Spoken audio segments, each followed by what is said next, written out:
Welcome to the GunChannels.com lobby chat.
When everybody get in here.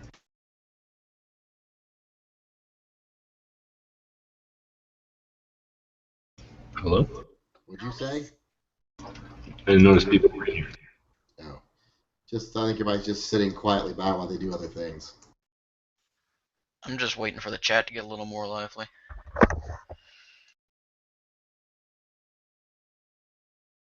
Anything good going on? Oh no, I got here about 2 minutes ago. I've just been kind of sitting here waiting for more people.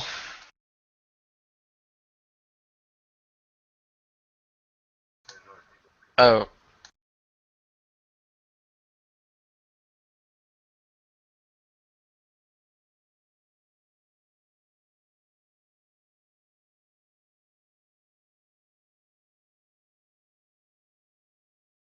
I'm just going through my Instagram shit while I'm sitting here.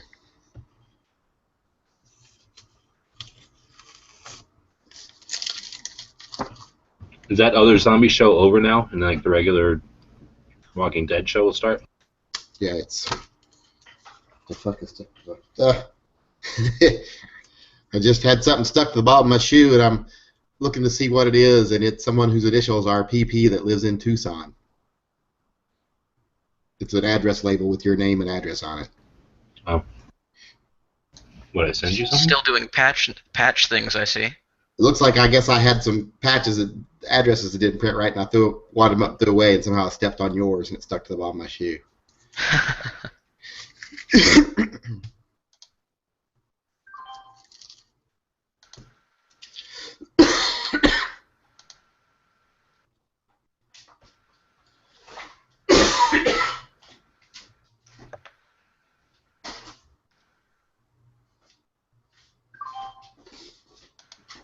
Oh, I know why it was, because I threw yours aside, because as I was putting address labels on envelopes, I was peeling yours off, and I just tossed it aside because I wasn't putting yours in an envelope. I put yours in a box with others instead in it.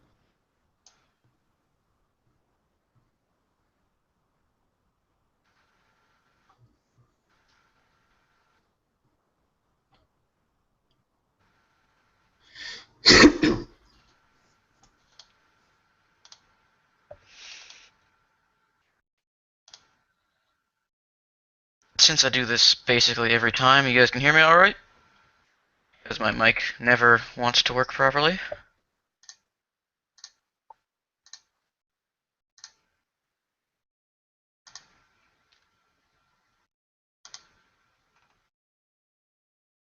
Yeah, it's loud and clear. Alright, cool.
How goes the posse patch situation there? Made any dent in it? Hey, what?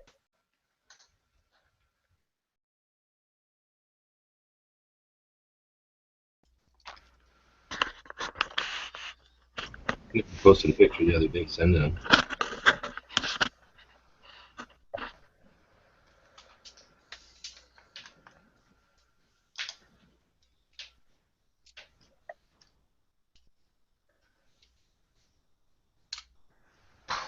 All right. Did anybody see Harry Reid is preparing gun legislation or some shit? No, man, I've just been going through my daily dose of masochism, trolling through Young Turk's comments, responding to people. It's a futile effort. Yeah, but it makes me feel better.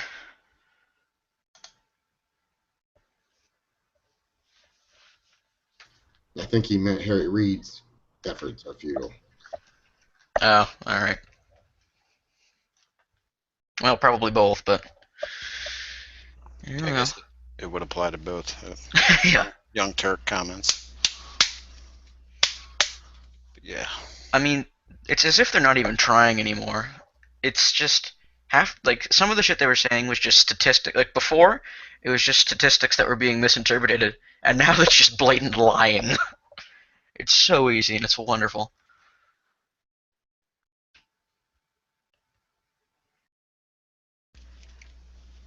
It's almost kind of like I felt exhausted after the first battle in 2013, but it looks more like we wore them out Yeah. because it's just the same old people from their side, but we got all these new Hey man, people and growing. gun ownership's going up, gun crimes are going down. You can't explain that.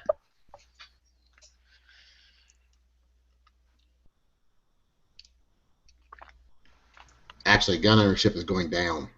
Oh, is it? I heard it was going up. According to the last two censuses, it's dropped like 15%.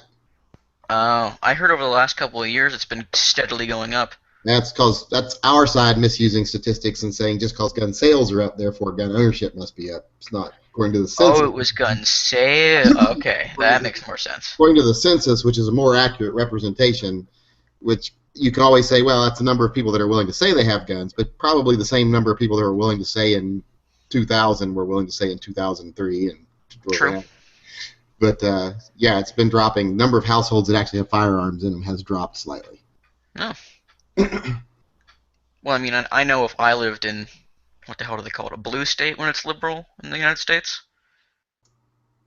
Anyway, makes which is common sense. Fewer people are hunting, so less people have hunting rifles in their home. Yeah, that's true. And I don't think the number of people that are taking up guns for self-defense equals the number of people that you lose that are no longer hunters. So kind of sad, but you might actually have. I mean, there still is an argument that could be made that there are more people that own guns for self-defense, but that number is not of a great enough measure to make up for the people that have been lost because of people that don't have hunting rifles in their homes anymore. I mean, that also could be the case of people that have been pushed out of, like, you know, the new laws that are getting passed are just too much effort for me. Fuck it, take my guns. I don't care anymore. That could very well be the case.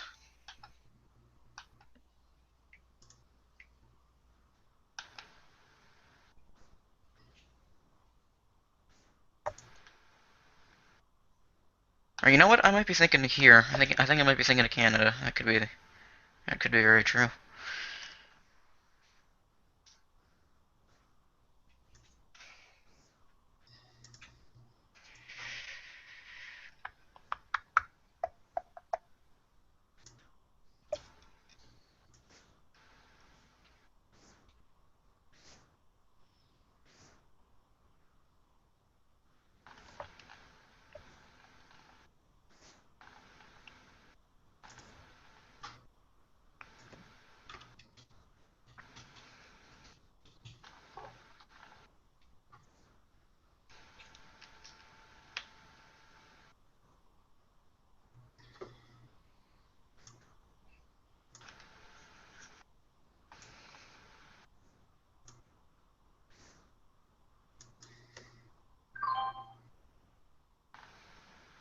Yeah, there were 2 million new gun licenses given out in Canada.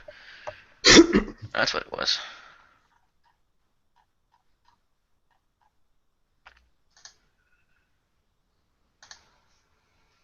Forgive me and my stupid maple syrup drenched mind.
Dang, I'm gonna go put the TV back on.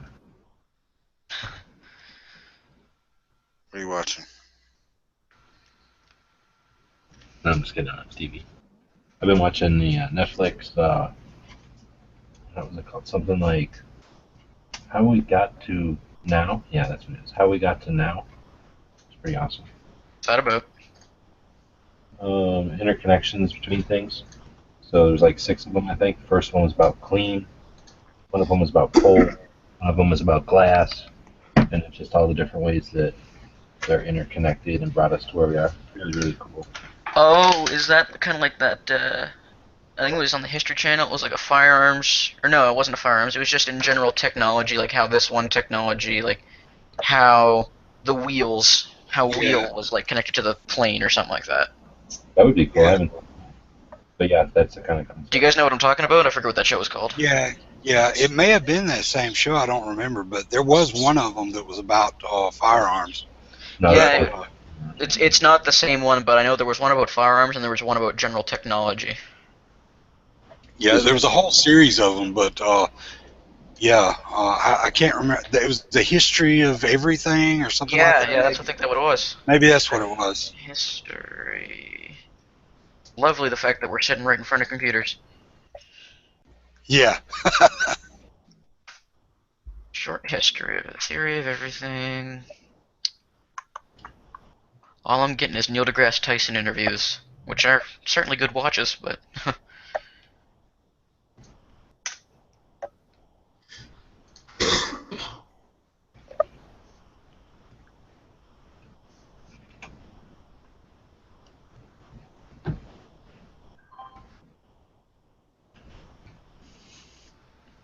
I think Florida Carry has a Sigma in their logo. Facebook. every time they print something with their logo on it, they got to pay Glock 40 cents.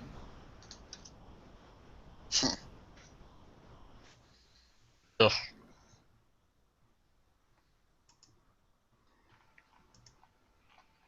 So I was arguing with this chick on Facebook, As every good story starts. as I often like to do. What was she saying? Try to find it.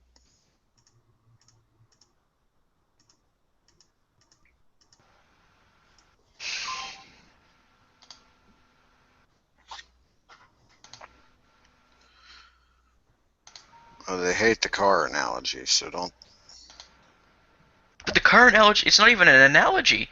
When you look at the total deaths of cars and drunk driving, and then you look at the total deaths of firearms, they're incomparable. Well, here's what this one dude said to me. He said, shut up about the cars already. Cars are vehicles, guns are weapons. You know what you want to hit them with after that one? I said, I'll never shut up about cars as long as they can be used as weapons, like the shooter in Northern California that ran down 3 people during his rampage. And then I said, yes, guns are weapons, but there are literally hundreds of other uses for them. There's over 100 different shooting sports with millions of different active participants. Blah, blah, blah. So, just like you can use a car for other things, you can use a gun for other things. Oh, well, there's a couple of great ones to that one. When they want to hit you with design dictates use, you can say that the rocket was originally designed to bombard Britain in World War II. We now use it to send probes to Mars. Design does not dictate use. Yeah. And then you can also say that under the law, a car is a lethal weapon. It is classified. A gun is no more dangerous than a car is under the eyes of the law. If you attack someone with a car and you attack someone with a gun, you're going to get the same charge.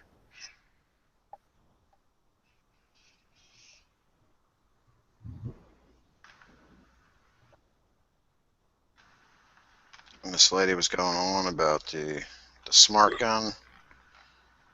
Is that like the tracking point gun or whatever? No, it's it's like the .22 caliber handgun where you need a Bluetooth wristwatch that it communicates with in order to wear, or in order to shoot it. You have to be wearing that watch.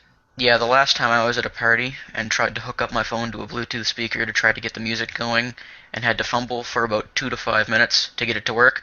When someone's throwing bullets my way in a self-defense situation, I really don't want to be dealing with Bluetooth connections. I basically said Bluetooth sucks. 22 sucks. The technology is far from perfected. If it was, then military and law enforcement would be using it. And then she was like, oh, the gun manufacturers are stopping them from using it or holding back innovation or something. Here's a question. If it was like perfectly reliable, like there was no chance it would break down, like there's no chance that you'd lose signal, it's in your hand and it works every time, never failing, would you guys agree to it? Because I wouldn't. No, I don't like it.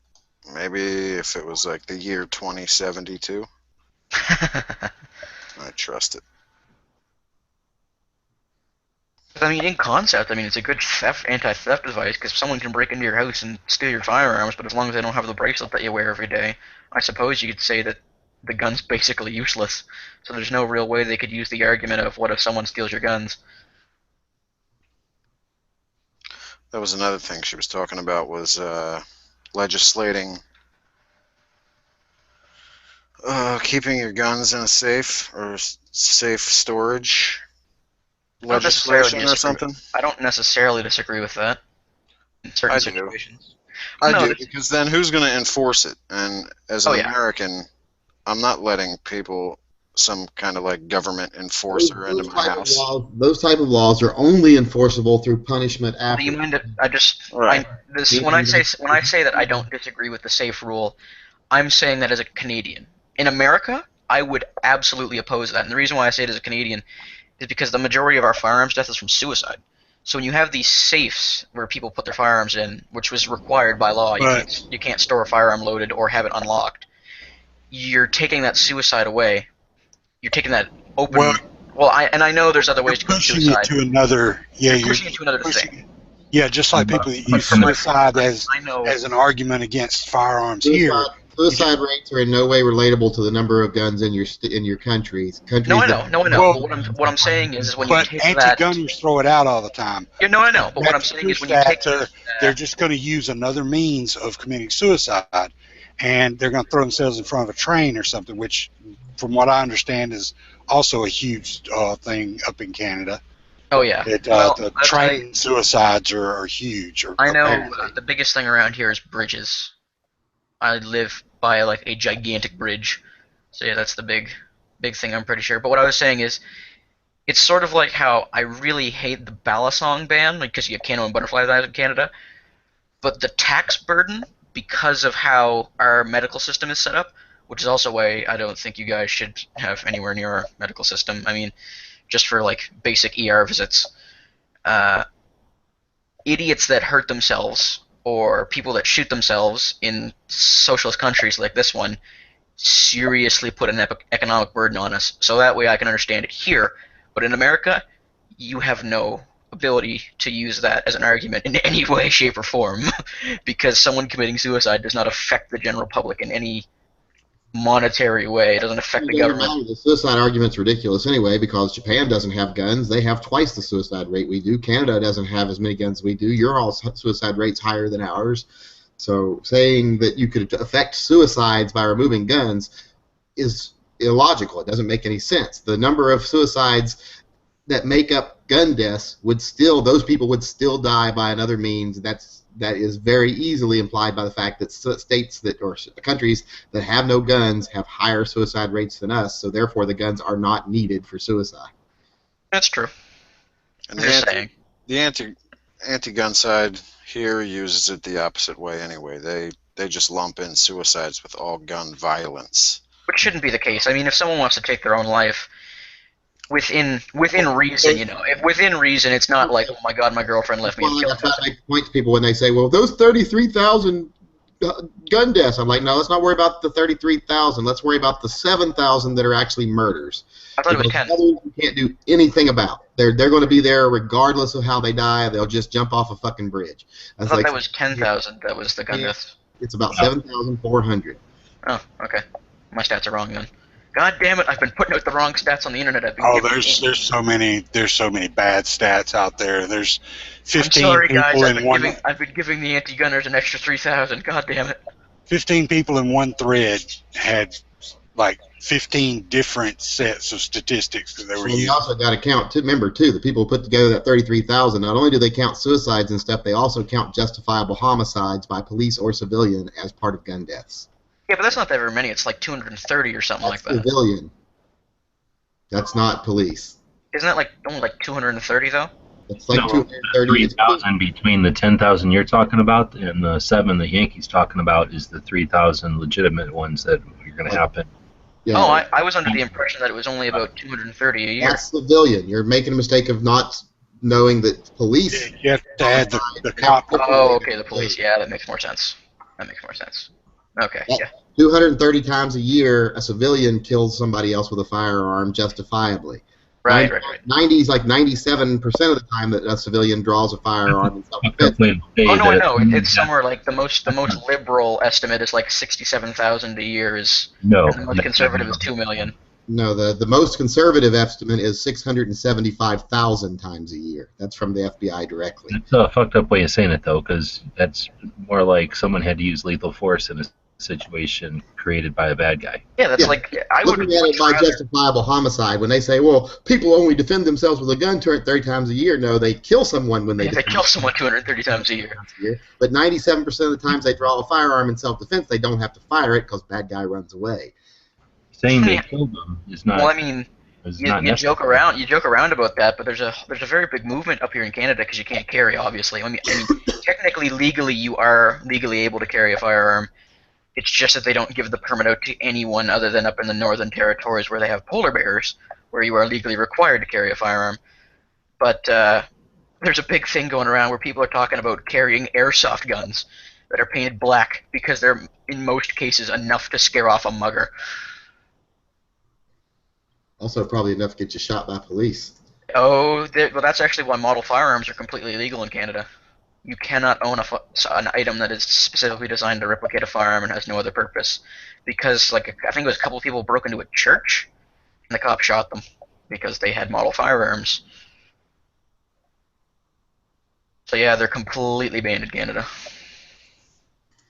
So when can I move to your guys' country? Mine's Knuckenfutz. We're not taking anymore. Unless you come in illegally, of course. Get a hop over that wall. Yeah. Is Trump gonna start building 2 walls now? I will have to say one thing today. I am absolutely surprised at the number of people who watch my channel. Well, I guess I'm torn. Was it that number of people that watch my channel actually got the 2 stupid dogs reference, or did that many people just look it up? 2 stupid dogs? What? They probably Didn't looked see it that. up. If you have to look it up, you shouldn't chime in. You should only answer questions like that if you actually know it. If you have to look it up, it doesn't count. Wait, the 2 stupid dogs? Did I miss that one? What was that? It's just a reference in my video today. Oh, that must be why I missed it. I haven't seen that one yet. I was gonna say I haven't seen that one yet. Well, then you're about 19 to 22 years late.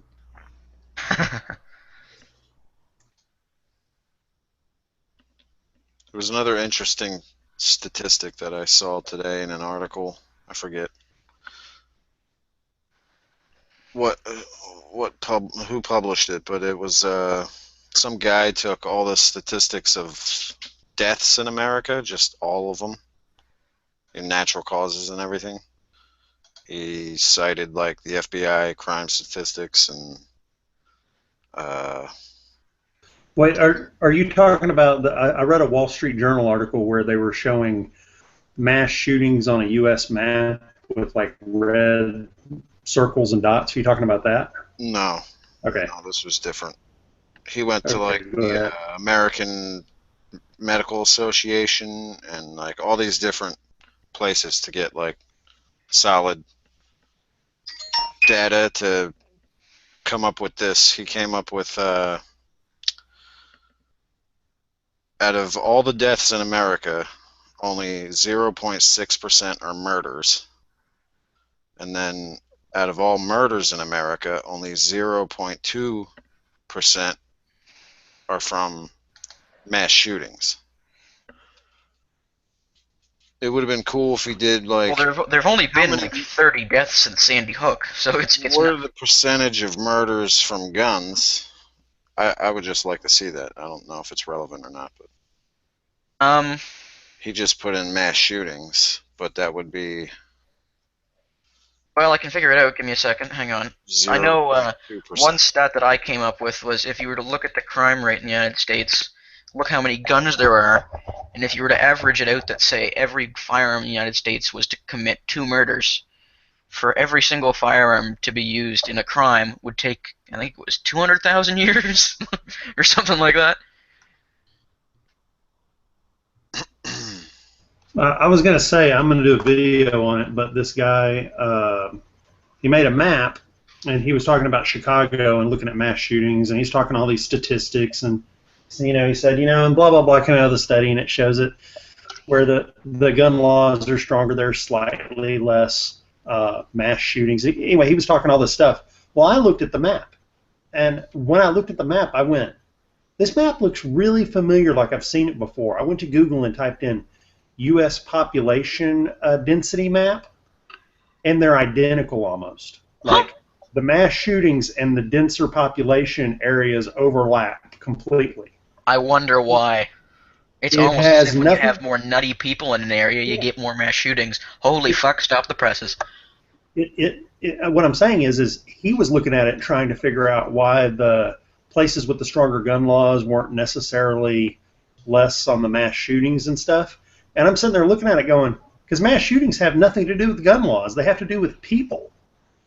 It's like if I blame my spoon for making me fat. Oh, they hate that one. Yeah, They I'm just hate saying that one. it's ridiculous because the availability of guns is not a driving force. Everyone in this country can get guns, can get illegal drugs anytime they want to. So in these People talk about. I've seen a lot of people up in comment section talk about, look how great Canada is. They don't have very many shootings. Well, like last year, a buddy of mine said he had a Glock for sale for about $200, and I could have just paid him cash and bought it off of him. So we're not a utopia. Yeah, I mean, and I'll tell you The this. numbers is, if you look at it like the mass shootings, there's been 38 deaths from mass shootings in the last 3 years. 38. From drunk driving, there's been 27,000. So compare 38 to 27,000. So it would obviously, if people were concerned about saving lives, and out of those 27,000, about 30% of those are children. So if you wanted to save children's lives, you would do so far more by requiring automakers to put breathalyzers on every car than you would by outlawing guns. 1,000 times more people. Yeah, but Do you guys agree with that? they hate the car analogy. That's all they kept saying. Guys, I mean, cars are. Well, they say cars serve another purpose, guns don't. I have a video on that. I'm like, cars do serve another purpose, but so do guns. But cars don't serve a necessary purpose. There's no purpose that a car serves that mass transportation wouldn't serve. And if you use mass transportation, you take away that independent element, that free thought element where people can choose to do bad things. Most liberals would be fine with that. And guns would work on cars because we could easily get rid of cars and go all to max trains, buses, etc. But guys, cars are a constitutionally protected right, and guns. Oh wait. Right. Well, that's kind of what I pointed out, that at the same time, I was pointing out that, you know, who needs this guy that, like, we all like guns as a hobby. Yep. And it's the same as this guy that likes his car as a hobby. He's obsessed with it. He's always buying parts for it, making it faster. Yet there's no... Why do you need that fast car? All There's the no- fast car's designed to do is break speed limit laws. Look how many children you're putting at risk by driving fast. You shouldn't be able to own that Ferrari. Alright. Fuck.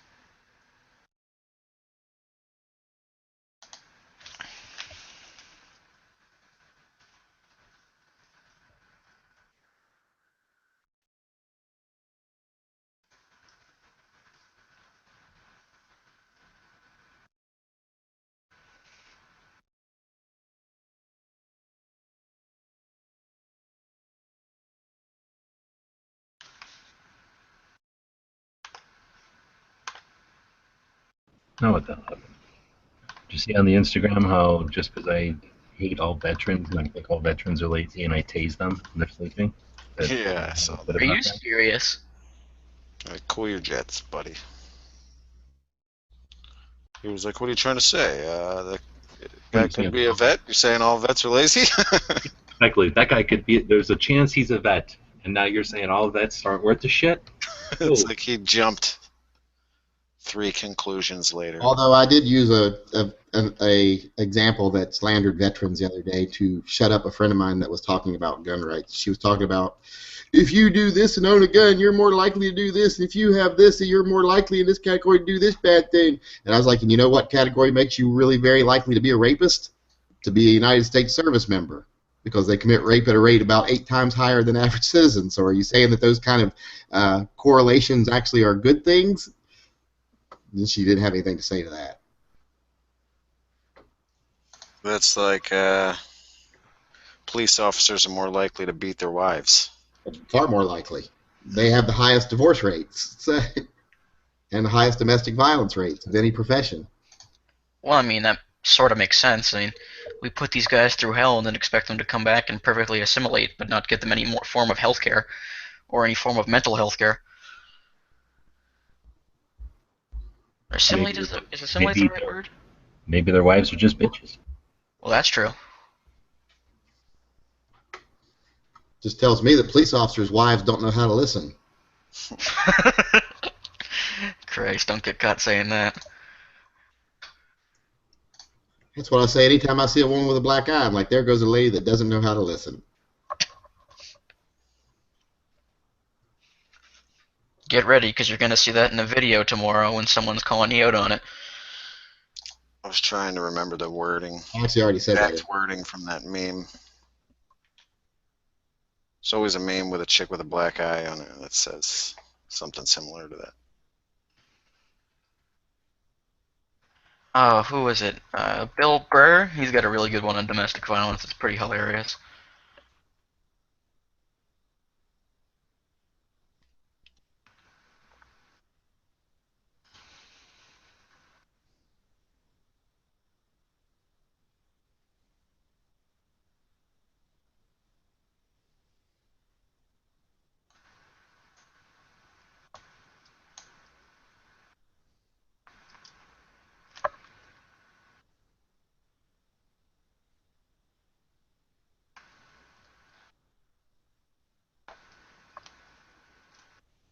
Alert, gun control push coming in Senate on Thursday. Wonderful. This is Harry. Alert, gun control shoved to committee on Thursday, never to be seen again. I'm kind of scared, actually. We've got an election I coming love up. the fact that they think if a school full of children shot wasn't enough to push it through, that somehow these 9 adults in a community college were. Really, though. What was, I've never really heard any conclusive, like, anyone really come to it, but what was the deal with the guy who was concealed carrying but wasn't allowed to go out and prevent the shooting?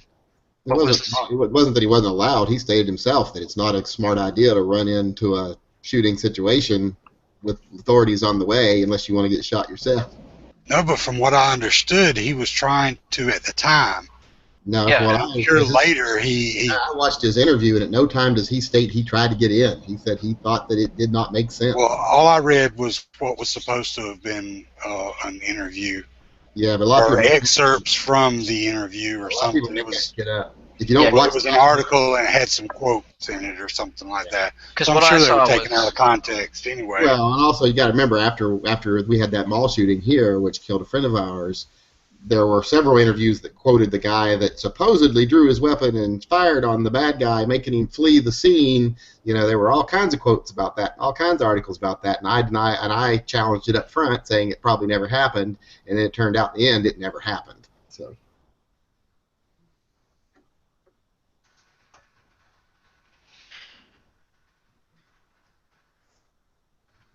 I kind of go by the interview I saw with him, where he basically just said to anybody that's asking him why he didn't go back, he's like, you know, I didn't know where anything was going on. I didn't know what was around the corner. I didn't know what was happening. I'm one person. It's not a good idea to run into a bad situation like that with your gun drawn just to be shot by authorities. Well, I mean, he's not entirely wrong. But I mean, don't carry a gun in the first place if you're not ready to do that. But when you think about it, it's not entirely false. No, I don't agree with don't carry at all if you're not ready to do that, because you're not carrying to go play cowboy or defend anybody. You're playing to protect your own life and the life of your family. That's why you carry. Well, I suppose. Yeah, that's true.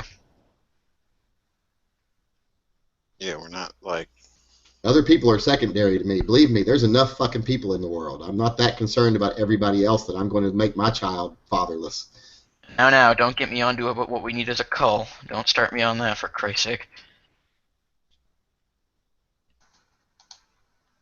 Yeah, I've given this a lot of thought myself. There are some situations where I would go after someone, like if it was going on in my church, because I have a relationship with everyone there. I take care of the kids there and stuff. But if I'm out at a Walmart and somebody opens up and I don't got eyeballs on them, I'm pretty much going to beat a retreat, probably. Yeah, that makes sense. Yeah. Especially if it's in a Walmart, because if anyone's Because, I expendable... mean, anyone's in a Walmart, they're not really worth saving. I'm kidding.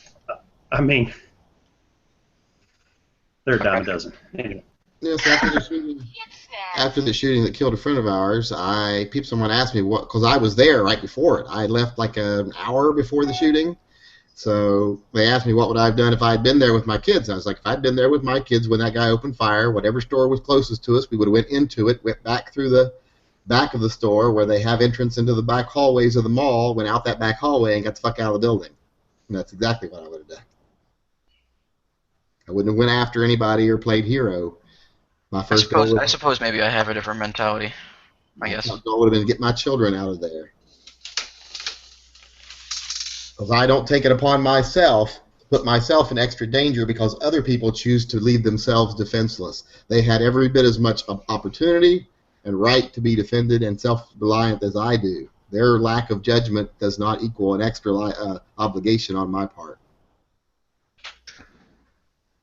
Now, if it's like a child, like if there's like a schoolyard and I see some guy opening fire on a schoolyard, that's a different story. I will do what I can to stop him. But if I'm with my children and I'm in a place like a mall, I'm getting them out first. Is this the map, Nathan? Oh yeah. So that's the map that I saw today. Oh yeah, I've seen that before. Yeah, so that's the map he was showing. Mass shootings. That's any shootings where more than 4 people get hit, not killed, just 4 people get shot. Oh, 4 people get shot? I thought it was if 2 people got killed. No, it has to be 4. Well, I read an article. It was 4 people or more got shot. That's considered a mass shooting. It doesn't matter if they survive or die. Which Right, makes sense. 'Cause we're I talking about. heard it was something along the lines of like if 2 people are killed, and that can include the shooter.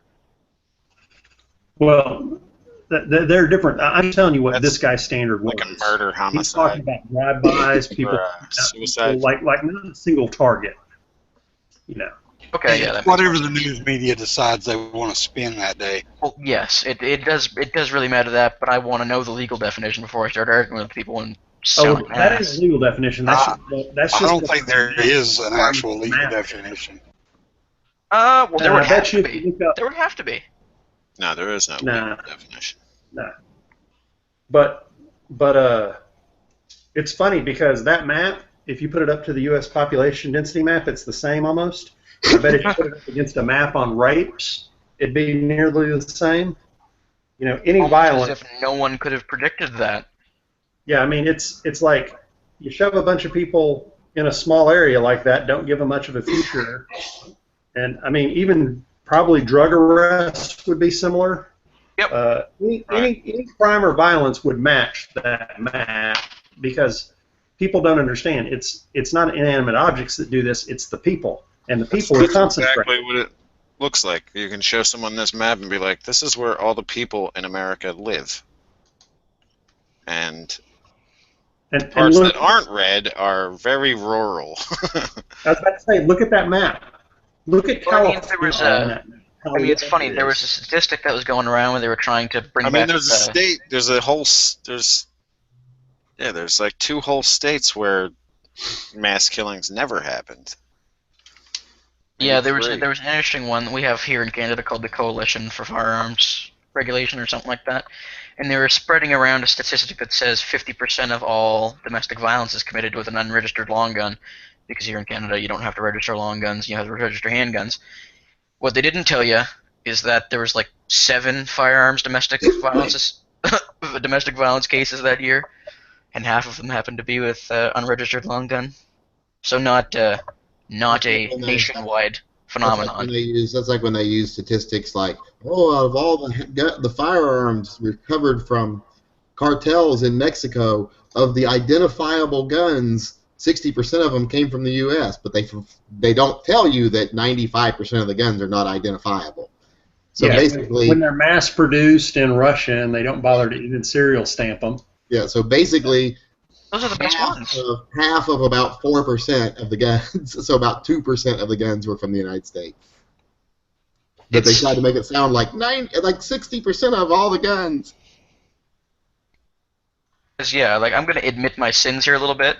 I used to be a Young Turks fan because I bought into all of that like percentage statistics bullshit before I really learned what statistics were, and then saw how much of liars they were.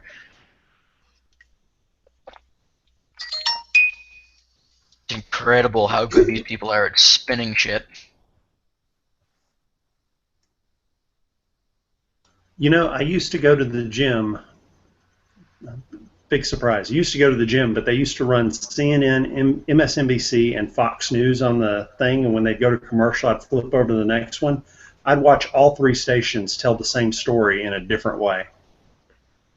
That's what I really do like about up here in Canada is when we had the I did memorial, like the other when day we had the whatchamacallit, Parliament Hill shooting.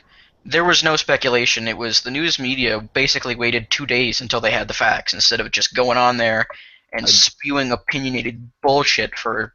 I did like the fact that Fox News the other day, when they got caught in that story where they put the graph up and reversed the numbers on the graph, and then they finally had to admit that they do that commonly.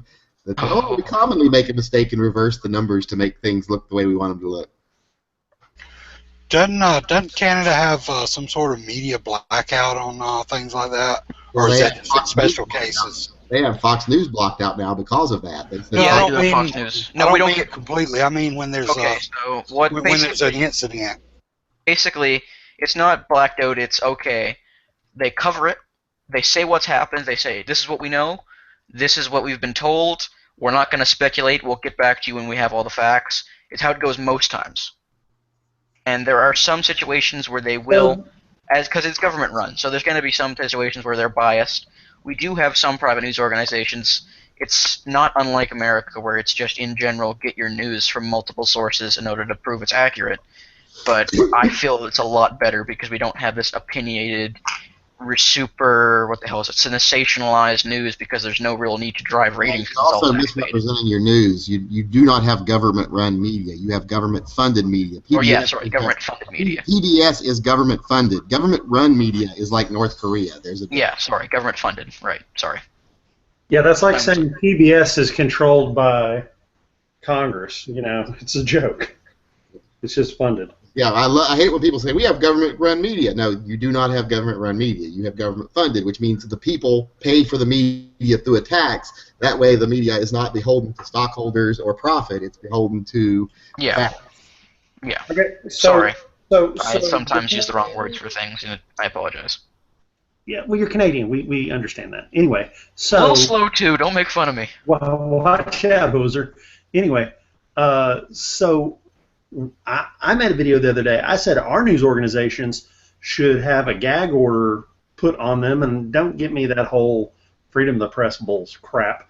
But these guys who do mass shootings, they should not be able to say their actual names and not put their pictures up.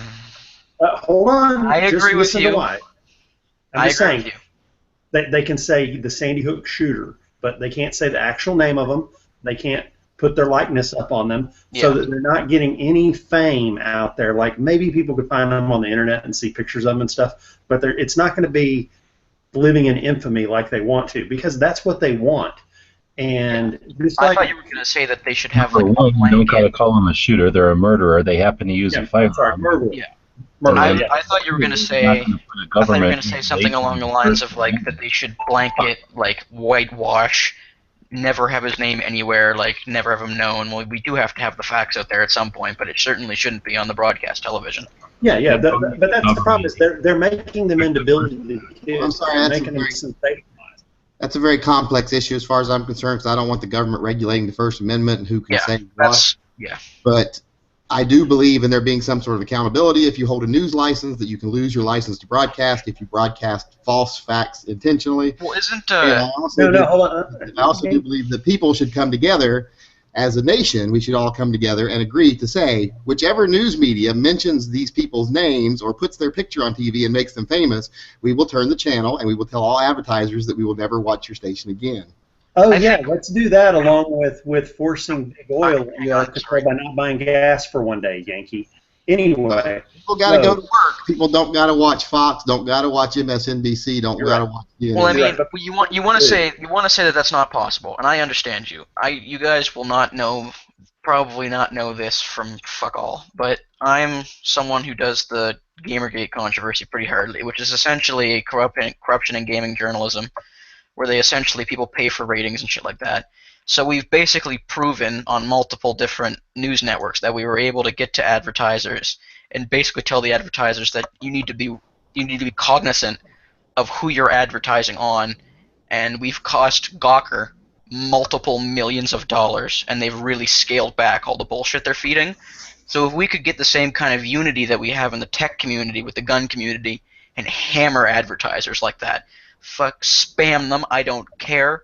We need to get the message out to these people that fund these news organizations. I don't think it's got to be a gun thing. I think most citizens would be okay with boycotting news organizations that make killers famous. Yeah. And no way do we need to know the name or see the picture of someone who does these kind of things. I think there should be government grants given to news organizations that spread the name of the hero that puts that fucker out of his misery.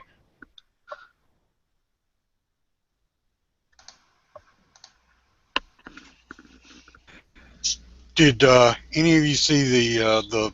I guess it was just a small shitstorm, but the media was all up in arms about the sheriff up in Oregon who refused to use the killer's name.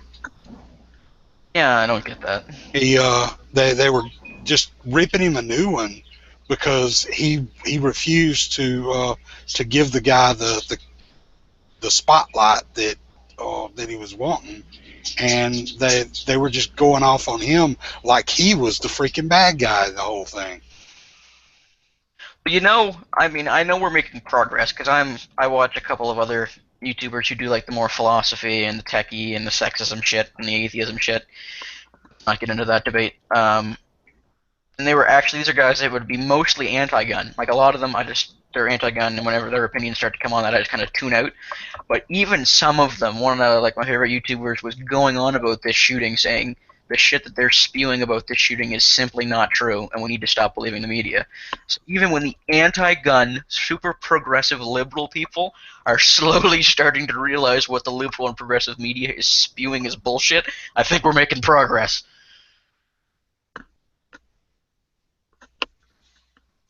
Well, it's like a friend of mine got mad because apparently they went and donated $50 to that guy that supposedly tackled the gunman, because the story they heard was, you know, the guy came in the room, this guy rushed him, tackled him, etc.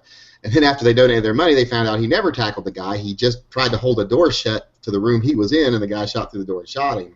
So now he's like, oh, I got cheated out of $50. I was like, you didn't get cheated out of nothing. You decided to donate to something before you knew everything. Well, no, it's not even. Well, I mean, I wouldn't feel cheated. So what? He didn't tackle the guy. He still put his body in the way of someone trying to kill multiple people in that room. He was the one who did the most out of everyone in that room by trying to hold the door and keep the guy out, and he got shot through the door. That man literally used his body as a human shield. That man is a hero. Well, that's what I told a friend of ours. I was like, you know, he may not have rushed him, he may not have tackled him, he may not have done what you think it takes to be a hero, but at least he did go hold the door, which is something. And you could say, yes, that's an act of self-preservation, and that's not heroic, but it's more than 90% of the people there did. I mean, there was someone giving. They were giving a guy shit. I think it was Ben Carson that they were giving shit to, where he basically said that if I was in that room where the guy was going around saying, what religion are you and all that he would basically say, he can shoot me all you want, I'll hold on to him until you guys can get his gun away from him. Like, someone who would actively, let someone unload into your... Ben Carson actually said, see, the thing about that, when people say shit like that, I would go up to Ben Carson and I'd say, okay, Ben Carson, let me take a pointed stick and jab it in your bicep and see how long you hold on to me. No, I know, but what I'm saying is they were giving him shit saying, like, that's the stupidest thing you could possibly do, like... Well, it's a stupid thing to say, just this grandiose, self-grandizing, I would hold him until everyone grabbed him, no matter how many times he shot me. That just shows you don't know what it's like to be shot, period. Oh, I know, but they were giving him shit saying that that would be the stupidest possible thing to do. You would want everyone to run and hide. Like, you wouldn't ask people to try to help you take him down. You would want everyone to get out of there and not fight the guys. But they were giving him shit. The quote I heard Ben Carson. There's a video called Run, Hide. There's a video called Run, Hide, Fight, and But wait, by the Homeland Security. I've got a real problem with it because it teaches people you're going to be unarmed, so there's no other option other than being unarmed, so here's what you do. If someone comes in, you run, then you hide, and then if you have to, you fight. It's just teaching people to be fucking sheep that accept the idea. That's the only philosophy you can have is to be unarmed, run, hide, and fight, instead of saying, wait. thing But happens. In the situation where you're unarmed, right? You wouldn't. No, but here's the problem. You're accepting that as the fucking premise, which means you're a fucking sheep to accept that as the premise. No, I understand, but I think it's the difference between. Wouldn't you say that there's a difference between telling people to be sheep and then saying, if you are unarmed, No, This is the process they're you not in should this situation because this situation is saying this is what you would do when you're at work because you're going to be unarmed. Oh, okay. Like No, I didn't understand the context of the down and video. saying, I'm going to be unarmed. Okay. I didn't understand the context of the video. Sorry. Ben Carson pretty much was this. He said that if he was in that room, he would tell the other people, "Hey, let's rush him." He would rush him first, and He they would basically all. said, I don't think- if a guy That's came up, because Hold the on. guy. Hey, can I talk just a second here? oh, sorry, I've been trying to talk for the last 5 minutes. sorry, man. Sorry. Okay.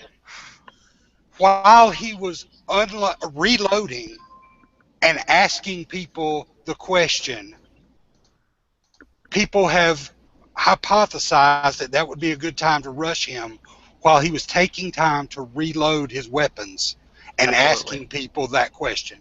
Because from what every damn article I've seen, people have said that he was reloading his weapon and asking people this question.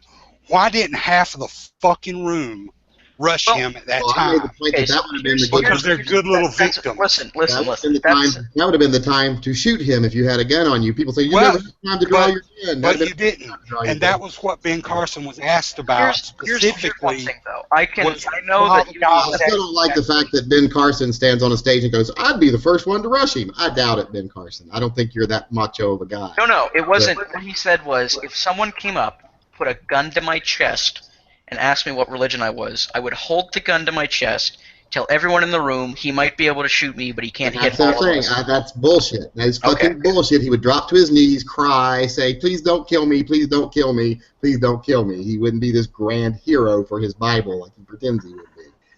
Now, I've seen too many people at the end of a gun that do not act like heroes. I would. The other hold thing, on. I wanted to say on the. Okay, sorry. I would simply like to say that there were 3 people on a train in Europe recently. Yeah. Who handed a terrorist his ass. Damn right. Yep, they did. They tackled a guy together and did that. They did not have him shooting at them and then Right. the And other 2 gun of to their them, chest. And but here's the difference. 2 of them were militarized, and that's, I think, the biggest reason they were able to. they weren't fucking sheep that were taught they should run and hide. Now, okay, so I understand, like, we can all say that we know, like, that we would do this and that and the other thing. But I can sort of have the understanding of if you see someone barge into your college room and start shooting people, I'm not gonna say that it's I'm not gonna say that it's an excuse to say like I'm in shock and like they just lock in place. I know that's not really an excuse, but you can sort of understand where someone would see this incredibly horrific act going on in front of them and simply just locking up, not being able to do something like that. And I know that's the sheep mentality, but you can sort of understand how But you people got to that haven't really understand come too, to. in this situation like this room where the guy was trying to hold the door shut, it wasn't a matter of someone rushed in firing. They had time to think about it, and what they thought about was how they're trained to cower and hide, and Okay, that's what if that's the they case, did. I understand that. But that, hold on, Yankee, hold on. That is the normal human reaction. There's 3 reactions. People always like to say there's 2, fight or flight. There's not. There's fight, freeze, or flight. There's 3. You fight, freeze, or flight. And that's the 3 that you usually do. And unfortunately, most people nowadays have been taught there's only 2 options, freeze or flee. Right, and again, it's a situation where the normal reaction for a normal human being when somebody walks in and sticks a gun in their face, of course, is to capitulate to the point of being shot, even when you know they're going down the line, you know. And the thing is really there are only certain people, police, military, and a few others that are trained to attack and fight who have that training to them. I don't think it's. I think that there's all kinds of people in this world that have never been in the military or the police, and they have the type of personality that. Well, no, I don't. accept I mean, something maybe. big. I think There's what a he means personality is. type. I think it means like he's not talking about the people who are trained. It's the certain people who would be police officers. Am I right? Or if this guy had walked into an inner city community college, But you're missing the point. I'm not making the point. Hey, but you're missing the point. The point I'm making is that fucking Ben Carson would not have held the gun to his chest as he bravely pronounced he can shoot me. You guys rush him. No, he would not have. All right. Well, I've never even heard the name. I don't Ben know Carson too many before, morons so I that don't do know. that anyway. Yeah. Because even if you're going to try and stop the guy, you're not going to hold his gun to your chest while you sit there and proclaim that. You may try and, like, maybe bear hug the guy or something, and he's going to shoot you I'm because gonna you're do dead anyway, right? At that You point, grab you're his dead. gun, take it You're away. dead. There's nothing you can do, but you're going to die, right? Yeah. You're going to die. So you're going to try and keep him from doing something to somebody else. Yep. Because you're dead already. So I don't think you most might people- as well I don't just try think and most prevent people him like from. I don't think people are not going to, when their lives in danger, just automatically they are not going to think, okay, my time's up, but I'm going to stop him from getting somebody else. No, what they think in that situation is, how do I stop my time from being up? Yeah, I understand. I mean, I suppose none of us can really talk to it as we've never really been into that situation. Well, maybe some of you have. I was about to I'm talking say, out of my ass. Yankee's been in a situation. I've Have been you? in situations where I've been shot at in the military, and I've been in situations as a younger person where a friend of my mother's husband held us at gunpoint. All right. Well, I'm sorry. I've had a gun in my face. I was not aware of that. Time you I jumped out of the apologize. car and chased all those people off. What's that?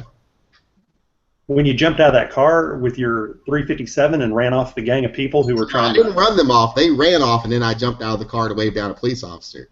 The Right. Yankee That's not the way people didn't do. want to try to belittle experience there. I just didn't know that. Sorry. Watch the video, you'll notice they ran away as soon as I showed the weapon, and then I got out of the car after they were already taking the fuck off. Yeah. They basically surrounded his car thinking they were bad mother jammas, and then he pulled out a 357 and started to get out, and they were like, oh, enough of this. Well, I actually didn't start to get out. I pulled the gun and said, I will shoot your ass right through this glass, is what I said, my exact words. Oh, you don't even know it. It was a couple years ago I heard the story. Yeah. But yeah, sorry. I wasn't Because trying people to still to this day give me shit on that video. You're a racist because you used the N-word. I was like, anytime anyone tries to, I'm going to think of the most offensive thing I can say to them if I want to make them think I mean business. I was going to say, the part of running people off and not having to shoot them is posturing, and if you can make them think you're a racist person who thinks they're not worth living, that's a good Yeah, person. that's a good thing right there. I've always wanted to shoot one of you guys. Yeah. Well, my thing has always been in the situation if anyone wants to get in a fight, just cock your head to the side a little bit, give them a nice smile, and say, I've always wanted a moving target, and see if they don't shit their pants and turn around.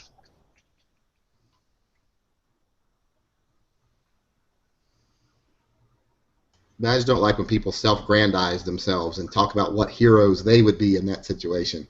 Because in that situation, what I would have done if I was in that room and I had a concealed carry gun, I hate thinking that guy had to hold the door with his body because there's no one there that could have just got down in a kneeling position behind the desk and waited for the guy to breach the door and then load 15 rounds into the motherfucker. Yeah, that is sad. Because there was Okay. plenty of time for it. I'll tell you a story real quick. It was a fast one. My hunting partner, who's probably about 70, he has a wife who was teaching at a junior college. She had a student tell her that during the final, he was planning on bringing a gun and killing everybody. This guy said this to her, but she was the only one who heard it. And this guy had mental issues. So he said this to her. She went and told her husband and the faculty. The faculty said, well, we can't do anything because there's no proof. She told her husband this, and he goes, okay, during the final, I'll come and sit beside him. And he sat there in a community college with his sidearm, and she was armed too, and he sat down. Actually, he didn't sit behind him. He didn't sit beside him. He sat behind him and to the side to where he could shoot him easily. And there was no problem. But, I mean, he threatened to kill people with a gun. You know what? I never understood the whole concept of, yeah, this person threatened us, but there's no evidence of it. I'm not trying to say that there's an issue in modern day America, but in fucking modern day America, if someone says they're going to come to school and they're going to shoot the school up, I think we need a little bit more of a response than there's no goddamn proof. Do you know what the rule is on a threat made on the internet? On the internet there's a difference, but in person, Jesus Christ. Hold on. Listen to it. Before they're actionable, they have to be credible, and there's a whole list of things criteria you have to meet before it's credible. Meaning you have to have the motive, you have to have the means, you have to have the opportunity. So you have to say what you're going to do, you have to say who you're going to do it to, and you have to give a time frame of when it's going to happen. So if I just say I'm going to find everyone on this panel, Careful, don't! and shoot you full of holes, that's not actionable because I didn't say when. I didn't say where. Oh, interesting. You see? so Crazy gets a free I'm ride gonna on write this down. Yeah, I'm just saying it's ridiculous in America how we can't protect ourselves because we have these stupid rules about arresting people based on them not saying enough of the horrible deed they plan. But Well, we'll taser innocent people when they disrespect police officers, because You also have to fuck understand logic. speech is not, saying something is not the same thing as doing it, and there's reason why threats have to be credible. They have to have motive, opportunity, and ability. So if they don't have those things, like if someone who doesn't own a car, says he's going to drive his car through your house tonight, well, there's not a lot of credibility to that because the guy doesn't own a car. So there's probably not much legal proof you could ever show that he literally intended to do that since he doesn't own a car. So there is a lot of criteria you have to meet.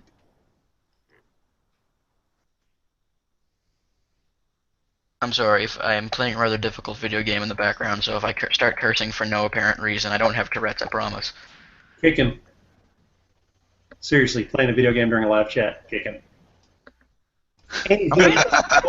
In my defense, it has something to do with firearms. Liz? I'm okay for throwing him out just for playing video games, period. Oh, just like a Canadian to think that playing a video game about firearms gives them enough credibility to be in this chat. Oh, yeah. Give me At a least moment. it isn't Candy Crush. Oh, fuck.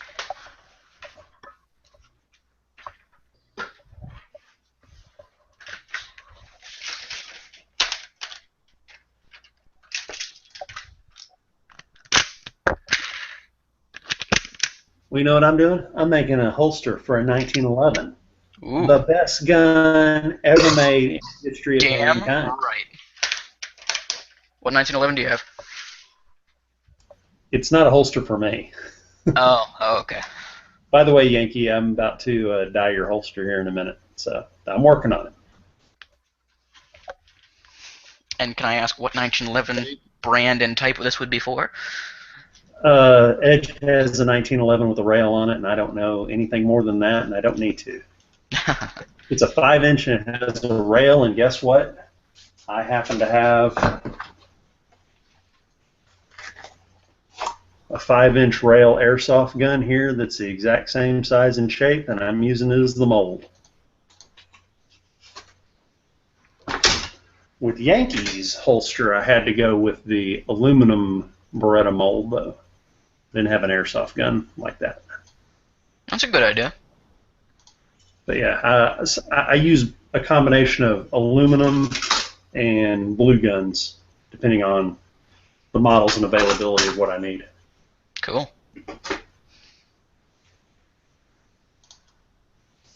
I've been kind of on a blacksmithing kick recently, so. Oh, really? What have you made? I've been trying to get I haven't been able to start yet because I don't have a forge, but I've been watching a lot of videos, learning up about it, and I'm going to build the forge very soon. The winter stuff's coming around, so I'm not really going to have any of my summer sports to do. So it's going to be a lot of indoor pistol shooting and making knives in the garage. Okay, I made a sword. Ooh. What'd you make? I just made basically a straight ninja sword out of a leaf spring. Nice. But the way I made my forge, and I have a video I can send you a link to, Okay, cool. is I basically took a steel pipe, drilled holes in it, was using a mattress blower-upper machine to blow air through it, and using Awesome. holes, and then I just made the length forge out of half-size cinder blocks. I like it. So basically, it's cinder blocks, forced air, and coals is how I did it. And I couldn't get it as hot as I wanted to. I could get the iron red hot, but I couldn't get it to orange. Yeah, you couldn't get it critical. I couldn't get it critical, unfortunately, with the coal and the forced air. Now, if you get real coal instead of like the coal I bought was basically just tree branches that had already been burned. Yeah, I was gonna say you can make your own wood coal. Yeah, this was wood coal. If you get real coal, like coal from a damn coal train, that will get hot enough. So either you do that or you have someone with ceramic insulation and a steel can make you a ceramic forge. Yeah. What I was thinking about doing is getting, the oxyacetylene tanks? I know those. Getting one of those, cutting it into sort of a trough shape, but cutting the end off of it so it's about 2 or 3 feet long, and then using the nozzle end to pipe in the forced air, and then probably doing some kind of coating on the outside to reflect the heat back in, just so it's kind of easier to move around in the garage when I want to put it away. Yeah, you're going to have to eat the cost and buy the ceramic insulation and use it in some type of a metal container on the inside, which means someone with welding gear needs to help you. Fuck. Damn it! Yeah, you'll have to have that insulation in there, otherwise you won't be able to hold You got to have the enough ceramic babies. insulation on the inside of a metal cylinder. Well, at this point, I'm basically just gonna take a blowtorch, put it in a vise, and start running a file in front of it. Christ. Well, yeah, look at my video, see how hot I can get it, and see What did if You you actually might be able to get a decent result out of that if you're making a small knife, if you're making like that, just I was making it like 3 or 4 inches long. You could probably keep enough heat Oh in yeah, that. I'm not with doing a- anything bigger with than a 4 fork. inches, because I want to do I want to make a folder, because I want to sort of have like a homemade carry knife, because right now I'm doing a cold steel tie light, and if I get caught with that, since it's an assault style knife, it can be classified as carried as the purpose for intimidation, but a shisty looking homemade knife probably won't get me arrested.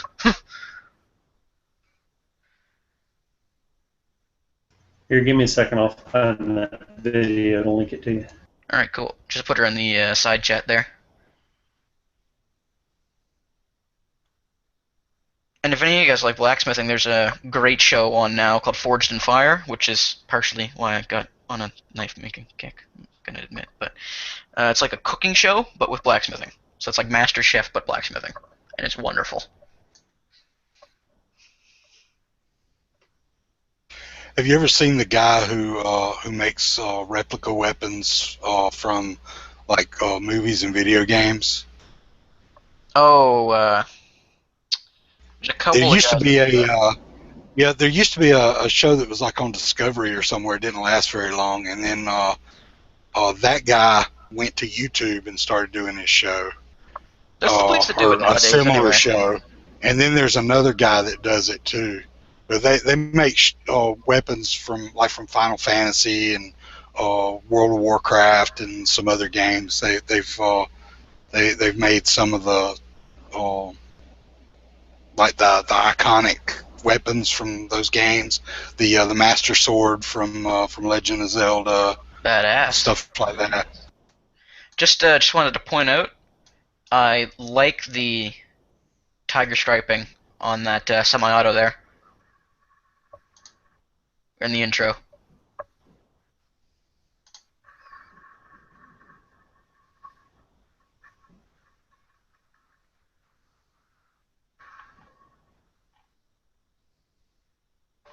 Okay, so there's the video I linked you. Go to the last like. Yeah, I was gonna say, just if you didn't hear that, I do like the tiger striping you've got going there on your semi-auto. That's pretty beautiful. Yeah, that the shotgun. Yeah. Oh yeah, I got that for $200 from a friend of my brother-in-law's. They left it outside and it rusted. Oh. So I basically grinded it down, smoothed it out, re-blued it, blackened it basically, and then just Duracoated the whole damn thing. So it's a $200. There's nothing more saddening to watch a good gun just rust to death. I am so ticked off. My cousin, he left my grandfather's double-barrel shotgun out in the rain. Oh no. And I love that gun. Double-barrel side-by-side shotgun. Oh, and it was a side-by-side too. Oh god. Italian. Oh man, my stepfather. I was like, it's such a waste, and it was an heirloom. I would have put that over my fireplace mantle. I've been I never really found out what this. I asked the question of what it is, but it's a Martini Henry style falling block single shot 22 with a short lever, and my stepfather has it down in his basement, and it's been slowly rusting away for the past 5 years that I've had him as my stepfather, and every time I've asked him to let me, for minimum, take a can of WD-40 to it, he just moves it to a different spot in the basement because he doesn't want me to look at it. Just, watching this thing rust to death slowly kills me on the inside.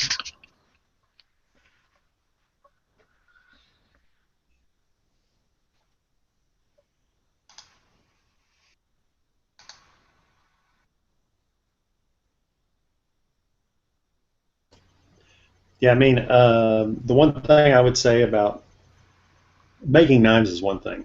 As far as making swords, you just freaking buy a Hanwei. Yeah. That's what I've done. I still have that ninja sword I made on the wall.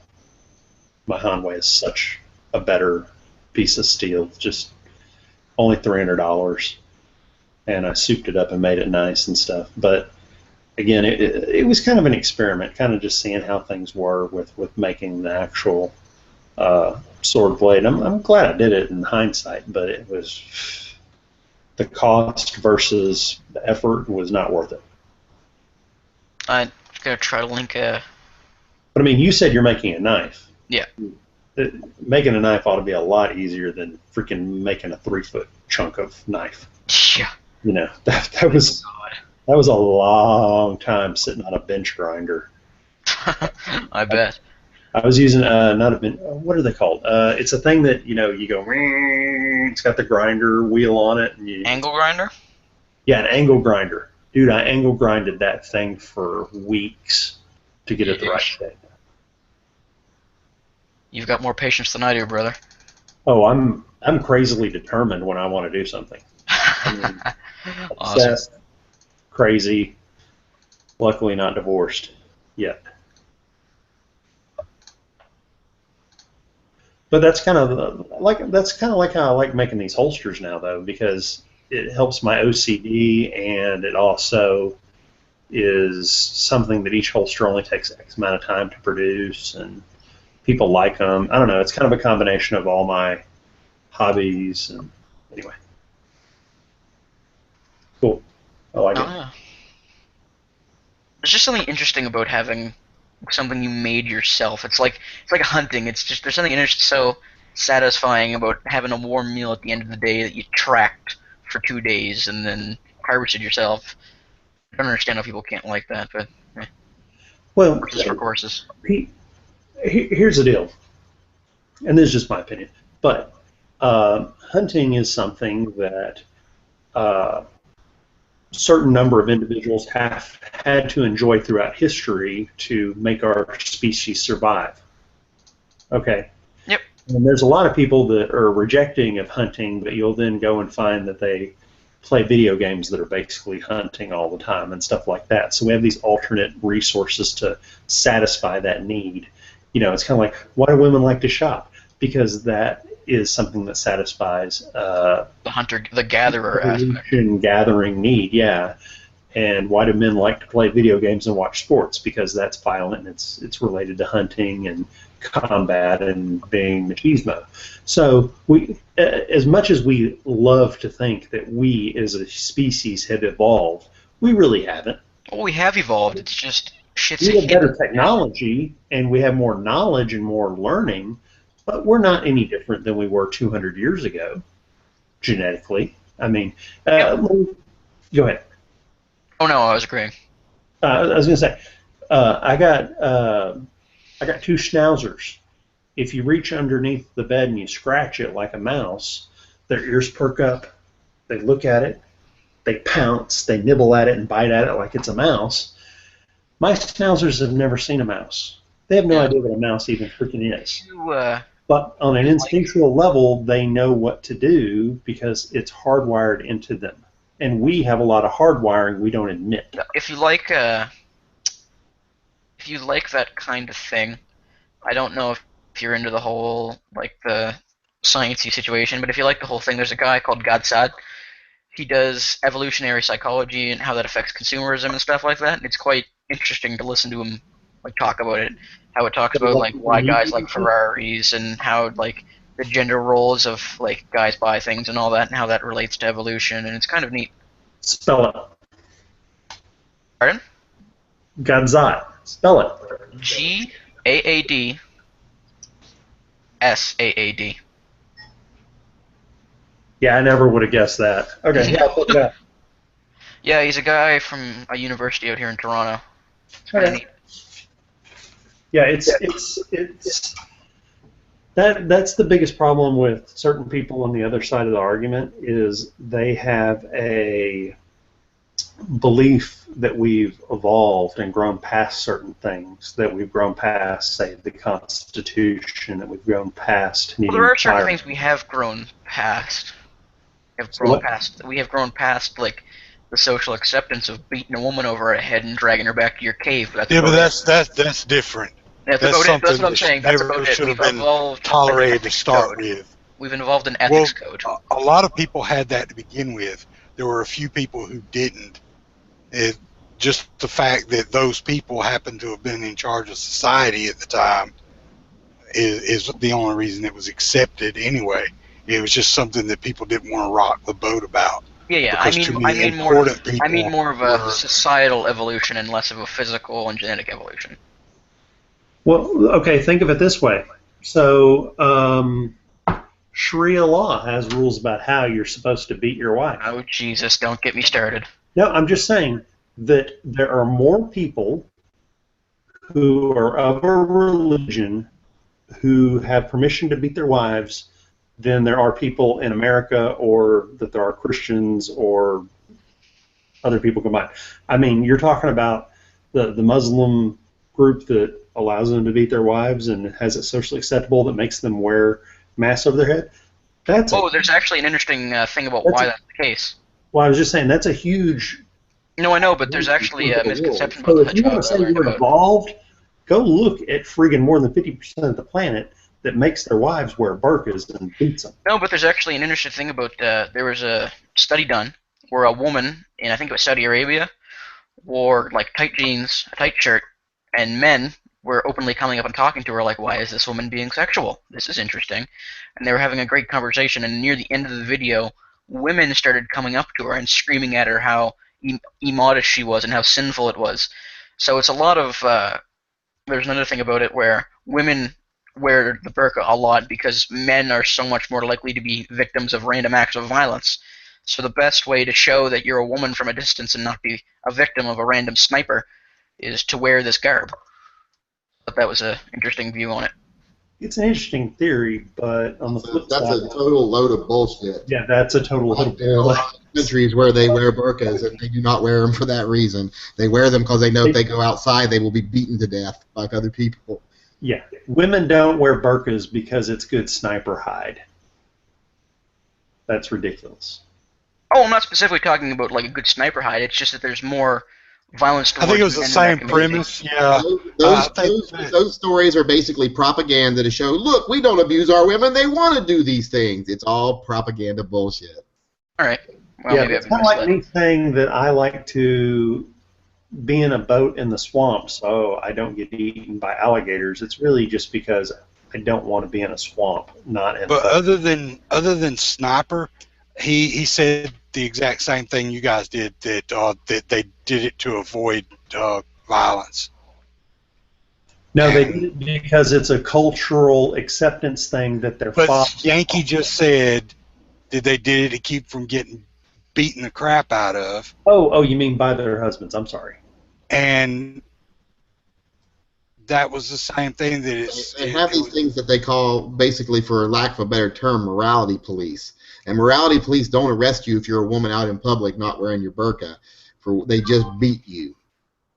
And they will beat you to death, even. So. Well, they pretty much do that to anybody that's not obeying the morality code or whatever you call it. Sharia law is what they call Sharia law. Well, that encompasses all of it. But I'll link you yeah, guys the video if I can find it. But if you're not behaving properly in public, then they beat the crap out of you.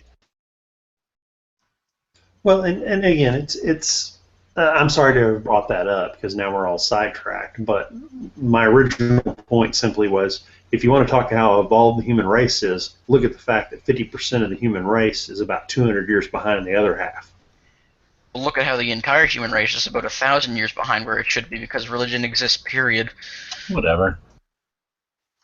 I'm sorry, say that again, the what race? Religion exists, period. Oh, so people who are religious are 1,000 years No, behind. no. There's like in the past, before, like I'm not talking about right now. I'm saying in the past when everything was like super duper, like where everything was like Islam. Where because nowadays we've evolved past it in almost every facet of our lives. But there was a time when all religions were just as barbaric. It's just one that has not evolved past it yet. And back in that history, it's put us behind. Just because back in history when they were that crazy. I'll That's let a you. dark way of looking at it, ignorant way of looking at it, I'd say. I'll let you in on a secret. The Was it the barbarian. science books that they printed? Is that the reason they invented the printing press? Was for some science book? Okay, so hold on, G-Webs. Hold on. So I'll let you in on a secret. There have been barbarous people and barbarous acts that have used religion for their barbarism. And then there's been not just as many, but there's been plenty of people who've used other things for their barbarism. So human beings We're just shitty start in general. wars, kill people, and they'll use religion, politics, territorial expansion, anything that they want to go and kill other people to take something. So if you look at the Crusades really weren't about Christian religions and taking back the Holy Land. It was a power war. Oh well, I know. What All the whole about thing with power. the Crusade was is that they had so many monstrous BS warriors. and And all they knew was how to murder people, so they thought, okay, people are being murdered in the streets of London. We need to send these assholes somewhere where they're not going to kill civilians. Oh, go attack the Muslims. Was how it's been explained to me. I don't really know about that, but I do know Also that studied any it. war that's been a religious war is really not been about religion when you look at it. Yeah. What validity is there in any scientific method to only look at one perspective on a set of data like this, like history? So to condemn religion and suggest that it has pulled people behind would be myopic because you're not looking at the whole picture where all those advances that have come because of it. Yep, I'm not denying that. Well, Yeah. my question would be, and I've read a lot of books by this by Sam Harris and what's his face, Demon Haunted World, old British guy, what's his name? Charles Dawkins. Dawkins, and they make a pretty compelling case that there's never been any advancements thanks to religion. But they make cases for thousands of things that were held back from religion. So they've Well, been yeah, okay. I agree that is propaganda to an extent. Okay, so I'm just going to say this, that what democracy. there are people who use religion to do negative things, like the Crusades and other instances like that, to keep advancements at bay and not to go forward. And kind of look at it this way. What are we doing right now? What are we talking about? We're talking about trying to get our government and our people from not trying to advance down the wrong road to keep the status quo the way it is right That's now. And we That's would not be... advancement. You can't compare advancement with draconian steps backwards. It's not the same thing. Yeah, I mean, Okay, I I'm just just know, but saying- Yankee, I'm I just see saying where he's that- coming from, but I don't think it's There are comparable. groups that are conservative and there are groups that are for change. And you're right, religion is typically the more conservative end of the spectrum because they don't want to advance into change. So, that's one way to look at it. And How can you prove that? How could that position be sound with any type of scientific method? Name any Protestant branch of the Christianity. Christianity does change. Why? It changes a lot. If you look at one of the Dawkins book, he pretty much chronicles the changes in the Christian faith, and that almost always there's never been a change in the Christian faith the faith that actually then mirrors itself in the public eye. It's always the opposite. The general populace changes their opinion, and then religion changes to mirror that popular opinion. It's never the other way around. Okay. By the way, if there's anyone here that's religious, I'm not saying like individual people are what's holding it back. I'm just saying the tenets, in my opinion. okay, So I'm not trying to be an asshole here. It's okay. You don't have to try. Anyway, so the point that I would like to make is perhaps trying to hold things back and slow down progress is not necessarily a bad thing. They haven't slowed down progress. No, but you can't confuse progress. If someone stands in the way of your constitutional rights being removed, that's There's a not difference between progress and then progress for the sake of progress. that's regression, not progress. Progress would be Church, all religion. What'd you say? It seems like you guys are really narrowing in on the Catholic Church and the Crusades or something. So is that Well, I'm all? not. I'm just talking in general. No, we're talking in general. I mean, like when Dawkins Sorry, does if that's what I'm coming off as, I can try to change my tone, but I'm not. when Dawkins does his books, he doesn't just deal with like just Catholics. He talks about the whole mindset that people, want to give authority to an outside force and want to give accountability to an outside source, etc., and the effect that has on the human psyche and the effect that has on progress as a people. And the active measures that churches and other religions have taken to reverse the ability of people to move beyond certain things. Like it's like when they found out the Earth wasn't the center of the universe, it was known for many, many, many years to be a scientific fact before the population ever knew anything about it because the church repressed that information. Yeah. Yeah. So that's common. That's a common formula. Okay, so here's another question for you then. So you're saying that if the churches lost all their powers, the religion lost all their powers, and mankind didn't believe in any God, that we would progress and we would be much better off. Oh, there's an entire line of thinking that goes along that way because if they looked at people, if people put as much energy into progressive means and advancement as they do into the draconian beliefs of religion, how much more could those people do if they didn't waste their time and money? Like instead of building mega churches, they built mega something else's that actually benefited people. Would we be better off or worse off? Again, completely ignoring the fact that you're able to sit in a position of you're not in chaos. You're not under threat of hordes of more and larger people than you to kill you and take you what you have and kill everybody you have. You're in a position where you can look back and look at one particular. Again, you're looking at the Catholic Church again.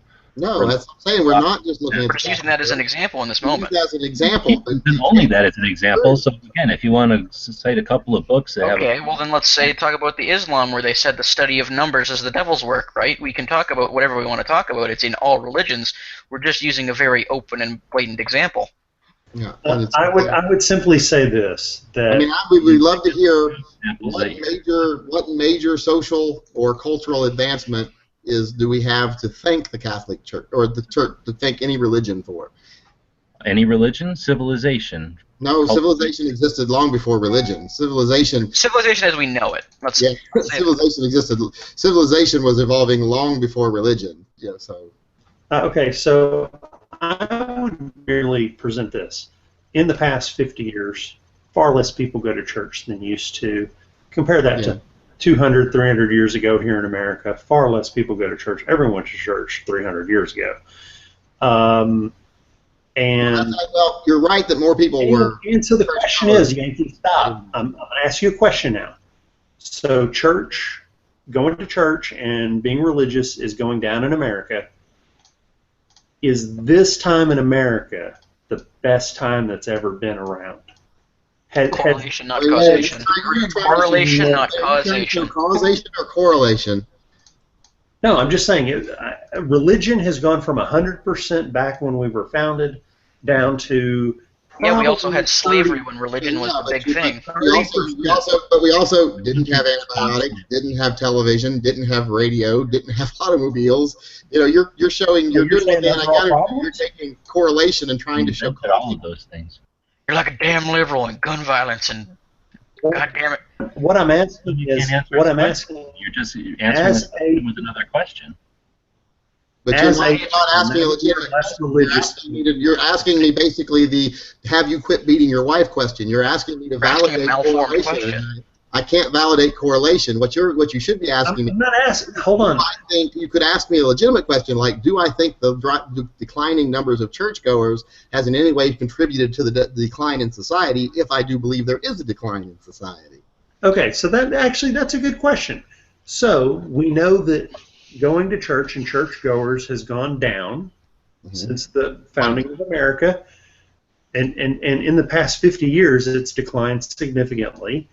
So are we morally a better country? Are we better off as a country? Are we a better set of people as a country than we were 50 years Better off than ago? we were 200 years ago? By far. Definitely. There's no way to suggest otherwise. I wouldn't. Yeah. Can't imagine. Yeah, there's this little thing. It's called human bondage. We don't have that anymore. Wait, I want to make I do want to now make the correlation argument, but I'm going to pretend Now you go into slavery. that going to church shortens your lifespan because back in 200 years ago, when everybody went to church, people only lived to be about 42 years old on average, and now they live The much people longer. of Israel shall take their slaves from the nations conquered around them.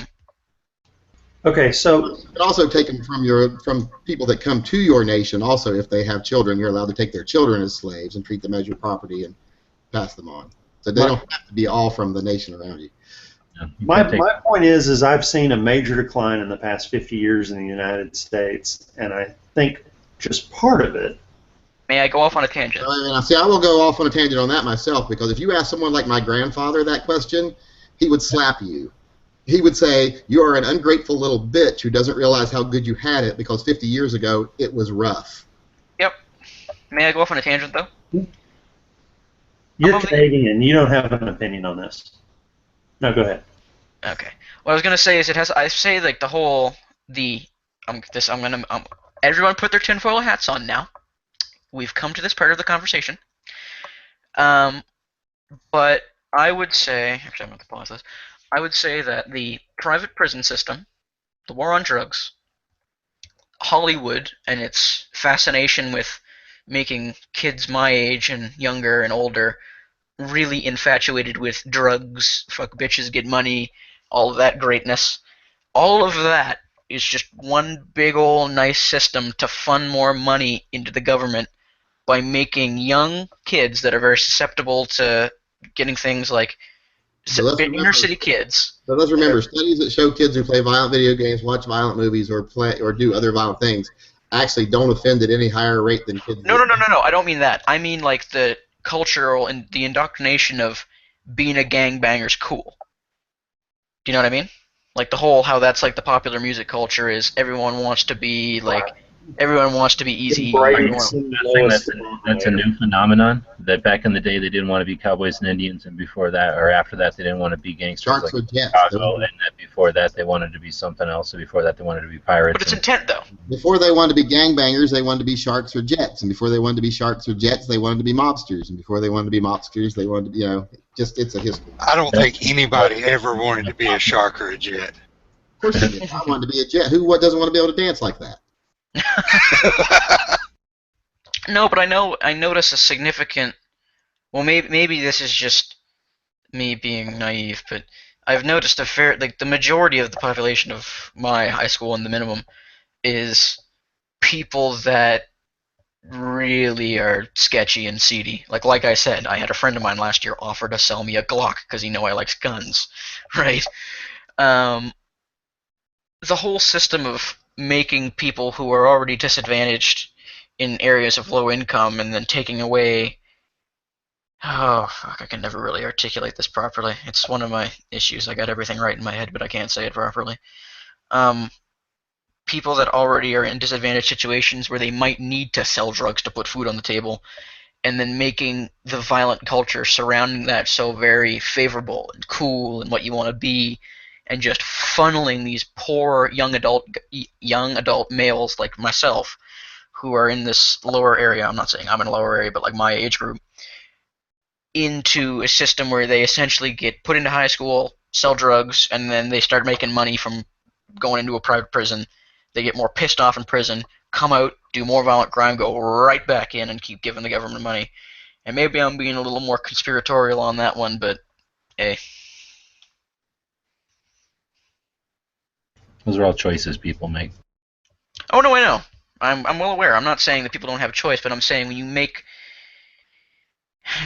you make one choice, when you make the choice that's more favorable. You're saying people are making decisions based on their pocketbook as opposed to their morality, and then you're also making the argument that it's better to have less religion? Oh, don't you get into the religion and morality thing. Well, it's kind of actually easy to make an argument that people that have less religion have it better, because if you look at nations that have lower religious rates, they have higher standards of living. Do we want to talk about morality in Islam? Because we can go there, buddy. And even if you look Those religious people certainly have great morality. And even if you look at religion in this country, the two things that contribute to you less likely to have religion is if you have money or education. People with money and education tend to live better lives. They don't have as much religion, so. Or you could say that people that have knowledge and a sound of peace of mind don't seek material things, so what you're using as a gauge isn't valid. Well, so in other words, you'd be saying that people that are more sound of mind don't have educations or good jobs. I'm saying that someone can be content and they don't need to be judged on whether or not they have a degree or whether or not they have a certain income. If you're happy and you're content in your life. Yeah, but it's more comfortable to cry inside a Ferrari than it is on a bus. That would also go against the numbers that show people that make below a certain amount income have massive rates of being unhappy and being depressed. While people who make above certain income. There are plenty of rich people. I just watched a whole movie that's literally documents how no matter where you pick a person out of the world, people are happy. So I'd like to see. People can generally be happy anywhere based on the conditions of their standards, where they live. Yeah, a sheep's pretty happy before it hits the slaughterhouse. What is the norm for their society? If you live in a society where it's normal to live in a grass hut and farm sheep, yes, you can be those people that will generally be normal. The ones that have a grass shack and get to farm sheep. But in that same society, the guy that doesn't have the grass shack, empty, unattainable goals are very content and happy. But that whole story depends on them having the things that they consider normal for their society. If they don't have those things, they're not happy. People that are starving and trying to feed their children are not happy in any nation. People that don't have the shack and get rained on are not happy. Well, if their neighbor doesn't get rained on. You want to look. You don't want to look at what one culture has as opposed to what another culture has. You want to look at the gradient of people within each culture and their comparative wealth to that culture. Nope. I mean, you can look at it that way, but well, that's the most relevant and logical way to look at it because that's what all the studies actually show. Perspective is everything. If your perspective is I live in the mud every day, dude, are you going to let anyone else talk? Live in the mud, you're going to be happy. Are you going to let anyone else talk? If you're going to accept that your position is the only correct and accurate position, then you're always the right position. But I contend that monetary value is not the only way to determine whether someone's happy or not. If you want to, that's what I just said. People do not have to have monetary value. People do not have to have money and Ferraris to be happy. If someone lives in a society where the average person has a grass shack and an ox, if they have a grass shack and an ox, they're happy. If they don't have a grass shack and they're laying in the rain where 60% of their people are not laying in the rain, they're not happy. It's all perspective. It is relative. I've seen that same studies that show that people are generally happy, but it requires that people live above a certain level of their norm for their society. But that norm is relative to each society, and different for each society.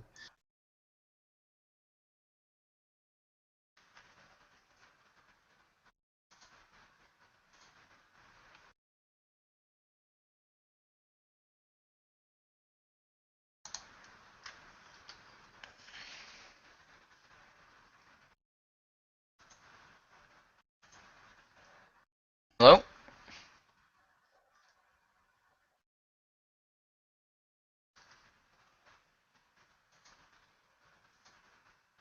You ran Nathan out. What Nathan do now? He left. Oh.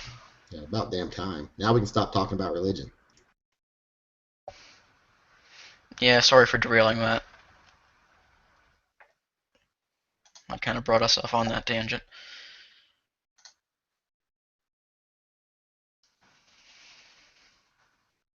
Well, it don't matter to me. I don't have a dog in that fight. I'm sitting here with 200 churches within 100 miles of me, and most of them were built because they didn't like the way the preacher at the last one preached. I kid you not. That defines America right there. No, and that they- is the one and they- greatest thing. Oh, sorry. They grow at an exponential rate because if they don't have enough people to get rid of the preacher, then one of them that has the money will just leave the church, take a few of those people with them that agree with them, build another one, and find a preacher that agrees with their ideals.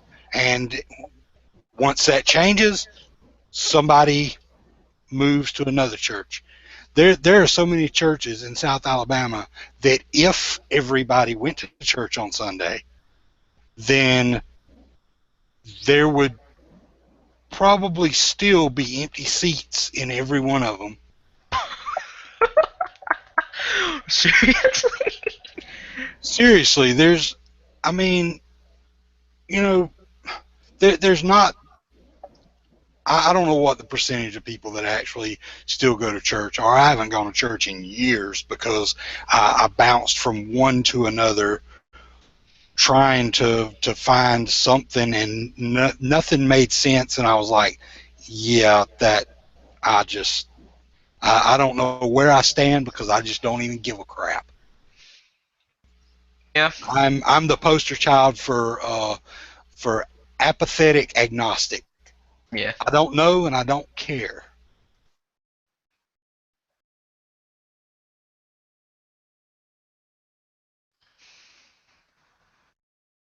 I mean, at this point, you pick any one of them, odds are you're gonna pick the wrong one and go to hell anyway. So might as well have Well, fun most while you of them can. are the same damn denomination. Yeah, really. It's like every one of them are an offshoot of the Methodist church in town. Yeah. And then you go to the next town over, and it's like there's a they're Oh no, I was saying like they're like Presbyterian church, and then all of the little churches that sprouted up off of it, and they're all just denominations of Christianity. I was and then talking you've got about like the Catholic Church in town, and then there's a Jehovah Witness. What do they call it? A temple? Yeah, I think. Whatever their church is. There's one of those, and then everything else is just offshoots of Christianity, like different denominations that have sprouted off of each other into subsects because they didn't agree with the last guy. But yeah, what I was talking about was saying like either picking like Buddhism, Islam, Judaism. Subsect? Is that Oh like, no! See, I went through all that in my youth of trying all those different ones because I didn't like what the other churches were saying. They lost me at some point. So I dabbled in reading about, or when there was one available, like with the Catholic Church, I visited them, and then the Jehovah Witness temple, which that's fucked up because they didn't really let you. They gave me some literature. So I read up on others and studied other religions, and none of them suited my worldview, I guess. So I was just like, yeah, I don't have any use for any of you. I have a basic definition of right and wrong, which was probably because that was what was taught to me by parents and grandparents who were sort of religious. But other than that, I don't really have a use for religion because it's never made sense to me. It just doesn't. It don't fly. The stories are stories. They don't make sense. especially when they cherry pick what they listen to. And every church does the same thing. They just cherry pick different scriptures that they listen to, and then they're like, well, this one doesn't mean anything. But Yeah. this one, you got to listen to this. You have to do what this says, or you can't do what this says. Actually, here's But an interesting this thing one I doesn't wanted to mean talk anything. about, because I've, in my want to solidify my arguments as much as possible, I started reading the Second Amendment, and the whole, what do you guys have to take on the whole, the comma between to maintain a free state, the militia, and then the right to the people to bear arms? What's your guys' opinion on that one? Because I don't really know what to make of it. I think they're two different things, but The comma, what do you... they're in the You way that mean the way where the Second they Amendment, try to say that the comma means that they're talking about the military, the standing military? so it Because says, the standing military is controlled by the government. yeah. So what? Therefore, if there was an uprising, what military no, wait, actually wait, no. stayed No, but would what I'm be in saying is, control of the government.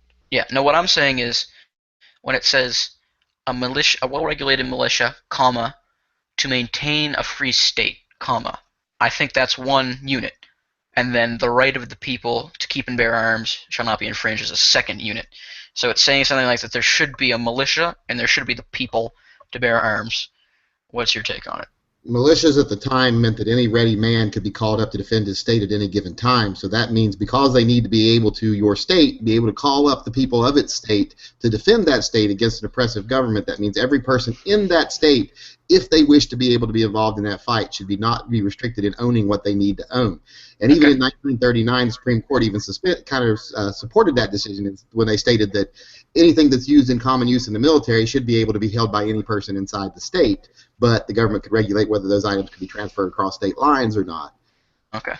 Oh, and by the way, I don't know if you guys know this one. If someone ever hits you with, they should be able to own, people should be able to own nuclear armaments because that's what the military has. Hit them with nuclear armaments or the Department of Energy, not the military. Just a random fact, if that's ever helpful.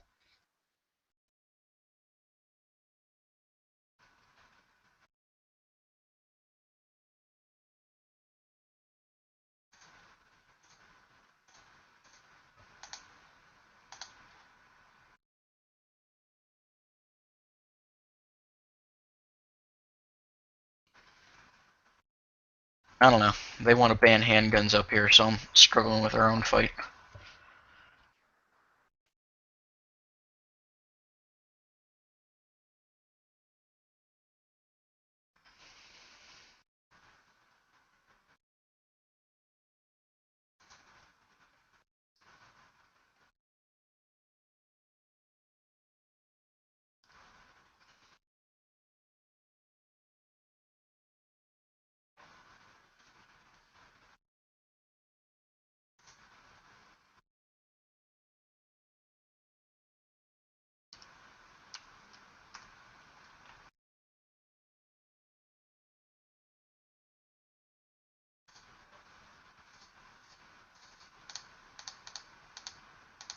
We're getting real ebb and flows here. Pardon? Fits and starts. I can't hear you, mate. You're kind of crackly.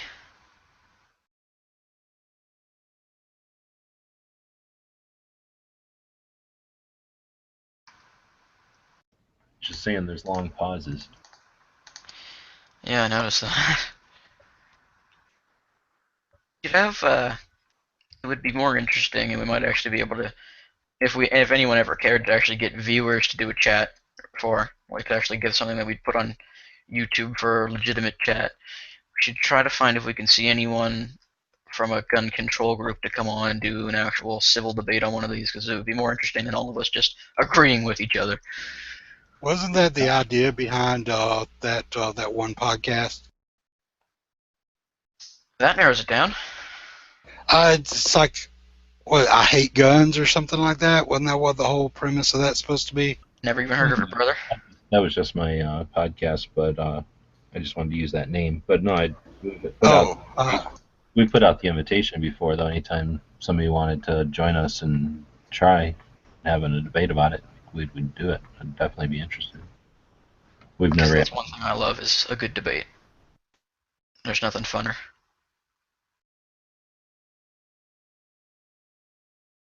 Well, other than the smell of fresh gunpowder. That's wonderful.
Everyone is muted.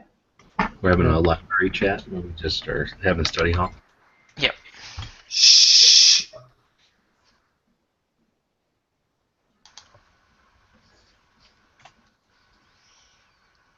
Oh, I'm just laughing. Don't make me go tell the teacher. Oh, by the way, Yankee, just I can't believe I haven't brought this up yet. My they have here, I don't know, like entry questions or something like that, where like people talk about when they're new. One of my questions was, what type of candy did Yankee Marshall use to lure you into his basement? So I just thought you should know that. You're not supposed to tell Yankee that. It's always a Kit Kat.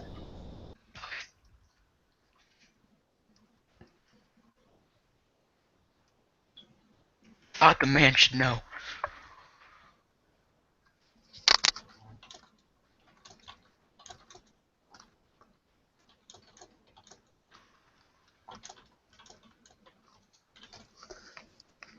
So who watched my show tonight?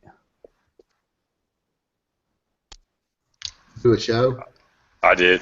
I feel like a dick, but you do a show? Yes, I do. That's not a dick move. I mean, honestly, not everybody knows. So Why has nobody ever told me this? you've been on my show.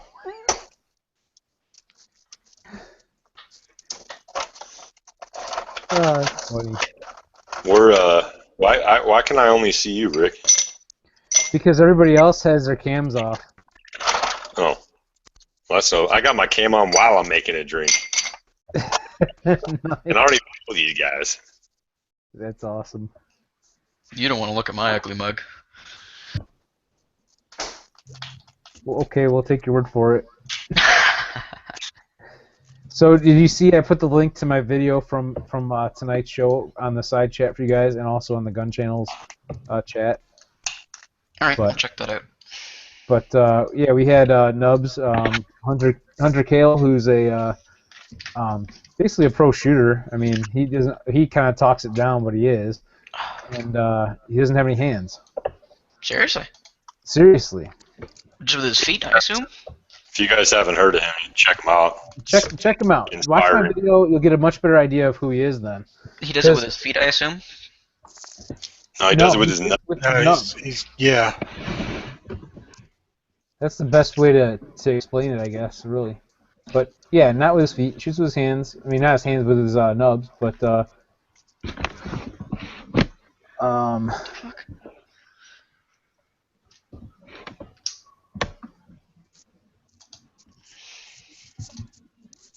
I was reading something here. Oh, because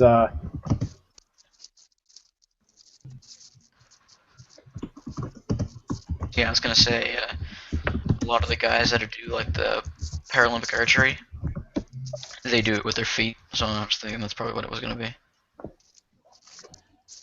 No, this kid can move. can. I was interrupted for a second. I was reading this note that Timothy C. Luke wrote. He's a musician down in Mississippi that was supposed to be on the show tonight, but he was having problems getting on the Google stuff because he's not real strong with his computer abilities, so to speak. So I told him, well, no worries, we can try again with it. It's not a big deal.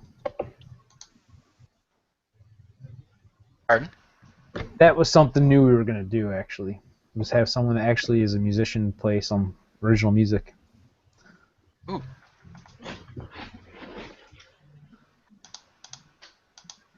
So, Tyler, how are things up there in Canada? Going around starting to ban handguns now. Really? Yep, the new Democratic Party, one of their things is if they get the chance, they will make it a municipal law instead of a federal law, where at any point in time they can ban restricted weapons, which is handguns, and Right. any weapon that the government decides is too scary to be an unregistered gun. So they'll make it municipal, where they can ban the sale of new ones. They'll give them access to the registry, because when it's a restricted firearm, they're all registered to your name and to your address. And they'll give them access to the registry to come and collect them. What are you in Canada? Yep. Oh, that sucks. Yeah, that's what I told him. So I'm moving to Texas once I start law school. Wait, you're gonna study law school in Canada, but No, I'm thinking about moving to the United States because it's a bigger population, so there'd be yes. a lot more Well, work there. if you love to support our Second Amendment, then we'd love to have you. Do Absolutely. it. Maybe you can get one of these flags.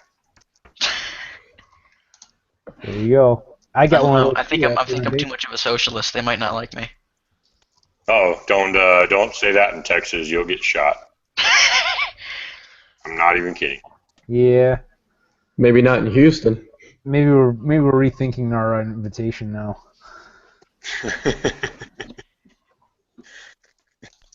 Hey man, I just think that like the police and stuff should be paid for by the government, and like that people that are like mentally deranged should have like government funded asylums so that we don't have to pay for them. But it Government funded, so we don't have to pay for them. or government funded so that they don't have to pay for them. I apologize. Like the families don't have to pay to put them away. It's just generally spread out so that people that don't have any next of kin don't just get to lay around on the street. So Tyler, again, how old are you? I don't know if I should tell that to strangers on the internet. My No, I mommy think says you that's a told me bad idea. I just don't remember honestly.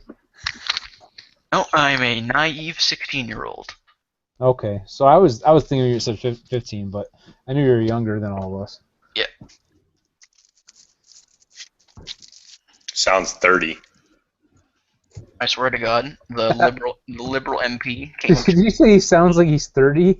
16 Yeah. in metric. He's Aren't you like 30 metric. years old, That Ryan? is in regular You're like years. 29, right? Me? Yeah. Yeah. Yeah, so you're not even 30 yet, and you think Tyler sounds older than you. He sounds older than me. And he looks older than me. I mean, that's a hell of a beard you got there.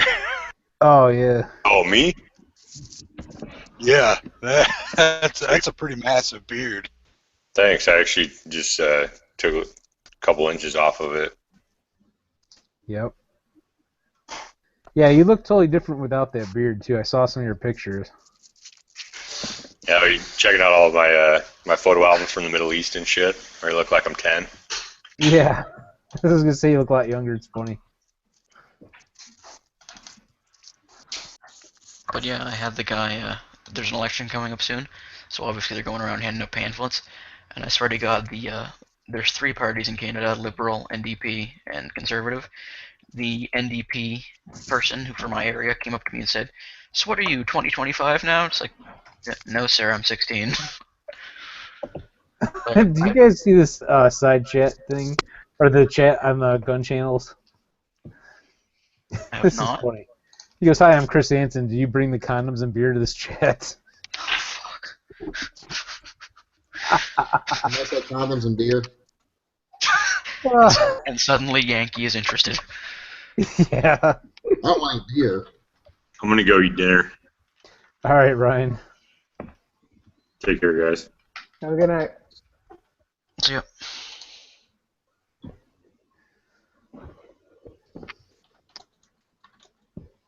I'm Chris Hansen. Oh, Christ.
Oh, here's a good question. I'm looking for first gun candidates, so obviously I'm looking at Mosin Nagants and anything in that price range. Uh, anyone got any ideas? I got a rather nice M38 that I shot it one time, but I really liked it. Yeah, I was looking for something nice and small that I can backpack, so I was looking at M44 Mosin, and now I'm looking at the What do they go SU-60. for in your country? A Mosin goes for about $200, Okay. just for your Is that standard like round receiver. But you can find a lot of M44s around you?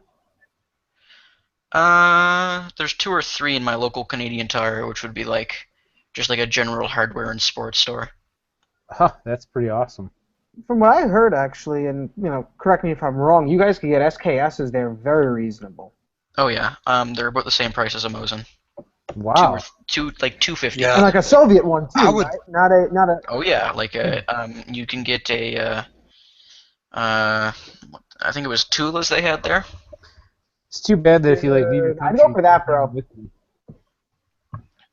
Because yeah, I was either looking at that or buying and I'm gonna say the K word. Okay, everyone brace yourself. I was gonna buy a Keltec SU-16.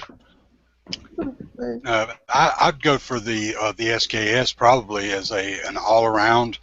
If it's going to be like your first gun, I would probably go for the SKS because that's a nice short to mid range gun. I know a lot of people when back in the early '90s when they started flooding in here, people were buying them instead of buying like a lever action rifle.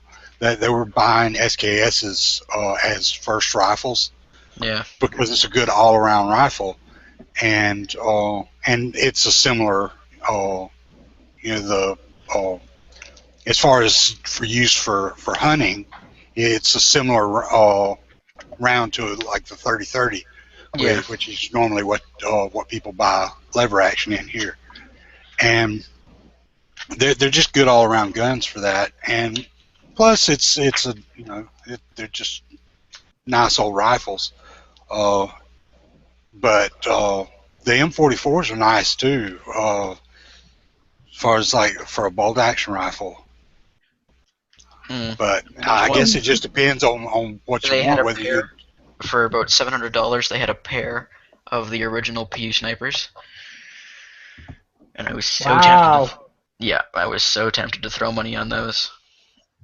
We had here, I remember it was maybe 3 years ago or something, but they were selling them at a couple of places, and they were going for like between $600 and $800 or something like that. For one though, not for two. Oh yeah, sorry. I mean they had 2 of them, but they were both $700. Oh, I was gonna say a pair of them. I was like, that would be really cool. But but no, I mean, if it were me, I would go for an SKS. But I tend to prefer the autos and stuff like that. But there's nothing wrong with a good old Mosin. They're really fun as hell. Because yeah, I've been looking at for a deer is not going to care if it's getting hit by a by 54 or a by 39. So I'm just kind of considering what's the trade-off there, if any. You guys got that 5-round limit there too, don't you?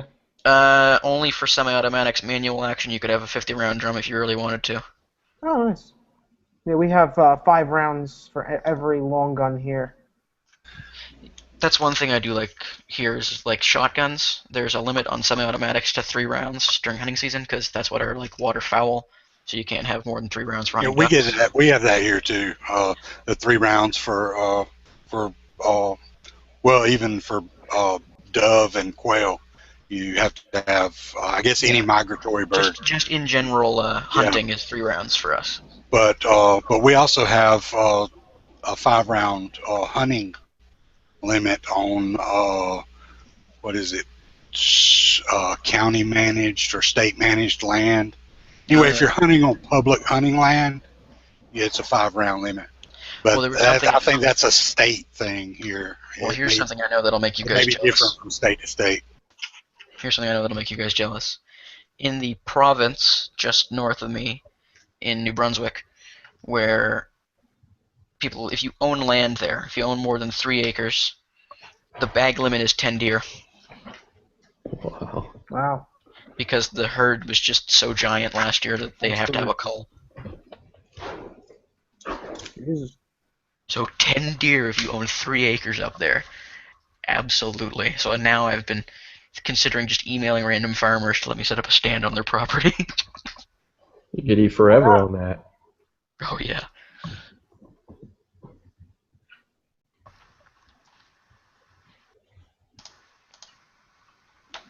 You guys have a moose season up there? So in Nova Scotia, where I live, you basically put your name in a lottery. You put your firearms license in a lottery, and they'll pull out like so many names because they can only give out so many tags for moose Huh. in our province. But in like the next province over, there is a moose season. My buddy lives in Maine, and he says they have all kinds of problems with getting those things are on the road, and they get hit by them, and they kill a lot of people. And I know in Maine anyway. Oh really? Yeah. Sounds like a rather pleasant way to go. My uncle actually just a couple of years back got hit by a deer. Mm. Or he hit a deer and it crumpled his Prius or whatever little tiny smart car he was driving at that time. Those are significant animals. You don't really think about it until it's on your windshield. Yeah. No, yeah, they could definitely cause some damage. I mean, in the States that happens every fall. Yeah, we have a lot of car accidents Yeah. down here caused by deer, and yeah, they seem to like to wander around on the road on desolate strips of road, and just so happens that the like 5.5 miles between here and town is a desolate strip of road. As it always would be. So I have to drive kind of careful once it gets into the fall. I'd be kind of careful on the road because they'll just either already be there when you top the hill and they're just milling around in the middle of the road, or they just decide they have to run across the road as you're topping the hill. Oh yeah, they're like squirrels. Like squirrels decide, you know what? This street has been entirely clear for the past day. There's a car coming. My chance. I'm across the street. Idiots. I know here in Ohio, it's once the farmers start to clear all the corn, I mean the deer are just every place because they're trying to eat it up for winter. Well, my father and I have taken a couple pictures for buddies that have their trail cam set up, and they'll have like pictures. And then we're in an area that was recently a forest, but it's been pretty cleared out. So we'll send them pictures of us like holding tufts of grass, taking basically a selfie with like 3 deer in our backyard, because they're so domesticated because they're around people that you could basically walk out with a club, beat one over the head, and drag it inside for dinner.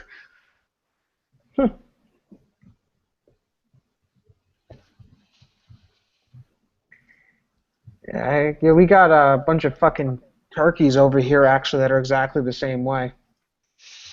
Well, that's what I want to go bow hunting sometime is turkey. Mm.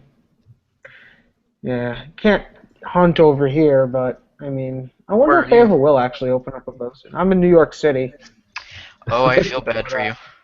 Yeah, I feel bad for you. If I thought our gun laws were bad, oh god. I know. The people Quail people hunting don't in realize the Central worst. Park. Well, no, because Staten Island, where I'm from, now you can feel even worse for me. It's a Christ, bit man. suburban. Yeah. Do you have It's a bit sandbags in your suburban. windows? Sorry? Do you have sandbags in your windows? No, not yet. But it's coming. But no, yeah. We do have like little woods and stuff. It wouldn't shock me if one day, because they said that the deer here are actually becoming a problem. We had a bunch of them because we never had deer here, but then like a bunch of them swam over from Jersey. So They swam over now we from do. Jersey? Yeah, no They bullshit. want to get the hell out of that shithole. Well, they came to a worse shithole, so they fucked up. That Well, is officially frying pan into the fire. Don't they have deer in Long Island? Yeah, they do. They do. Yeah. But I'm in Staten Island. Long Island's actually kind of nice, from what I heard. Yeah. Staten Island is a shithole. Staten Island is famous for, you remember that show back in the day, Jersey Shore? Yeah. Okay. They gave the impression that most of those motherfuckers were from Jersey, but in reality, most of them were from Staten Island. That's what we're famous for, are motherfuckers like that. And they have those stupid ass housewife TV shows. One of them actually lived literally down the block from me. It was fucking ridiculous. You guys ever heard of the Trailer Park Boys? Oh, that's an awesome show. I'm from the province that place is filmed in, and I've met Bubbles. I mean, that's like a huge trailer park, too. Yep. I live about 15 to 20 minutes from it. I'd say that's one of the best things that Canada's put on TV, that and Red and Green, I think. Oh, yeah. Red and Green. Oh, Jesus, I haven't seen that in so long. But I can't think of which... The guy who always has, like, a scotch in his hand every place he goes. Oh. I haven't watched the show in a long time.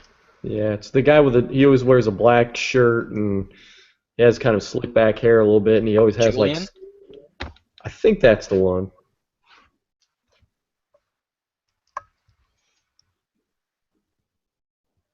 Oh, yeah, that's Julian, I'm pretty sure. Yeah, met Bubbles.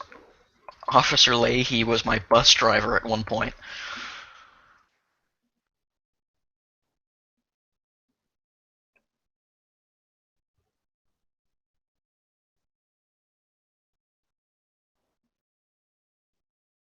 Yeah, I'm not sure what that show is. Oh, it's funny. They're just basically it's the Canadian equivalent of white trash. Wow.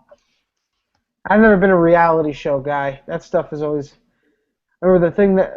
Even when that Jersey Shore thing was a big deal, I remember the thing that killed me more than anything was I thought that shit was isolated to the States.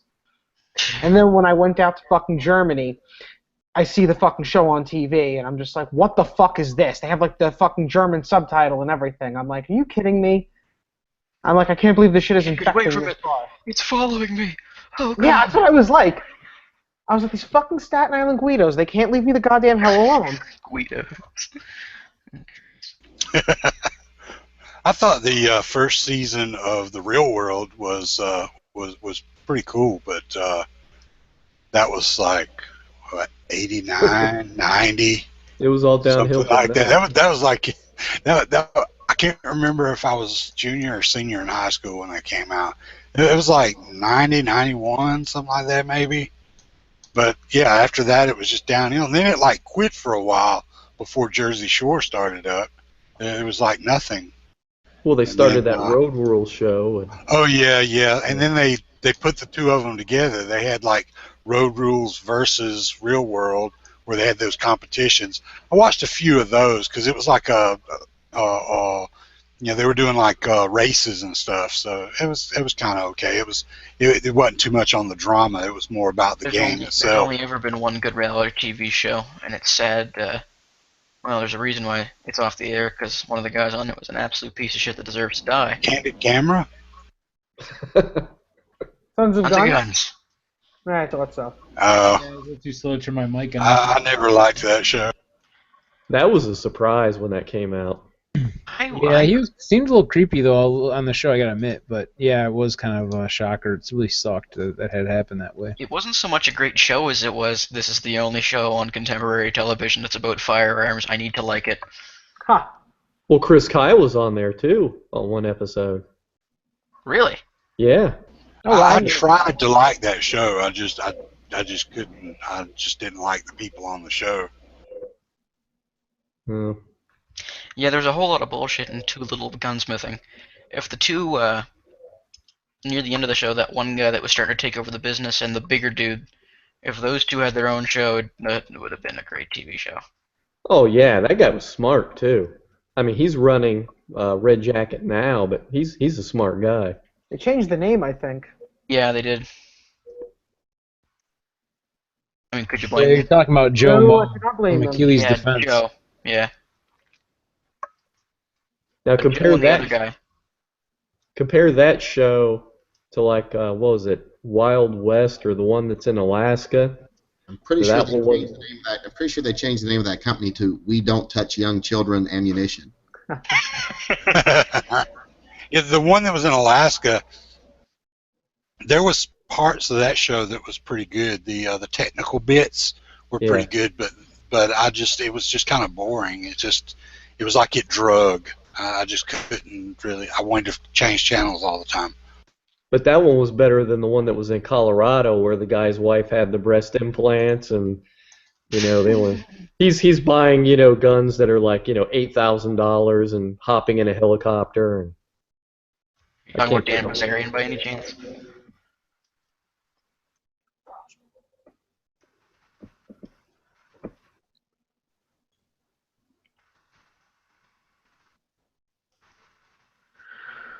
Oh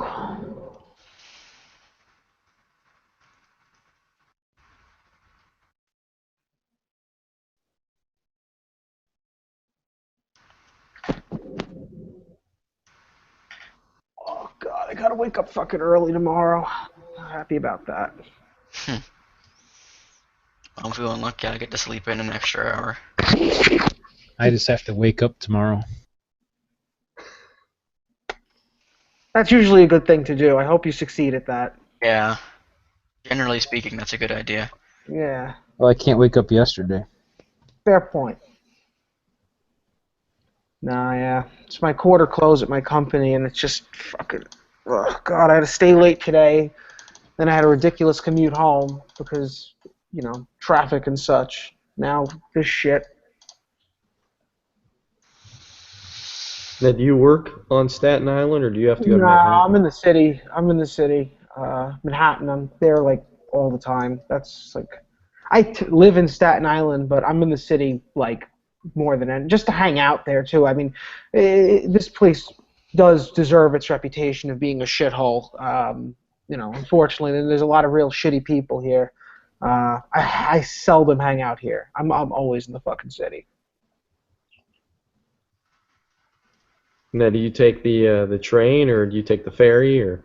No, I take the bus. There's a bus that actually... I've done the whole ferry thing. It's cheaper, but it's fucking miserable because you got to take a train to the ferry, and then a ferry to another train, and then sometimes another train to another train, and then walk. Whereas the bus, you get on it, I could study for my CPA, I could fall asleep, I could watch, gun videos, whatever the fuck. Usually the other two. I've been trying to get into the rut of studying lately, but yeah, and then it just drops me pretty much in front of my office, so it works out well. Yeah, that's the crazy thing about New York City. It's just there are different ways to get around it, but none of them are good. Yeah. Yeah, well, I mean, it's pretty crazy because, I mean, it's a city you don't really... Like, I don't have a car. I haven't driven in, like, forever. But it takes ridiculous amount of time to clear, like, a mile or two. Oh, yeah. Even walking sometimes. Like, today when I was going back to my office because I had to go to, like, some physical therapy shit, and then I had to go back to, like, finish up some stuff because it's, like, the busy time for us, and, fucking herd of people. It took me like fucking 10. I just wanted to fucking... Oh, God, I hate that shit. You get the fucking idiot tourists who fucking go and, like, they decide to block the fucking thing and hold hands and walk as slowly as possible. It's like, come on, motherfuckers, what's wrong with you? Yeah, I was there back in the mid-'90s. I lived in way upstate, and we went to New York, and I just couldn't get over the fact that you could go on the L train from place to place, but then you got downtown to Manhattan, and they tell you due to a police altercation downtown, you have to transfer to a bus, to another bus, to hop on another train to get back to where you want to go. Yeah, I could imagine. Back then, I heard it was real nasty down there. I don't remember what it was like back then. I mean, I was really young back then. Yeah. But I heard it could be really, really bad down there at that time. Yeah, that was right after the first terrorist incident back in '94 when I was visiting there, and I remember going to like a hotel, me and my buddy, and we went to the hotel, everything was cool. We came out the next day, there was an ESU van and a bunch of police cars surrounding this one, 6-story building, and I'm like, oh, well, that's not good. No, yeah, generally that isn't. Yeah, but Yeah, no, I heard just crime and shit like that in general was just terrible back then. Yeah, I heard there's like a murder a day or something like that. Yeah, it was not anymore, but it was really fucking bad, like really bad, from what I heard. That's like, yeah, I asked like my, family and shit like that, and they were like, yeah, you would like Times Square and that whole area, like you would not even want to walk around there apparently. But it got all cleaned up because some kid got stabbed on a subway or something like that, trying to protect his mother, like they were trying to rob her or something like that, and the kid got killed or something, and then they like demanded, like reform. It always takes someone getting killed for reform, I suppose. But yeah. Well, I mean, you could see people going to the bathroom, defecating on the platform, of the subway. So I mean, that's. Yeah, that shit would so not go down anymore. I could not imagine that going down at all. And we're pretty what's the fucking word, I suppose? We were pretty accepting of most things here, just in terms of like, you get so used to it walking in the street. That's one way you could always tell a tourist, is if someone's doing some crazy shit on the streets, whoever's paying attention 98% of the time is a tourist. Well, my buddy was from Jamaica, Queens. He was Puerto Rican. He's like, don't talk to nobody. Don't give nobody no money. Nope. That's still the case. You don't do that shit. Which what was funny was when we were on the L train and this guy comes up to him, he talks to him for a few minutes. Next thing you know, he's giving him a couple of bucks. I'm like, didn't you just tell me not to give anybody any money? He's like, yeah, but I'm from here. No, I don't. I make it a practice not to do it, only because you don't generally want to take your wallet out and shit like that. I'm always afraid one of them's gonna fucking snatch it up. But they usually don't. I don't know. I haven't gotten bothered in a long time. I kind of just developed when I'm walking, the pissed off New Yorker face, and just walking. They generally leave you the fuck alone. The ones that got really annoying, and at first, this was only like a few years ago, like when I first started working and shit, that always used to get me, were the ones who were asking about like the fucking, I don't even know. I'm sure some of them were bullshit, some of them were legit, but you never know. They eventually want your fucking credit card number to run for some charity or whatever, or like the fucking Greenpeace people. They literally stand in the middle of the sidewalk and like try to shake your hand. And at first, like I didn't think much of it. I was like, oh, someone wants to shake my fucking hand. And then it's like 15 minutes later, listen to this asshole talk to me, and I'm just like, oh, fuck you. And now, like, the second somebody like puts their hand out to shake my hand, I just like ignore the fuck out of them and walk away, but make it very obvious. Pretty funny.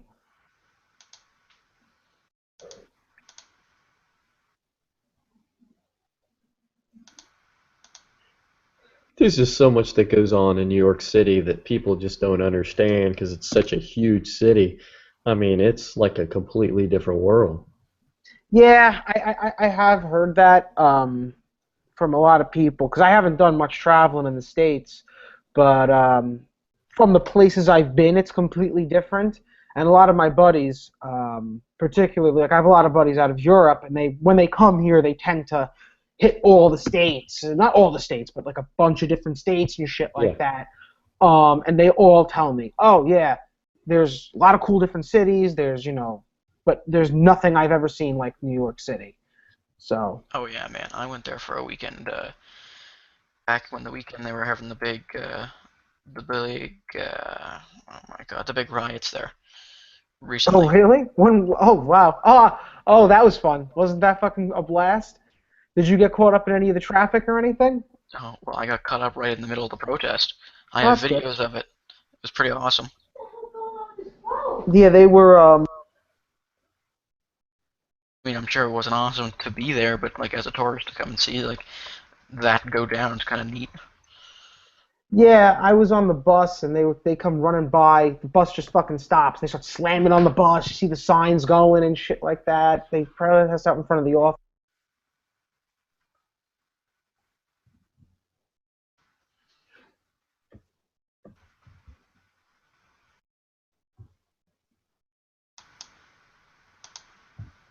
And his mic got muted or what?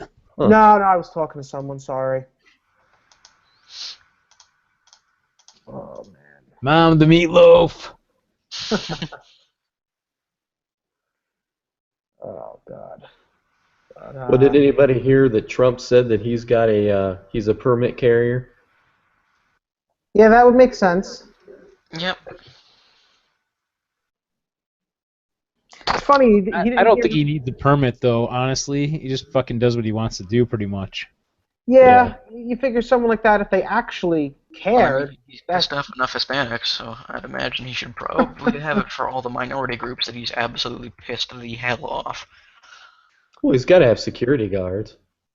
I mean, they're carrying. I'd have my own gun as well if I was him.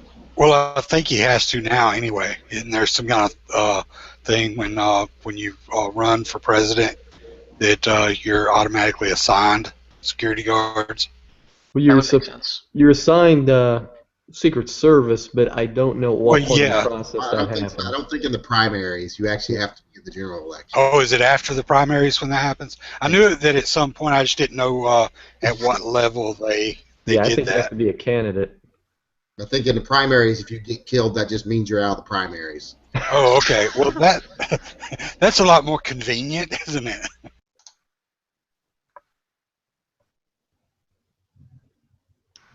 But yeah, oddly enough, he's the only one that said he's a permit carrier so far, anyway. At least that I heard. Yeah, it's pretty interesting. From my understanding, he wasn't always so pro-gun, but all of a sudden he is. Wow, look at that! Surprise! He's the definition of a contrarian politician. Well, he's a populist. I mean. Yeah. Yeah, that's what it is, populist. Yeah, people aren't super fond of him around here. Oh, he's putting all kinds of people to work over there. He says everybody loves him, right? Yeah, oh yeah. Mention that you're gonna want to vote for him or something like that, and wait until you see the reaction. It'd be pretty funny. Well, he seems to think everybody loves him, so. Yeah, I think most people, in his way, tend to think that way. And if you don't matter because you're wrong. Exactly. And I'm right, so I win. Fair point. That's funny. I like that. I don't know. It just seems like more of a clusterfuck each election, honestly. I wish we had a system where we didn't necessarily vote for people. We voted just simply based on policy. Like, we could vote on individual ideas and not just someone following an ideology.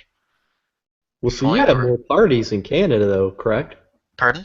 You have more parties in Canada, though, correct? 3 parties? Well, there's 3 parties that actually have a chance of doing anything. 2 or 3 other ones that are just kind of there. You have like a Labour Party, right? But there's basically the Conservatives and the Progressives. But the Progressives are split up between the Liberals and the New Democrats. That's essentially how it goes down. And then you got a few others that are like end up splitting votes. Yeah, like the Green is Party. It the Green Party, NP, whatever that other one is. The Bloc du Québécois. The Quebecers. Damn Quebecers. Yeah. Goddamn Frenchmen. We won this war. Get out of my damn country. Well, that just means everything has to be in 2 languages there. That's got to be annoying. It's in French first and English second in Quebec, and English first and French second here. Because if you live in the States and you do a lot of traveling in Canada, they require that all your American stuff have to be in both English and French if you travel up there. Wait, what? Oh, insurance cards and stuff like that. Oh, yeah. That makes more sense. Actually, it makes no sense, but hey. Well. Who am I to judge? Yeah. What? Did you ever see the movie Canadian Bacon? I've heard a lot about it, but I've never seen it. Oh my God! It's got John Candy, Dan Aykroyd, a bunch of really funny actors. He at some point invades Canada, but in the process of doing it, they had spray painted a bunch of profanity on the side of this truck, right? Yeah. And Dan Aykroyd is a motorcycle cop, and he pulls them over, and he thinks, well, I'm getting in trouble or whatever, and Dan Aykroyd's like, you know what's wrong with this truck? And he's like, I don't know. He's like, basically all the profanity, he had to spell it out in French as well as the English. God.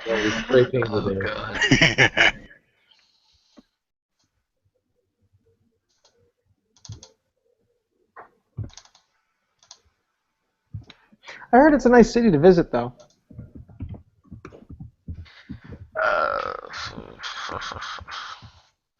I don't know about that.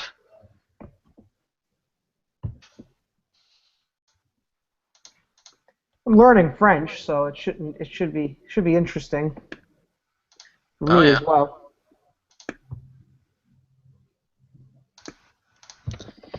Not good by any stretch of the imagination, but I try.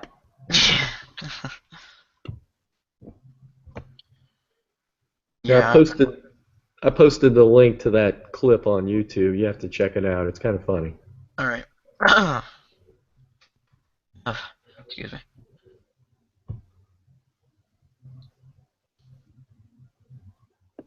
Do you speak any French or no?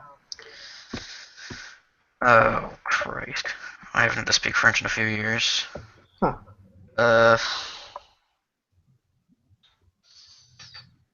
Oui, mon français, c'est très mal.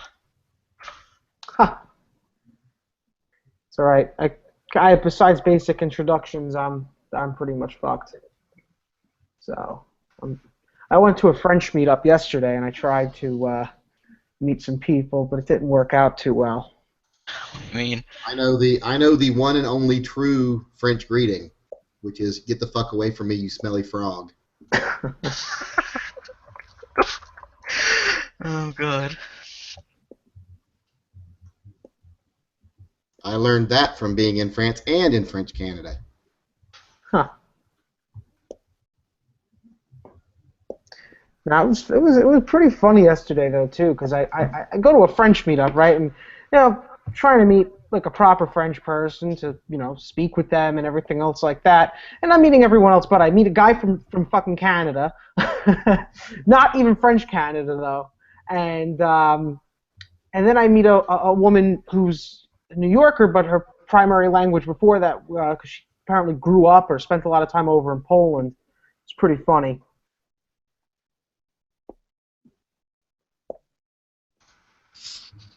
People could be such cunts, though.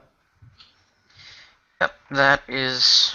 It's funny because I'm like, I'm joking around with the woman, and I'm like, oh yeah, you speak Polish then, and I'm like, yeah, I know one Polish word, and I'm like, it's the one everybody knows, and she's like, oh, if it's a bad word, don't say it. I'm like, are you a fucking child? Yeah, I'm like, are you a fucking child? And then she's saying to me like, oh, well, just a word of advice to you. If you're going to learn Polish, don't learn it backwards. And I'm just like, she's like, it's not very impressive when you start with profanity. I'm just like, I feel like, God, grow the fuck up. I just can't believe you used the word cunt instead of using the more appropriate and socially acceptable filthy slash. Oh, God. No, it was really funny. I just felt. That's the one word my mom will punch you in the throat over is cunt and bitch. You can't call her either one of those or you'll piss her off. Who? My mother and my sister. Ah. My mother will punch you in the throat. My sister will stab you. I'll keep that in mind. No, I tend to. I called my mom a bitch twice in my life. Once I got a coffee mug thrown at me from about 30 yards away that managed to hit me right in the back of the head and shatter into a million pieces. And I had to keep walking. That's some accuracy. And the second time we were doing dishes, and she literally hit me with a pot, like a pot you boil eggs in, one of those iron frying pan things, but it's made for boiling like eggs, like poaching eggs. She smacked me inside the head with one of them. That doesn't sound fun. No, that really, really doesn't. Should have learned your lesson the first time. And I remember my sister called her a bitch once, and she literally chased my sister down all the way around the house. And if my sister got out the front door, my mom jumped over the railing of the front porch and tackled her in the front yard and proceeded to beat the crap out of her. This was when my sister was like 18. And then I remember not too long later, my sister and her were getting into a fight in the kitchen, And my mom said something to her, and she's like, "Listen, woman." And my mom said, "You said woman like you wanted to say another word." And my sister just immediately dropped the stuff she was holding in her hand and ran out the back door. That's pretty funny. That is pretty funny. My mom was mean. She's still pretty mean, but now she's good to my kids because she wants to get into heaven. I keep trying to tell them. I was like, don't fall for her shit. I've heard that one before.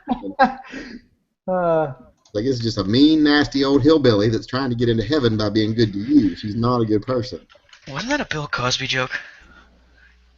Similar. And he has a bit sort of like that. So Like Yankee, grandparents. Those are some scary similarities you're pulling there. Next thing you know, you're gonna be trying to give me a drink. What do you think was in that candy? Oh God. Now I want some candy.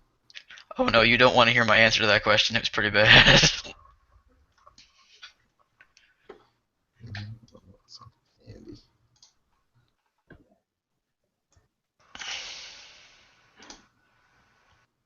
You better not be bothering that.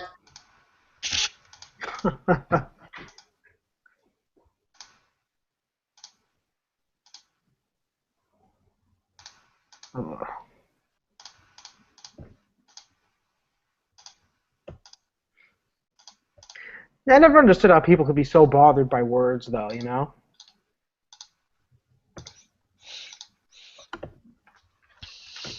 Well, words have meaning. Yeah, to an extent.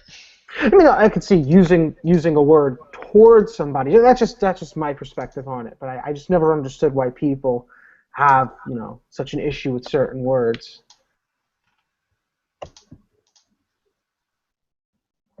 Oh, you mean like people who get offended when I smash my finger and say fuck because it hurt, and they get offended by it because they think I'm cursing at them? It's not even that they think you're cursing. I've met people like that. Yeah, no, that's what I'm talking about. Yeah. No, And like you're not even talking to them. No. They just happen to be it. Guys, I do like the anti-fem shit. I'm well aware of how offended people can get. Holy fuck. You don't know the definition. That's what I'm trying to say, though. It's exactly that. Like I said, like I was at this thing yesterday, and like I said, it's just this word kurva is the word. It's like the Polish equivalent of fuck, and it's like she just didn't want me to even say the word. Like she was like, oh, please don't say it, and it's like, it's just like, son of a bitch, are you kidding me? Like, really? It's a fucking word. It's a joke. Get over it. Most people laugh. Try to do that. Also depends on how she was raised. I mean, if where she was raised, you don't say that. Oh, every Pole that I speak to, the second it's funny. Like the second that I say, oh, I know one Polish word, kurwa. It's going to always.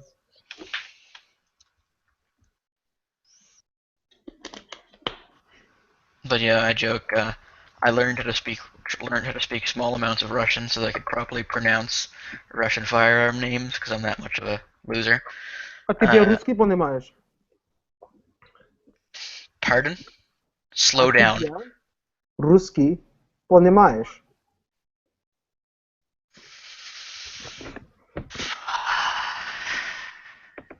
Спасибо, пожалуйста. А тебе русский говоришь? I'm just gonna back out of this conversation because now I feel stupid. No, you're not stupid, dude. It's cool that you're trying to learn another language. I do that. I like languages. It's just what I do for fun, I suppose. But that's awesome, dude. Keep at it. Could you read? Oh god, I can read like 5 words. No, you know the alphabet, the Cyrillic alphabet? No, sadly, I've just started recently. Dude, it's really really easy. You could totally fucking do it. Seriously. All right. Keep at it. You know. A lot of people are intimidated and shit like that when they see the alphabet, but it's actually there's like a little trick that I did to learn that alphabet. It's pretty funny because a lot of the letters, not a lot, but a few of them are similar to the English pronunciation. So like the A is an A, the T is a T, but then they have things like the H is an N, right? Yeah. So in order to remember that, the way I did it at least, is that I would like associate it with a word. You know what I'm trying to say? Yeah. So like that has the other letter N in it. So like I said H, hand, Okay, N. Oh, yeah. You follow what I'm trying to say? That's And I what you're did all the ones like that. I actually could read it before I could speak it. Oh, interesting. Not that I couldn't read the actual words, mind you. Like I knew like how to pronounce them. So I'd be like in like the Russian store, like just looking at the words, trying to pronounce them, not knowing what the hell I was looking at. Yeah, you could have been saying like the most vulgar thing ever, like next to some old lady. I would hope that they wouldn't put like vulgar things on like the chocolate package that I was reading. But you never know, I suppose. Hey man, like there's a thing in Australia that's called a golden gay time, and it's like it's like a popsicle. So you never know. Fair point. That's funny, but no, yeah, dude, keep at it. It's a fun language. It's a really cool language too. Because there's no, and from I haven't found I couldn't believe this at first because my buddies from Ukraine were all telling me this and it just didn't make sense to me. But then I kept on like giving them different word orders. Apparently, like you know how in most other languages that exist there has to be like a specific word order, right? So like I have to say, for instance, like if I want to say I'm going to the store, I have to say like I am going to the store. I couldn't say like store going I am to. You know what I'm saying? In Russian, you could put the words in any which order, and it doesn't matter. It all. What?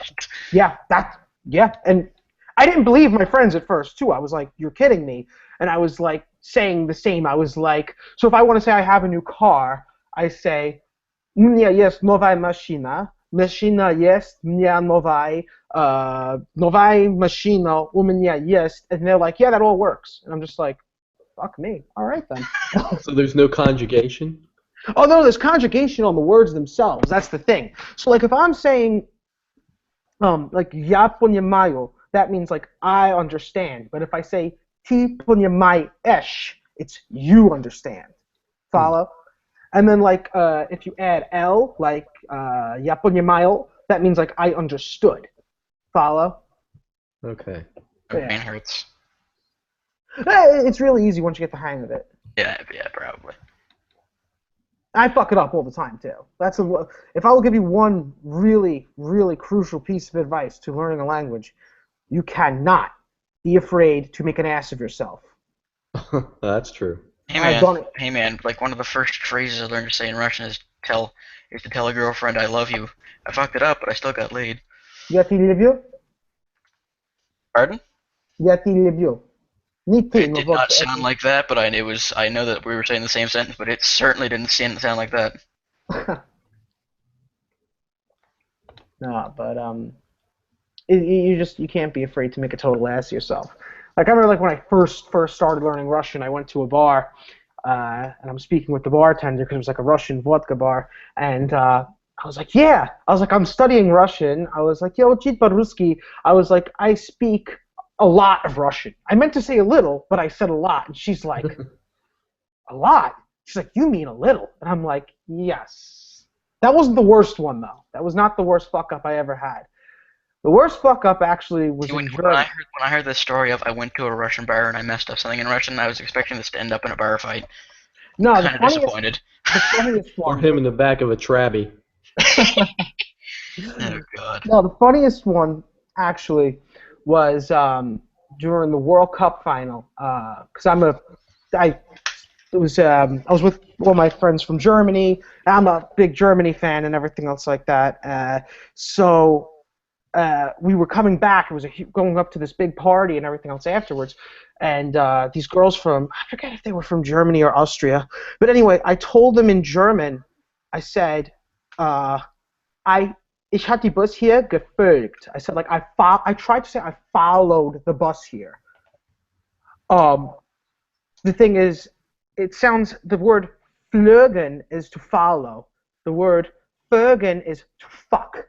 So I said, I fucked the bus here. Fuck. That was pretty funny. That's pretty impressive. Yeah. I told them I fucked the bus. That was very impressive. It would have been impressive if I actually did fuck the bus, but alas, I'm not. I'm just picturing a guy like spread eagle on the back of a bus with his cock in the exhaust. No, but mind you, I said I fucked the bus here, so I had to fuck it all the way there. That's what I'm saying. So, quite a few blocks. Oh god. So that's some duration you got going there. Right? I am not that gifted. Oh god. But no, yeah, that was by far, I think, the biggest fuck up I ever had in another language, and it was pretty goddamn funny.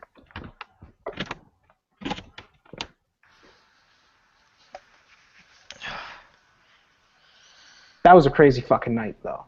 Oh my god. We wound up partying on this rooftop that was like adjacent to the Empire State Building. Oh my god, dude. That sounds like a hell of a blast. It was insane. It was really insane. I had a fucking blast. I don't really give a fuck about sports in general, but like for when the World Cup comes around, I love it just because of the fact like you get to hang out with like all these people and everything else like that, and like I think I might go to Germany next year for the Euro Cup, even though it's in France, but just because the Germans are fun as fuck to hang out with, man. Well, if you're drinking. Dude, there's another very important rule that I have is never ever try to outdrink a German, because I tried once and I failed very miserably. And never refuse if they want. They'll always buy you a drink, and never, oh no, I can't take it. That's very offensive. Never accept if they offer to let you use your shower. I'm sorry, I had to. That's funny. No, yeah, they're a good group of people. I like them a lot. I'm actually going to Amsterdam for New Year's with a bunch of my German buddies. I feel kind of bad because I've heard they've gotten it prison style pretty bad from the whole immigration crisis going on. The Germans? Oh, they're having riots. Okay. Yeah, bad riots. So, in Canada, all traffic that comes in from the Middle East takes a stop either A, in a port, it's about 20 minutes from my house, or B, at an airport, it's about 30 to 40 minutes from my house. So literally the 200,000 immigrants that are going to be coming in are going to be stopping here and being processed here. That's going to be a hell of a strain on our economy. Yeah. I think it's just send them all to Saskatoon.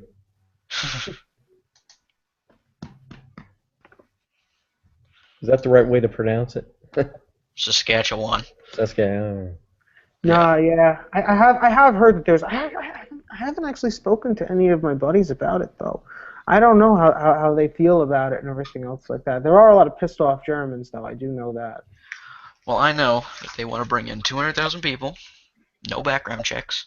If you can get on the plane or the boat, you can come to Canada. Now, Yeah, I'm not going to say that's a bad idea, but that's a bad idea. Oh, they want 1 million in Germany, or almost 1 million. I think it was 800, or you're right. It's either 800,000 or 1 million. I don't remember the number. Yeah. But it's. I feel terrible for these people, but I mean, there has to be some kind of protocol. Yeah, but let's say like a tenth of a percent. Before we say we feel too terrible for these people, because believe me, I'm one of the more liberal people in here. Yeah. But before we say we feel too terribly for these people, the way I liken their situation is if I had someone tell me, oh, this poor gentleman was just beaten bloody by 4 men, they almost beat him to death, I might feel sorry for that guy. But then if I say, well, the reason they beat him bloody is because he was out with his fellow Klan members burning crosses in beating up black people, and then one of his Klan member buddies found out his grandmother was Jewish, so they beat the crap out of him. Well, now I don't feel so sorry for him because he kind of put himself in a situation where he was doing wrong and it kind of turned back on him. And I look at these people, have 93 to 98% of these people believe in Sharia law. 96% of them say they support the tenets of ISIS.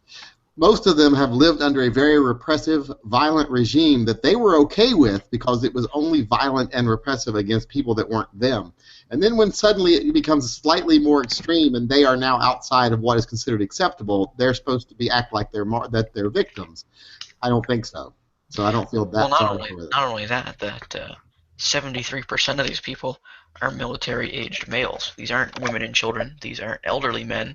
Yeah. These are I mean, this is kind of a shitty thing to say, but these are like the ripe age and ripe demographic for potential insurgent members.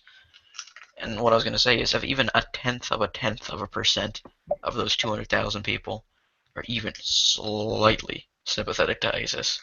Oh, without a doubt, they're sending ISIS people over. Oh yeah, I mean, absolutely. I mean, like I said, I do tend to be a bit more sympathetic towards them, I suppose, than most. But you know, any idiot but could tell. that being said, they would.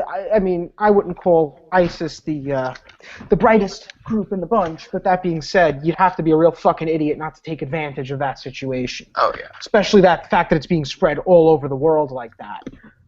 It's really interesting. There's definitely going to be some bad that comes of that. But yeah, I've said it and I've gotten pretty big flack from it. But if that were to be the case, screw the firearms laws. I'm going to put kick plates on my doors, sandbags in the windows, hoard food and water, and I'm going to hide out for the first month until the fires subside. I think it'll just be that. I don't know. I don't think it's going to get. I don't think it's going to be that bad. I probably say the vast majority of them aren't. But oh yeah. I would definitely say it just takes a few of them, which is why I do think that there does need to be some kind of a protocol. And not even just ISIS members, like international criminals, like drug dealers. Oh yeah, sure. Wanted in other countries. Like they're coming to this country and they're saying that they're refusing fingerprinting. Yeah, you can see. The thing is, if you're accepting help from somebody and you really are in that dire of a situation, you should really follow some fucking rules. That's unacceptable behavior. I'm surprised. I mean, I'm surprised, but I'm not surprised that the Germans are really fucking taking that because they're usually the type. I know why they are. I mean, they don't want to be seen as Nazis. Yeah. But no, they said the reason why they were accepting so many people is because they're not populating their country with native Germans the way they should be, the way a lot of Europe is doing now. So they need a workforce, a steady workforce, because they just don't have it. They're not repopulating their own. Yeah, but what are the odds that those immigrants are actually going to go out and learn German and become a productive member of society? Well, that's the thing. They're probably not. They have a lot. They actually. I mean, that doesn't. I mean, I get, like I said, maybe I'll have to talk to some of my buddies over there and see what they think of it. But I mean, there's a lot of Turks over there. There's a lot of Turks over there. Well, that happened during the Gulf War. They shipped them all over there. Because I was over there when that happened. For the Kurds and the Turks, Turkmenistan and Kurdistan, they shipped them all over to Germany, and that was back in the early '90s, and the Germans were pissed about that. They would spray. They would. Know that. Yeah. Oh, yeah. Because I was there from '91 to '93, and you would see, Auslander's Raus spray painted next to buildings where where those people were. They were. It wasn't like camps or anything, because you hate to use the term camps in Germany in the same sentence, but. They were just, places where they were staying, old military installations, and, they did not like the Turks and the Kurds over there because, they just didn't like them. And it was kind of touch and go there for a while, but like I said, I've heard that on the news that they said that the native Germans and a lot of other European countries like the Swedes and the Finns, and they're just not repopulating their own population to keep up with the active workforce. I did not know that. That's really interesting. I got to look more into that. But the problem that you're going to have is the problem that France had a few years ago. I don't know if you remember all the riots that France was having, with the Muslims, and there were places where the police wouldn't go in France where the Muslims were because, they couldn't deal with them. And, they had all those riots. From my understanding, they did crack down on them a bit, did they not? From what I understand, Yeah. They kind of had to. They were burning down French cities. So, but that's kind of the issue where you may have a homogenous group, like whether they're the Germans or the French or whoever, and you're bringing in a contingent of people from another country with different cultural values and histories, and those people don't want to conform to, the national standards, so to speak, and they want to be Muslim in a pseudo-Muslim area and not obey the laws of that nation. It could get pretty. I mean, look, I have no problem whatsoever with Muslims, but if they're going to want to hold on to their country's values in terms of any kind of strict, what I'm saying, adherence to Sharia or any of that, no, that's unacceptable. That's entirely unacceptable. I have no issue with them any more than any other religious person. It's the same situation of the church and state. There should be no connection. No, I agree 100% with that. There should be no connection, and what the fuck was I trying to say? But no, yeah, if they're gonna come, the way I see it is when you go to another country or in someone else's house, you know what I'm trying to say. You behave, you know what I'm trying to say. Yep. In that manner. I feel you. It'd be like if I went over to fucking Saudi and they have their stupid fuck laws there, and I full of tattoos, exposed my tattoos, made to a fit, stupid motherfuckers, they'd have the right to freak out apparently, but other people, I guess, they're not held to that standard. Well, I think the big problem happens is when they do, integrate a little bit into that society, and then they start running for political office, and then it starts to swing the, the policies and the laws of that country more towards in Quebec, there's a the Shia side.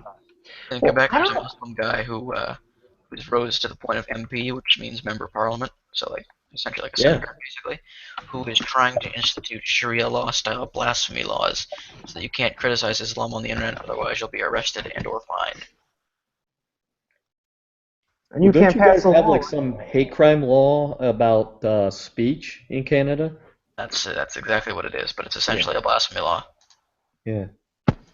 So I don't know what the law there is in terms of running for we don't have free speech. office. We don't have free speech. It's not guaranteed.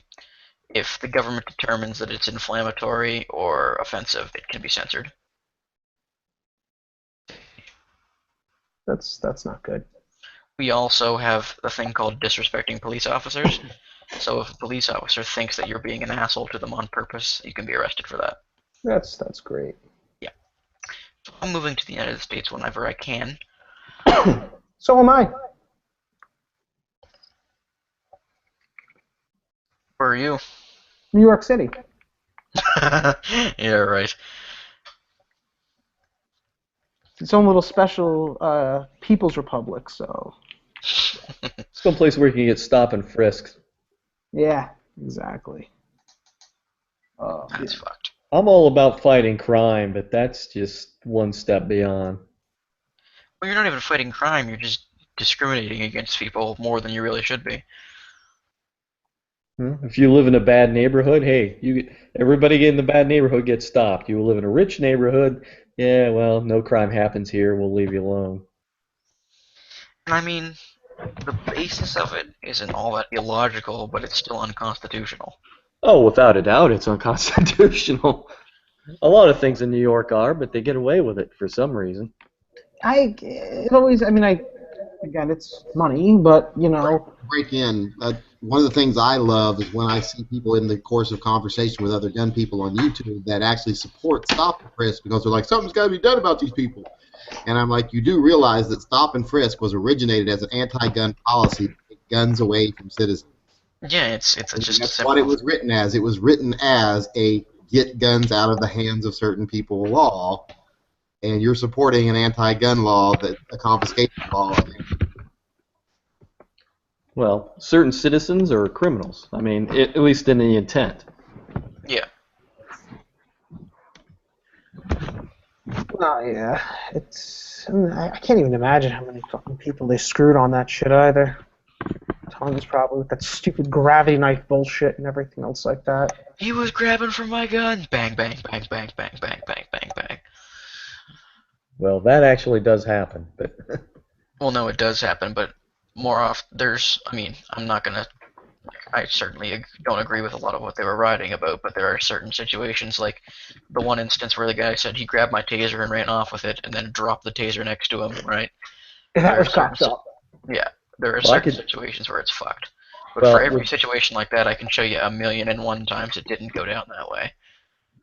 Well, that one situation, I could tell you 100%.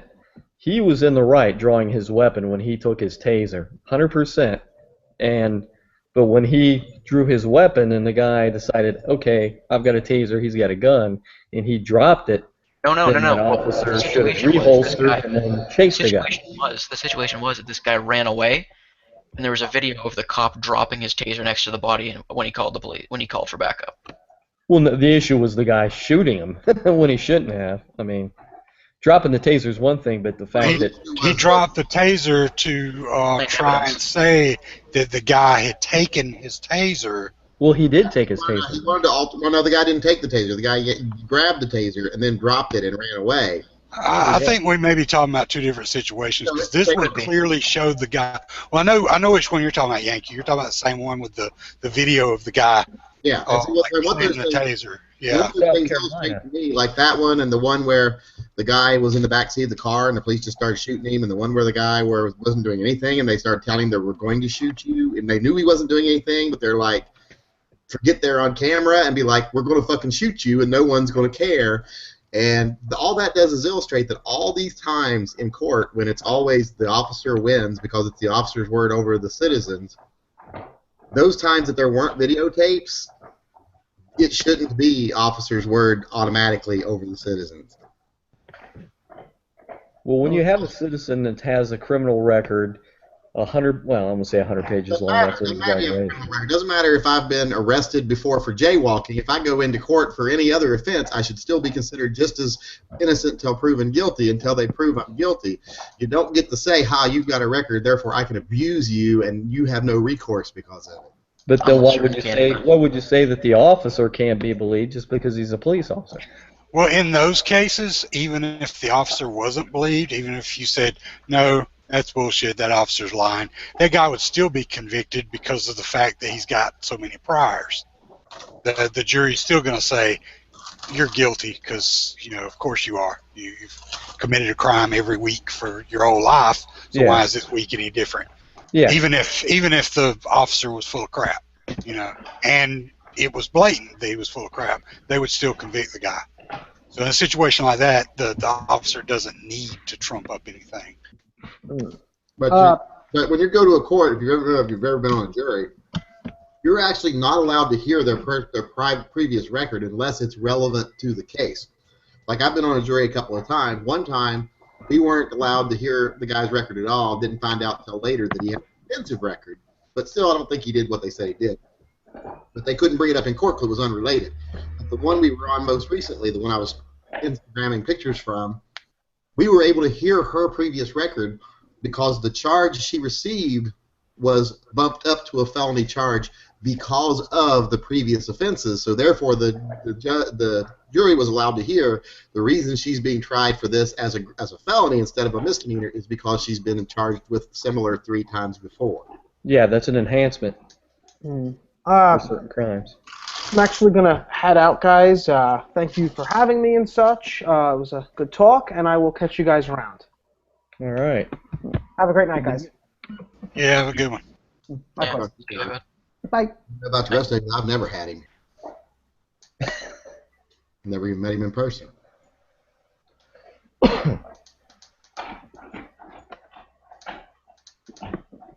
God, fucking.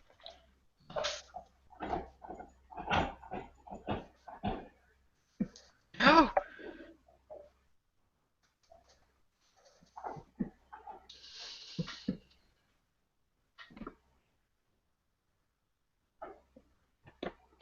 Yeah, no, that one, the one from South Carolina, where the guy ran from the officer, he chased him. The officer pulled the taser. They fought over it. The other guy got the taser, so the officer drew his weapon. Then the guy dropped the taser, and I think that's what we were talking about. And once he dropped the taser and started to run, that's where the officer should have reholstered, picked up the taser, and then chased the guy, as opposed to just murdering the guy. Or for God's sake, even just if you wanted to get a little angry, just pick up the damn taser and shoot him in the back. I'd rather that than. Well, it's 100% legal to taser somebody in the back. That's not an issue. But... Oh really? I did not know that. Oh yeah, that's where a lot of people get tasered because they're usually running from the police.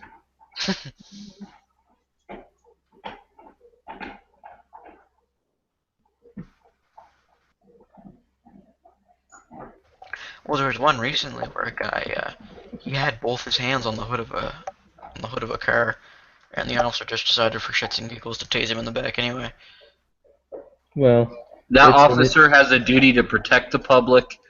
If that guy was willing to grab the officer's gun or taser, it doesn't matter. If he runs and turns his back, that officer has to assume that guy is going to go out and commit things reasonable to that.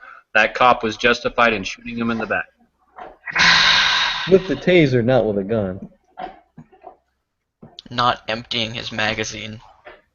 No, he was justified to kill him. I would have dropped him right there, same as the officer. Right, I've made If the guy reaches for my gun or my taser, I'm dropping him. I'm not going to let him go and run to the next guy and hijack his car. Well, no, he dropped the taser after the officer drew the gun. As a police officer, you do have an obligation to protect the public safety that a normal citizen does not have that obligation. Therefore, if someone comes up to you, tries to grab your gun, tries to shoot you with it, it doesn't fire for some reason, he throws it down and runs away, you can shoot that motherfucker in the back of the head, because if he was just willing to kill you, what's he going to be willing to do to the woman and her 3 small children whose house he runs into for protection in a few minutes when you're chasing him? Culpable in allowing a felon to escape if you, as a sworn officer, allowed someone to take shots at you, miss, and then run away, because that's attempting to kill an officer. Yeah, you have reason then to believe if he was willing to try to kill me, he'll kill whoever gets in his way when he's trying to get away. Yeah, fair enough. Well, but an How many officer times yesterday did a police officer stop and help someone who had a flat tire? How many times yesterday did a cop stop and help a kid get home who was lost? How many times yesterday did a cop direct someone to the fastest way to get back on the highway? No news is good news, baby. How it works. I'm just saying, there's a lot of stuff going on, a lot of interactions with law enforcement and regular people. Well, and there's 1.1 million one police agenda officers. that is being fed to us. There's 1.1 million police officers in the United States. It's like I was watching on TV or on the internet yesterday about the local sheriff's department that got together for the little kid who's got the terminal disease, and he's a big zombie fan, so they rigged up a zombie scene in the county sheriff's office and took him down there and let him shoot zombies, and then the deputy... Oh, yeah, I saw that. Actually did a little dance number from Thriller at the end, and you'll see that on the internet, but where was that on the national news? Well, nothing bled. If it bleeds, it leads, and that's all the news cares about anymore. Sadly. Blood and guts sell. Why do you think when an officer has someone pulled over just for speeding on the side of the freeway, traffic comes to almost a halt? It's because everyone's breaking their necks as they drive by, just hoping they see blood or guts. Well, those are rubberneckers. You just can't stop those people. Jeez. That drives me nuts. To be fair, if I actually do rubberneck and look at an accident, I don't want to see blood and guts. I usually am looking at the car and going, is it totaled? Is it not totaled? And how much is that going to fucking cost to fix? That's because you're a sociopath. Well, it's just I like cars.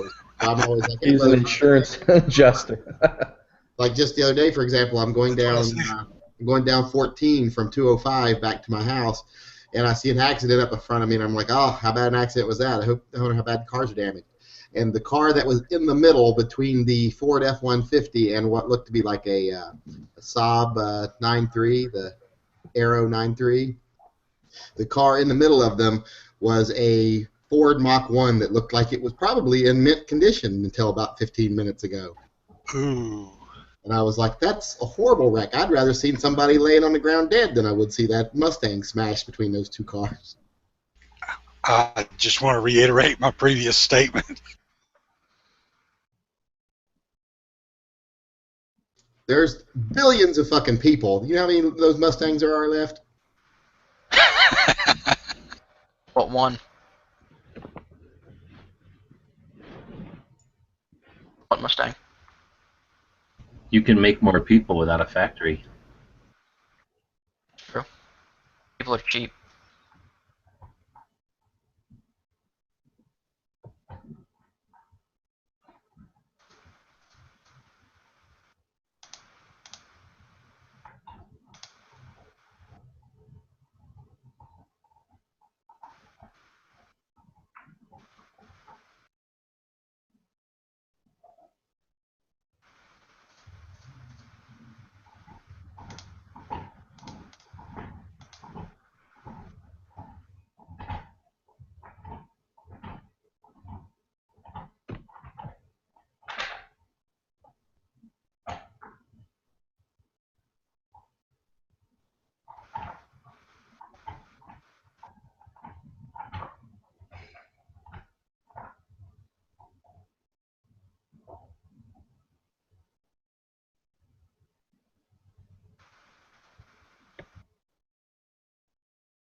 Someone needs to install a tumbleweed sound effect for moments like this.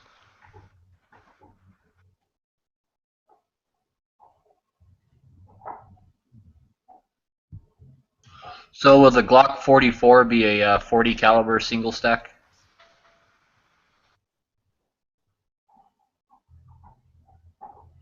No.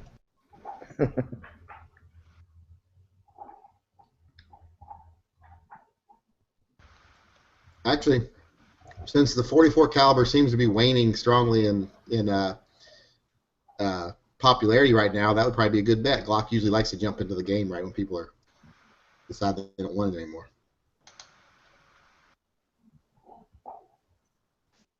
Maybe I should make a Glock and 44 Magnum just for shits and giggles. See if I can do it. What, an auto mag? Yep. Glock will never do that.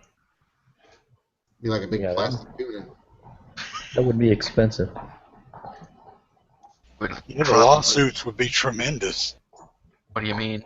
I don't know if that polymer frame could handle that. Well, that's true. Yeah, because Kunins have to have a really strong frame to handle it. Be neat though. That's a gun I keep going back and forth on whether I want one or not. The Kunin. They told me the other day. Oh, do they make a Kunin in 44? No, the 357 Magnum. Well, yeah, I know they made it in 357. That's a gun I keep going back and forth on whether I want one or not because I know they're totally impractical. Well, you know what you're gonna hear when you come to a gun community asking whether or not I should buy a gun. But We're they like told me they told me they'd send me one I can try out first before I buy one. Lucky bastard. I'm still not sure I won't. They're not cheap. They're not cheap at all. No. How much are they? Like $1,200. Jesus, that's like 3,000 Canadian.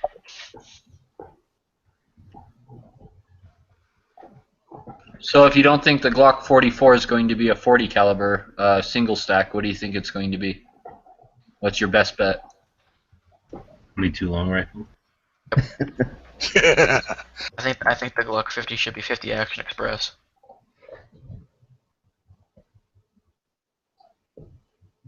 If and when it ever comes out. They should get together with North American Arms and make it a double stack 22 NAA. Or 32 NAA, sorry. I just don't understand why they made those last two pistols with 6-round magazine. I mean, they're not on par with Smith or the XDS because those have 7 or 8 rounds. So I mean, you're under firepowered versus the competing guns. Glocks don't miss as much as Smith and Wessons or Springfields do. Wait, what? Just the mere presence of a Glock, the criminals turn and run. So you don't need any bullets at all. Just... Oh God. That's how 9mm Glocks are so effective. They're more effective if you turn them sideways. And grab your nuts. That helps. And scream break yourself at the top of your lungs.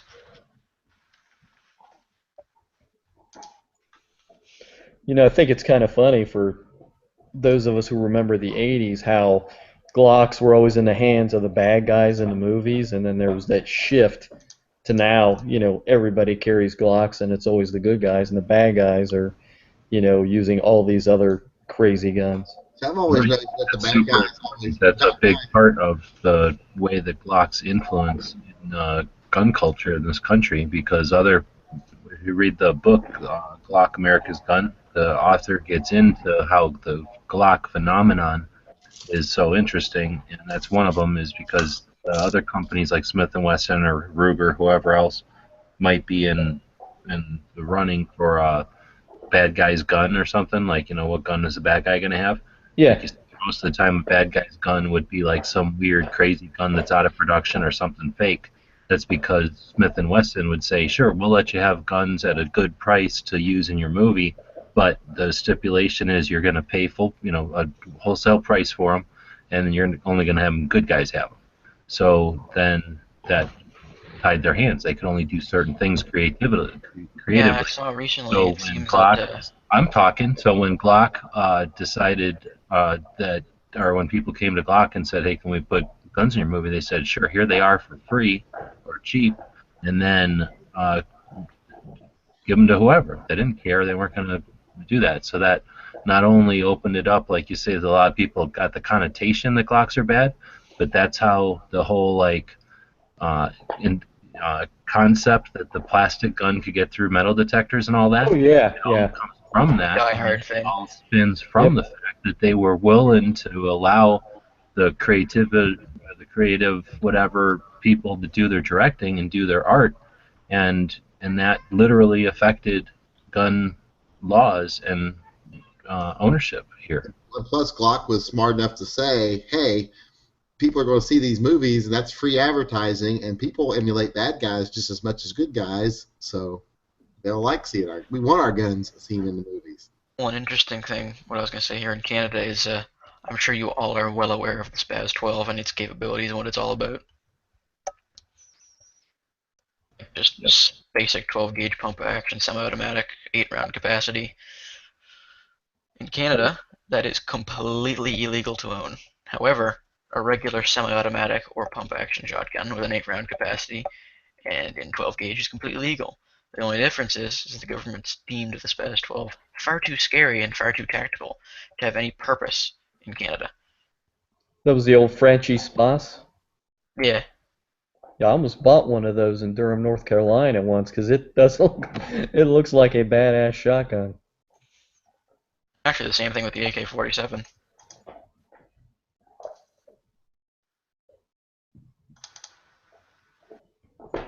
Yeah, any AK variant whatsoever is entirely banned in Canada, but the SKS is legal because fuck logic.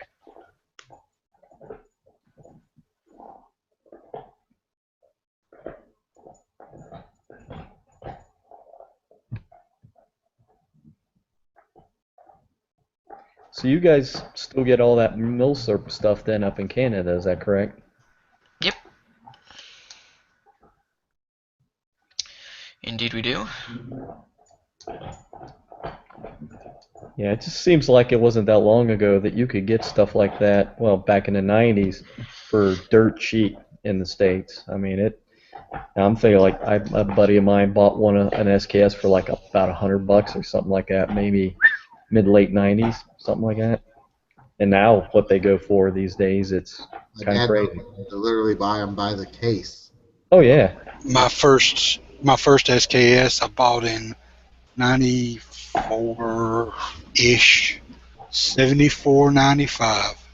Yeah. Wow. Yeah, my dad always bring them in by the crate, and they were so fucking packed with packing cosmeline and shit. And I remember spending many a weekend in the garage hanging those bitches and cleaning them off, letting them drip dry after we sprayed them down. I just can't get over it.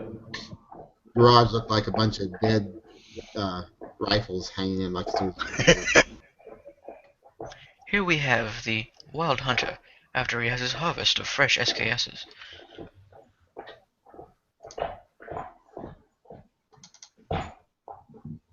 burning butter. That could be my dog. That makes sense. Well, I thought there was a horse trotting around in the background somewhere. Not your dog. No, he's chewing. He's chewing on a bone. It's a lot louder than that one. Mine. My dog has that giant nylon bone. It's the only one she can't bite through, and she goes in on the hardwood floor and chews on it, and it literally sounds like someone's trying to tear the house down.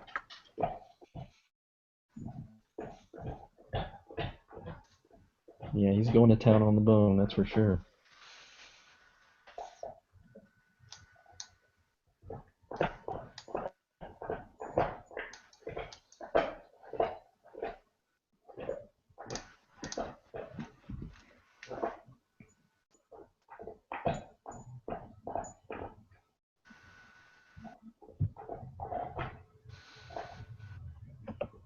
Well, since it is Glocktober, my first Glock was a 27. I don't know about anybody else. I mean, a Glock was the second handgun I ever fired. My first Glock was It was a 45. I can't remember what one it was, though.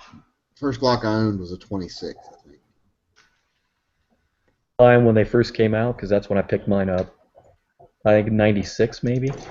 I think I owned my first Glock in 2007, 2006, maybe.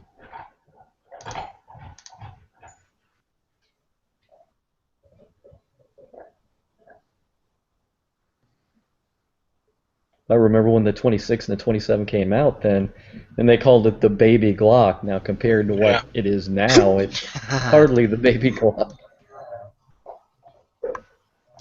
Then I proceeded to try to buy every model Glock they made, and I actually do believe I got every model you can get in this country. And now they've started fighting back.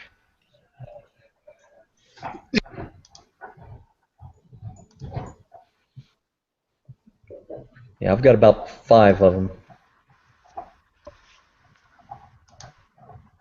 I think that's about what I got.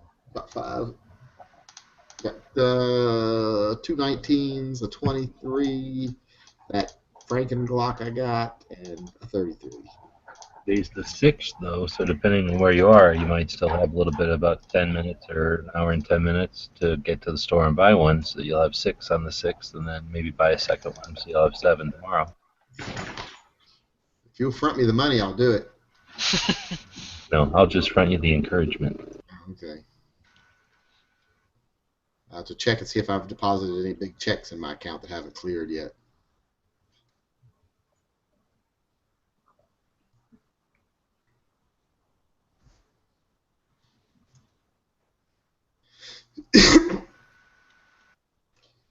I was wondering if I was going to be able to go to the range tomorrow or not, but then I got a package in the mail today. Prepper Gun Shop sent me a bunch of ammo to test that gun they loaned me with. So I'm like, yeah, I got to go. I got a bunch of ammo from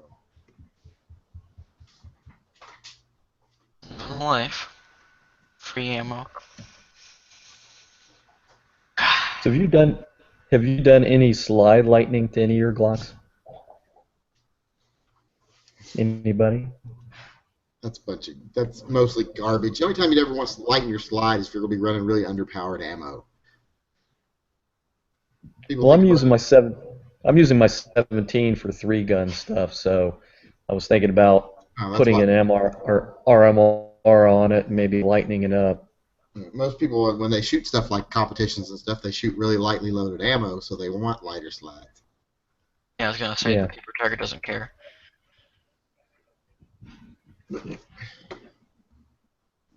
Oh, why is my camera way up there? Prepper Gun Shop sent me a couple boxes of ammo, so I get to go to the range. Where's my camera getting way up there?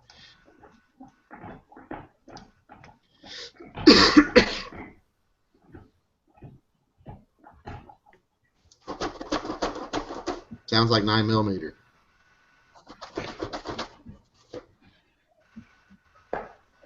Because 45 would make a thunk noise, right? No, because he told me it was a 9mm. Hmm.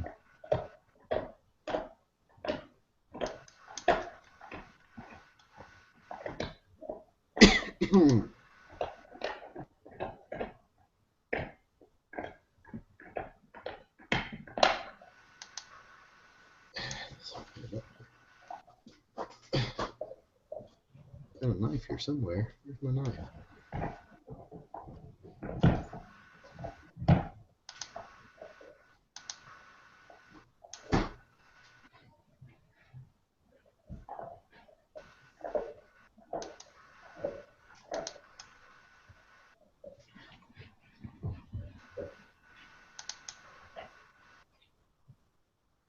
Oh man, you know what? Playing this, there's one thing I gotta tell you, that if I could change anything about firearms perception in the media, it's that shotgun pellets don't disappear after 20 meters. Good God. Well, yours don't. Mine do.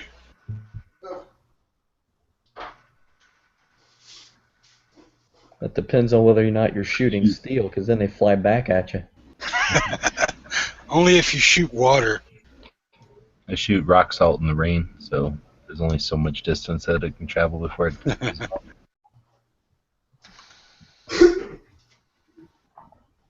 Rock salt? What are you hunting, demons?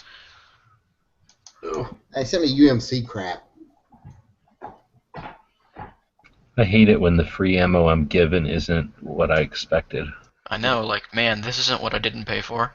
It makes me I not don't, want I don't to feel go bad that now, because I actually considered the other day not saying where I got my gun in. I'm like, they're not paying me anything. They're not even giving me discounts on guns. Why should I mention them? But then I mentioned them, and they sent me some free ammo. So Yay, free shit. of course, now I'm showing his god awful ugly gun that he sent me to.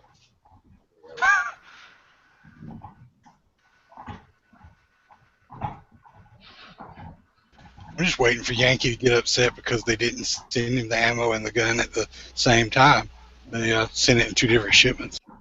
They sent the ammo.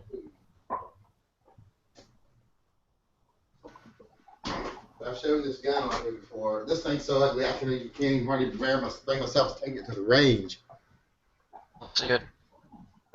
Look at how ugly that. Why is my camera away? That's in here. Look how it's like gold, but it's like spray painted gold. Oh, it's not like TIN? And you can't even see like the that would normally be on the slide is like filled in with the gold paint.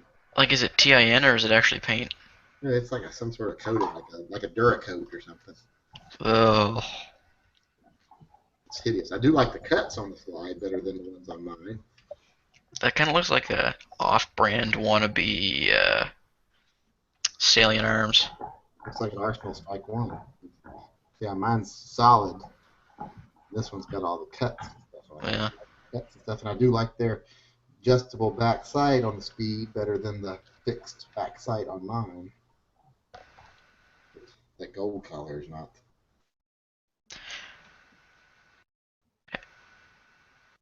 Those salient guns are not cheap. Well, that just cut out on me and came back for some reason. I don't know what that was doing. Yeah. How dare you, Yankee? How dare you point a gun at me over the internet? I could have died. Did you make sure it was unloaded first?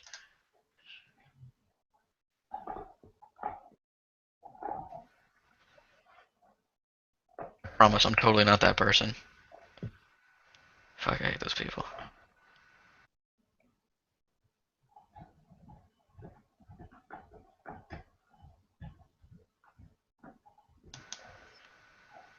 Come here, you slippery bastard.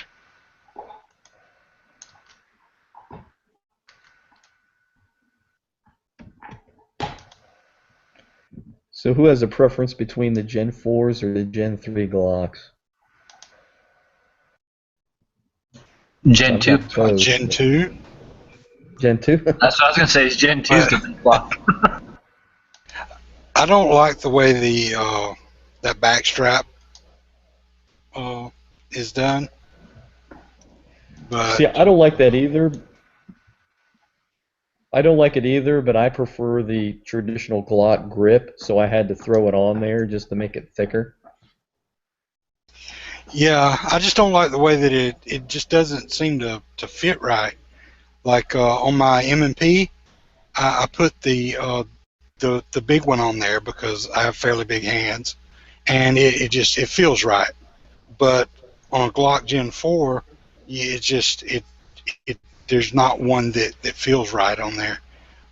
But also it could have to do with the grip itself, because the grip just doesn't have enough grip on it. But I I like- guess you could fix that with some that grip tape stuff. See, I like the Glock grip because it's consistent throughout the handle, basically.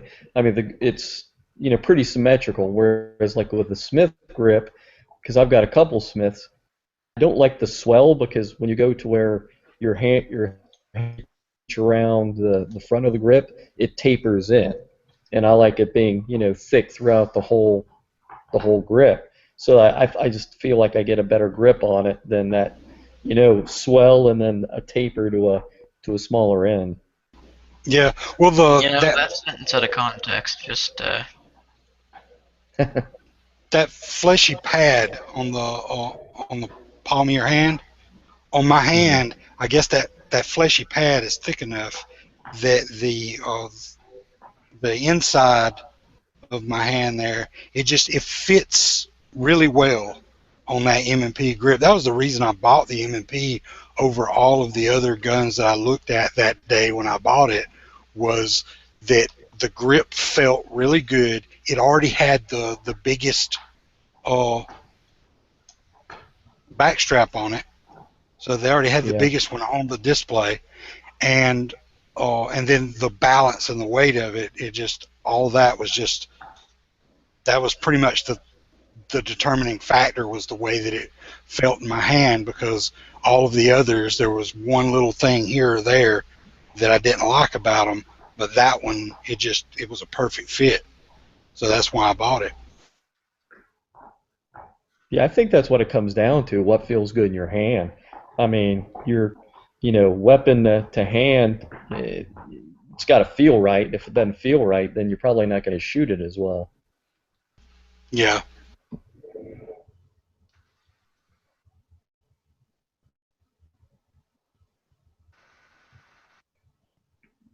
Yeah, I bought the 42 shortly after it came out, and I had to get the extended little Pierce magazine extension, and then throw a little rubber slip-on grip just so I, felt tacky, because that thing is just so small in my hand.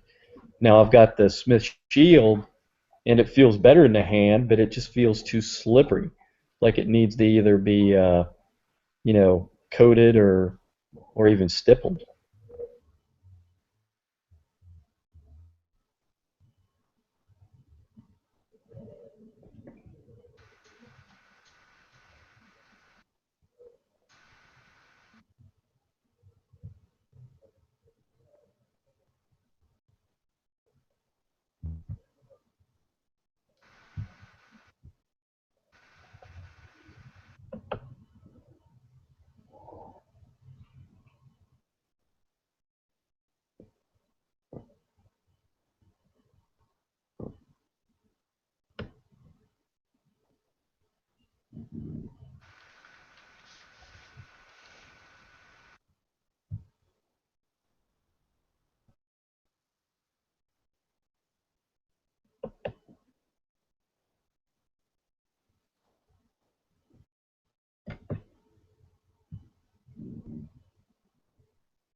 Who's the chief advisor to Obama? Does anyone know?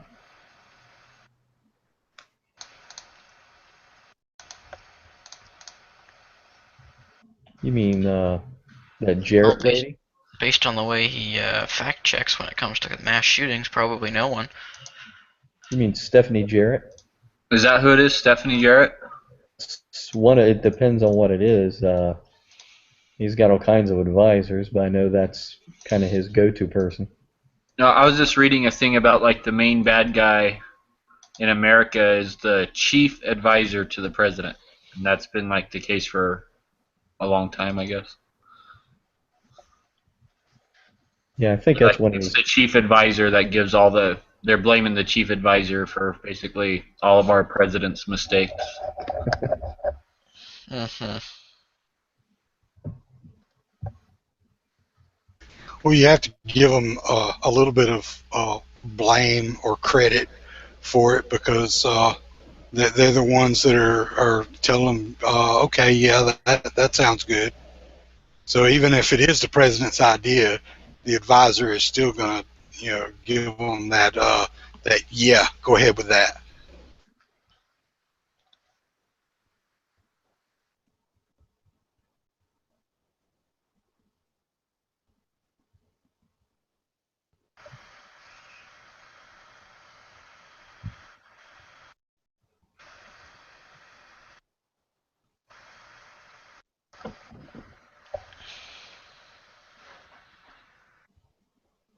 I don't know, man.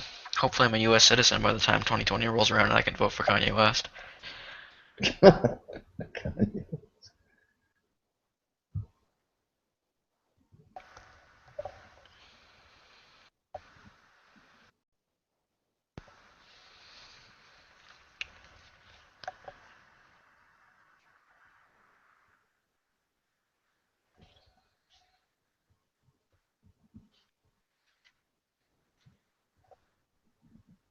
I'm just going through TV's link where he's got this legally armed this number of permit holders in each state. Pretty nice. Yeah. Quite a few states with 500,000 or more. Right there, that tells you that we've got a bigger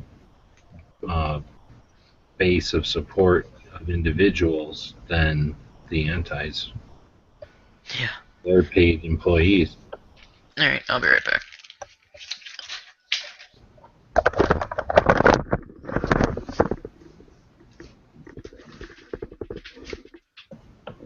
Canada, when you take off, it's polite to leave your mic on and take it with you.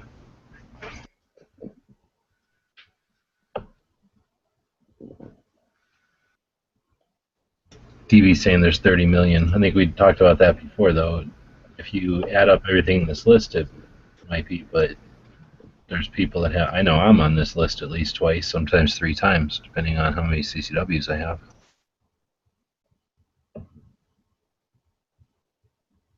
Yeah, I think that's becoming more popular too because I've read about it quite a lot.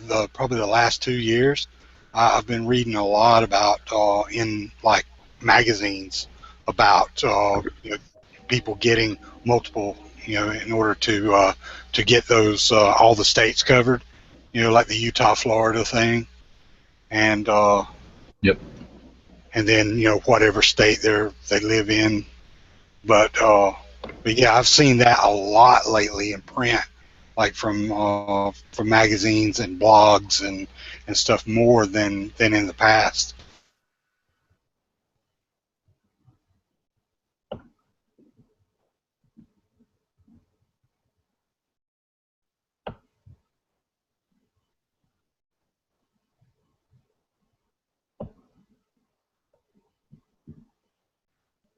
Just look at Florida's number and it'll show you. Well, yeah, but it says New York has 2 million, which, New York isn't getting it. Well, at least in New York City, they aren't giving anything out. Hardly, anyway. Well, even hardly, that would be a large number probably because, population-wise, even just, a small percentage of them would be a fairly large number. Yeah, it'd be a couple 100,000 easy. That's about a city of 9 million.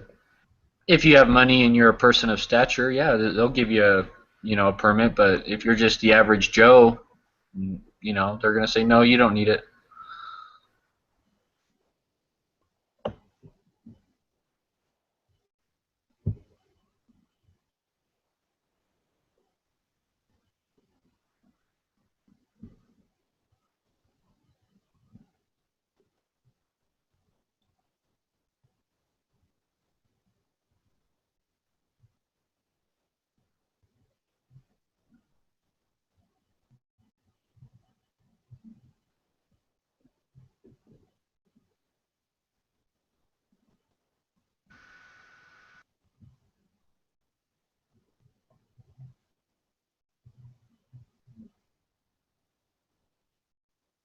Yeah, if you look down below New York, it shows New York City is only 2,145, but that was a 2010 number though.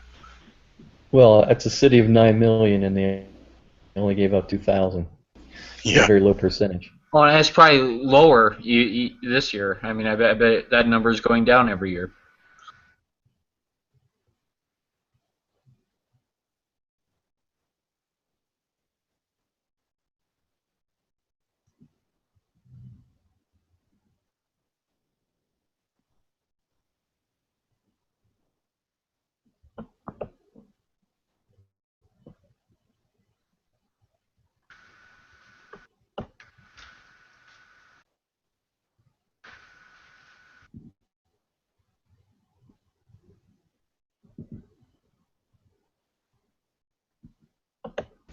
Vermont, 0.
That's interesting. 4 minutes worth of old video from the back in the day.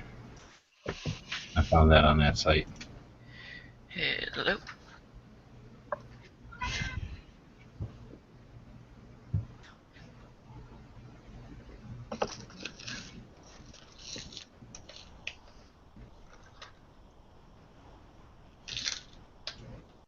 Yep, the old 21-foot rule. Yeah, because it only takes 1 second to cover that distance, right?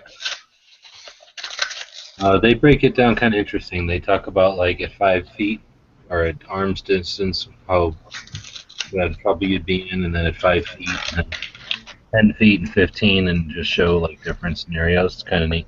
Watch. I don't know if this is what you guys are talking about, but Funker Tactical did a pretty good video on it. No, this is from the 80s. This is legit, real stuff. Oh. Cool.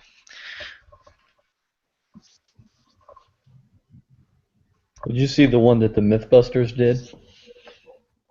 Yeah. No, actually, I thought that was actually pretty good because they tried to do it as scientifically as they could. The 21-foot rule? Yeah. Feeler drill? No, I didn't know they did that. Oh, yeah. Did they have Dennis on the show? They, no, they just, they were trying to figure out, well, the myth was, don't bring a knife to a gunfight. And, they had paintball guns. I forget what kind of paintball gun they had, more realistic. And then the one guy had the knife, and I think it was one of those knives that had a little current to it. And they would measure out the distance to see how far he had to be with the knife for the guy with the gun to be effective, and it wound up being that 21-foot rule to where the gun was more effective. Yeah, according to that one that I just linked in there from the 80s, if you're at 21 feet, that's how long it takes. And you have to, that's how long it takes for the guy to get to you, for you to have time to grab a gun and take aim and shoot. So you can do it closer, but you have to have like the gun out, aimed at him or something. But if somebody would talk about that for 4 minutes, instead of just always bitching about how it's perceived how police act, then maybe you'll understand why police are going to pull a gun when you're within 10 feet of them. Yeah. Well, those police have like what level 3 retention holsters and stuff like that they have to take into consideration. Yeah, Well, armor that's working around, and if not armor, like just a stupid uniform and all that shit on your belt or whatever. So, they're not like ballistic when he's talking about shooting matches and stuff where it's all like ready to go, like couldn't be drawn any faster kind of thing. Mm. Well, they're carrying about 20 pounds of gear. I mean, between the belt and the vest and all the other equipment, and that's the one from police officers about how bad they shoot. But you're not shooting in the kind of situations where you're fighting with somebody and having to draw a pistol and then shoot while you're wrestling with a guy who's maybe shanking you or trying to shoot you with his gun. So you're going to get a lot more misses when you're flying around, or it all depends on the circumstance.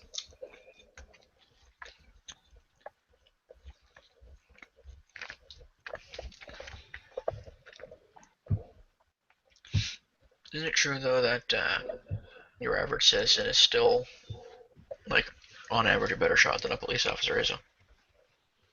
I'm going to say that's speculative. What was that now? Realistically, Your average concealed carrier is a better shot than your average police officer. Average? No, I wouldn't think so, because your average concealed carrier probably went and got his concealed carry permit, and he rarely ever goes to the range, probably never, probably shoots a can at the river or something once in a while, and that's it. That's the only training he gets. Not all concealed carriers go to the range every chance they get and run drills, and I know people that run drills constantly. They sit around dry fire and just run dry fire drills while they're walking around doing chores at home, because they live alone, so they ain't got to worry about accidentally shooting somebody if they did happen to pick up their gun loaded or something. But they just run through drills and stuff, and it's just like constantly, if they're not doing something else, they're training, they're drawing and dry firing. That's not average. That's nowhere near average. I would make the argument that the average concealed carrier also carries a compact or a subcompact, whereas a police officer usually carries a full-sized pistol. That's true also. Well, the Smith is 4 1/4 inches, so it's it's not like the old days of 5-inch service revolver or anything like that. But it is a smaller gun. I mean, but all in all, the CCW carrier is not going to be fighting. Like we said, with 20 pounds of equipment, they're just doing like the IDPA guys do. You pull your garment up, you draw, and you're on to the shooting match. Whereas an officer is either a level 2 or level 3 retention holster and possibly fighting with somebody or dealing with somebody in a car, and there's just so many elements to who shoots better in what circumstance that, you really can't say it, I don't think, as a blanket statement. Yeah, that's also something that they don't really go through drills for all the time either. Your average police officer, unless he is a guy that goes to the range on his own, on his off days and stuff, and enjoys firearms, then he probably shoots his weapon 2-3 times a year for qualification, and unless he has to use it in the line of duty, that's the only time he uses it. I'm trying to find a thing here. We had a mass shooting here a while back in Salt Lake City, Utah, at the Trolley Center. And an off-duty cop was the first one to engage the suspect. He was carrying a Glock 27. He fired 2 complete mags, and every round missed the subject within 25 feet. In an interview, this officer said that he will never carry a subcompact again for CCW. And I'm going to find that interview where they interviewed him and asked him why he was the first one to engage and how none of his rounds stopped the subject. And that's because he didn't hit him. He couldn't hit a moving target at 25 feet with the Glock 27. But he said if he would have had his service pistol, there was no doubt in his mind he would have been able to take the guy down. I think maybe he would have needed his glasses as well, because that's not that far away. I mean, I could see missing. I said at ranges as close as 25 feet. Yeah, but how close he was. Yeah, that's what I'm saying. 25 feet. I think I could have put at least a couple of rounds in him, even if I was nervous and just Wait. Well, it's not like over he the was place. standing Even still. if I was They were freaked ducking out. behind cover, like they were each shooting from behind cover and things like that. So there's a lot more than just it's not like shooting a paper target that's not moving at 25 feet. Plus the adrenaline's going and shots are ringing out. There's a lot more to that. But still, the officer himself said that he would have had no problem taking the guy out if he would have had his service pistol. 2 mags, I thought you said. Oh, did he say 2? That's 2 mags. 2 full mags. But you said that it was an active shooter, that they were both engaging each other, correct? Yes, they were both engaging each other. So it's not like the guy was just standing still or anything. They were both behind cover. Like this cop did like an 8-minute interview on it, and kind of see explained that completely changes the whole thing there. Did you say they were engaged? Because that might, all that emotional drama might have. Yeah, that come into play as well. They don't allow that in Utah. At least they did. Oh, was it California?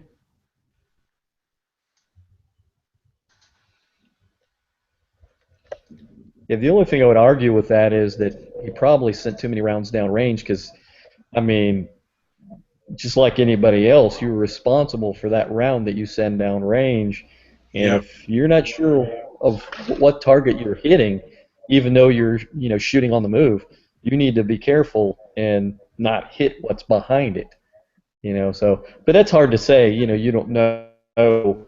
What kind of backdrop that officer had. Well, so if they're running around ducking behind cover and stuff, see, that completely changes the whole situation anyway. That goes from shooting, at a suspect over there to shooting at garbage cans, basically.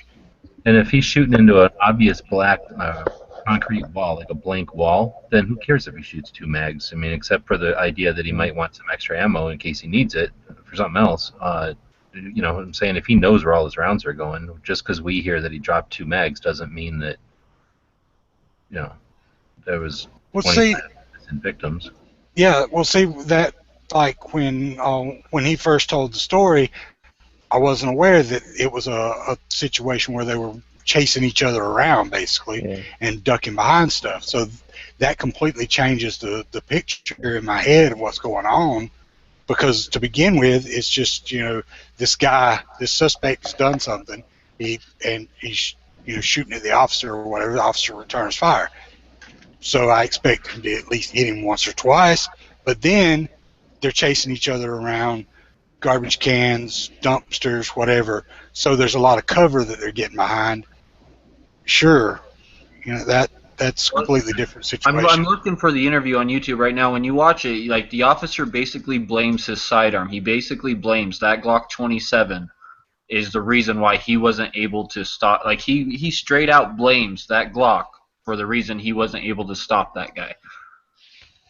Well, I've got that gun. I mean, it's snappy with a 40, but I mean, depending on what you're shooting at, I mean, a reasonable distance, or at least 25 feet or whatever it was. I mean, Yeah, They said I- with it, distances distances 25 feet and out, but as close as 25 feet is what they said in the interview.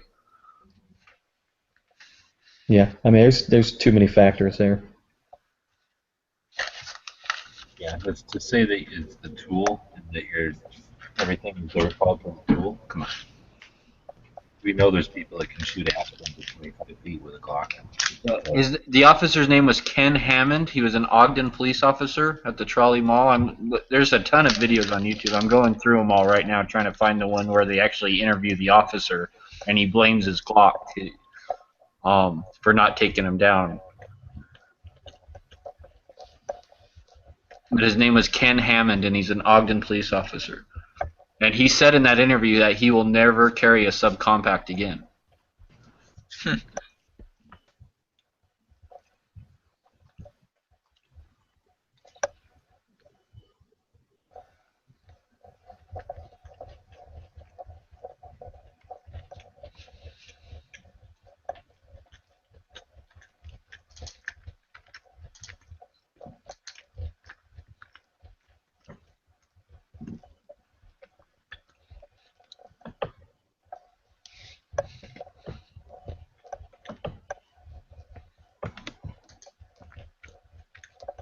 And to be fair, I believe the guy he was going up with, I can't remember for sure, but I'm pretty sure that guy that he was going up against had a shotgun, some sort of sidearm, and he had like an SKS or maybe it was an AK. I can't remember for sure, but I'm pretty sure he had a high-powered rifle, a shotgun, and another pistol. So he was going up against a guy where he was totally outgunned from the start. He was probably barely able to peek out and take a shot then. Yeah. He was probably spraying and praying. Yeah.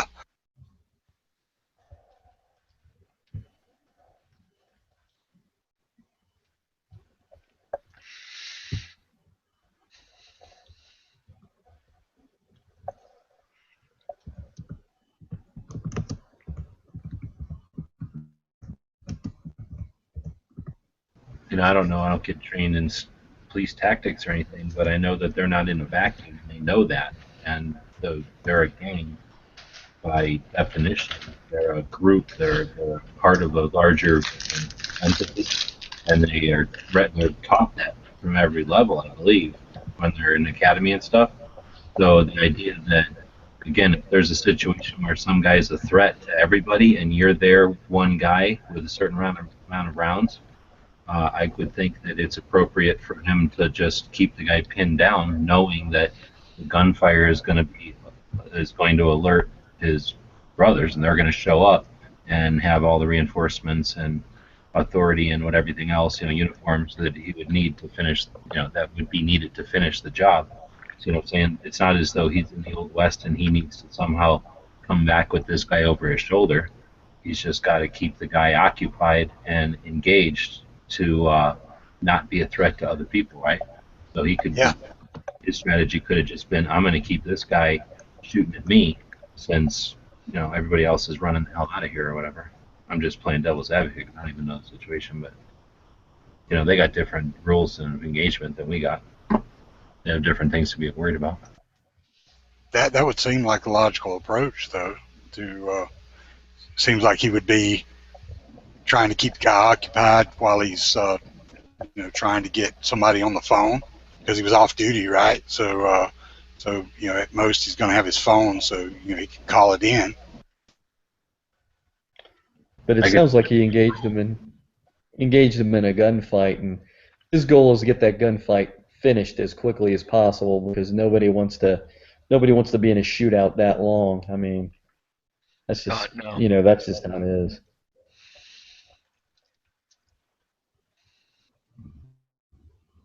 The longer you're shooting at somebody, the longer they're shooting at you, the more chances you get to get hurt or killed.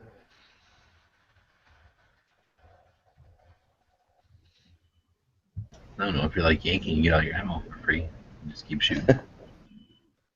We're pretty sure the threat's neutralized. All right, I'll just shoot this way then. Just have them keep mailing you bullets as you're sitting there on the curb. Just keep them coming, boys. No, I posted one on this Austin cop that I don't know know if you remember it. He shot a guy 312 feet away. Wow. And it was, one-handed it was with in an Texas. M&P, right? And holding 2 horses? Yeah. Is that the one? Yeah. Yep. That guy's my hero, man. In the dark, holding 2 horses, shooting one hand in the dark from like a football field length away. Yeah. And he only took 1 shot, and that 1 shot hit the guy. Son, I'd like to talk to you about the Avengers Initiative.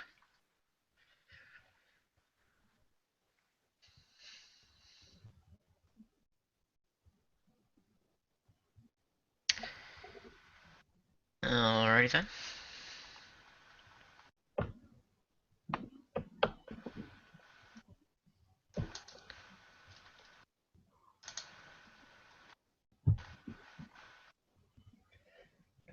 Yeah, that 20-foot rule video that you posted, I think that's from an old Caliber press video called The Knife Culture. I remember seeing that a long time ago. Yeah, it's super old. Yeah. I think that was in the video. There's a motorcycle guy who starts loading up with all kinds of knives, and it's the knife culture. Yeah, the guy doing all the stabbing was a martial artist dude.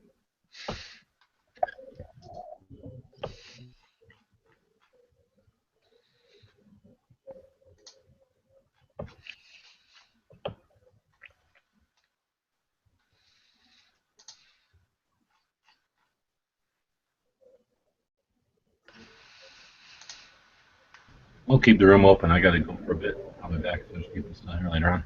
See ya. Yep. Well, it's 1:30 my time, so I think I'm gonna go as well. It's time to go to bed. I'm rocking that 2:30 here. Oof. Worth every minute. Oh, you're in a different time zone. Are you guys in your own time zone there? Nope. We are -5, I think. Because I'm in the Eastern time zone. I was just curious what time zone you are, if it's 2:30 your time. World clock. Yeah, GMT -4. Hmm.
So now there's like a drama fight between Jaeger and Instructor Zero on YouTube. Oh, is there really?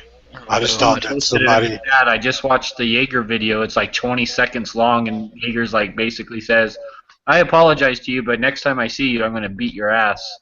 But he said it in more of a nice way. He said that to instructors. Oh yeah, Jaeger's done.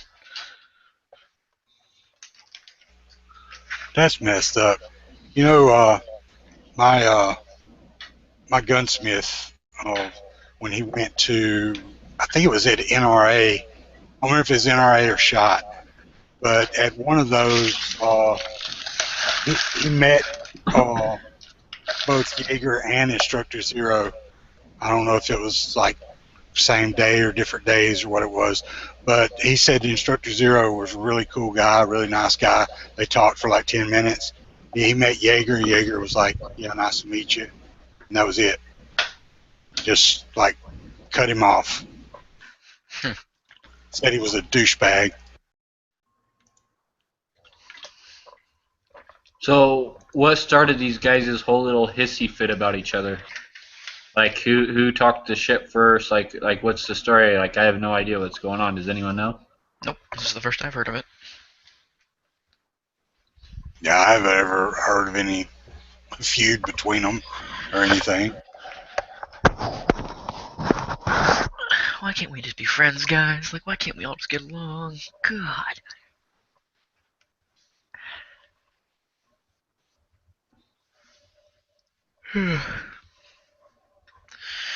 Alright, well, I think I'm taking off. Good night, fellas. Good night.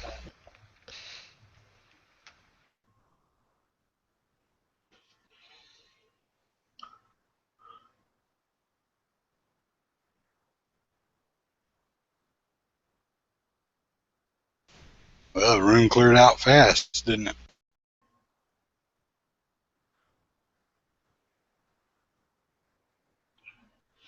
Yeah.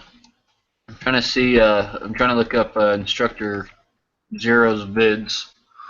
All I'm getting is Instructor Zero shot himself in the foot.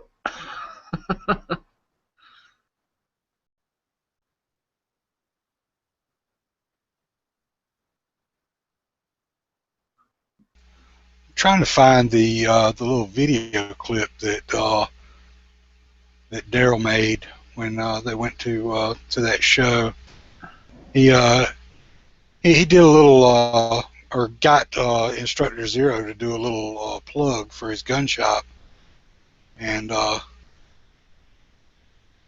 it was kind of cool the way he did it, because his little guy that was with him, I guess it was his manager or something, the little guy that was with him was telling Daryl that that usually costs like $300 or something. He was like trying to say that it usually costs money to get him to do that, and he did it for him anyway.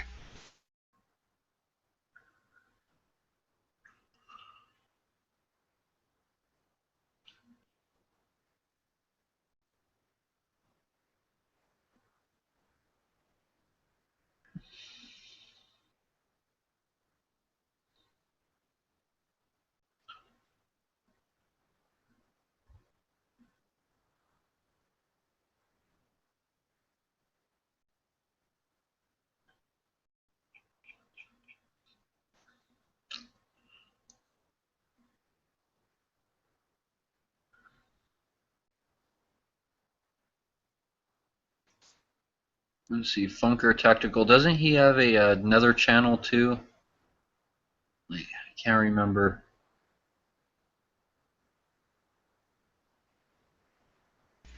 I'm not sure.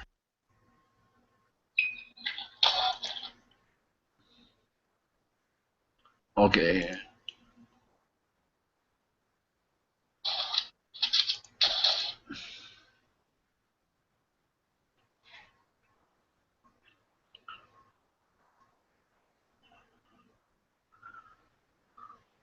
I'm reading some of the comments on James Yeager video though about Instructor Zero.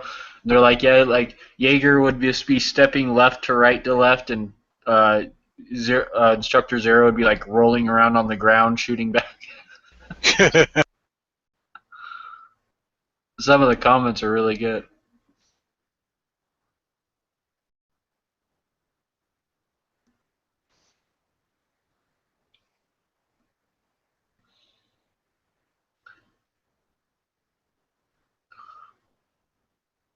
I never watch any of Yeager's videos really. Once in a great while I'll watch one, but I usually hit skip when his shit comes up.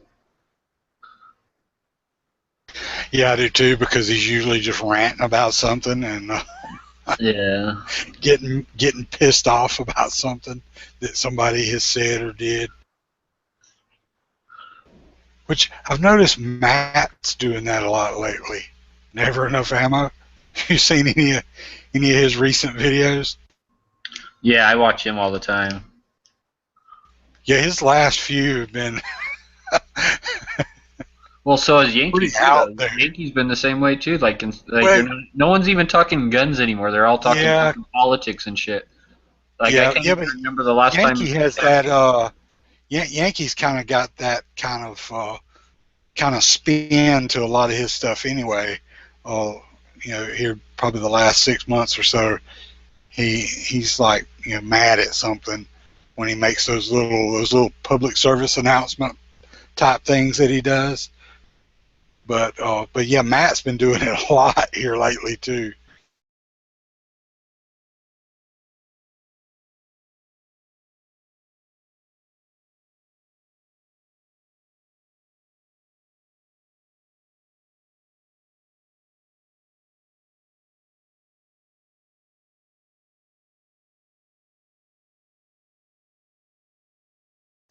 So does anyone out there in the chat know like what started the whole Jaeger Zero thing? Was Jaeger the one that ran his mouth first? That's what I'm guessing because he just has a big mouth. But or did Zero say something to provoke him, or like how did their little playground feud all start?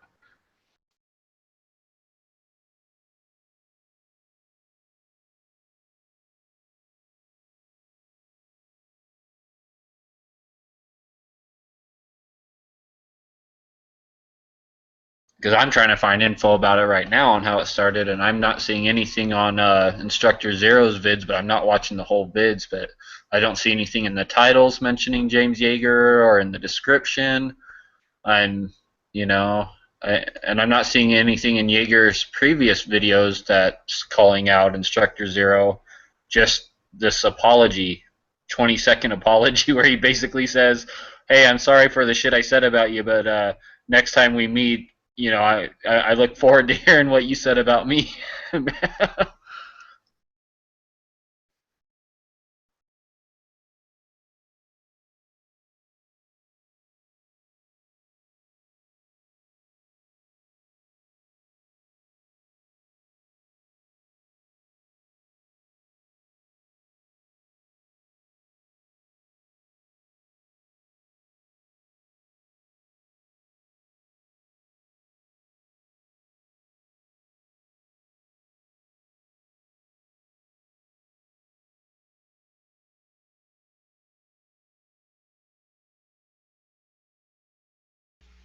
Damn it! I lost that article. I was reading an article right before all the Jaeger and Zero stuff went down, and I lost it.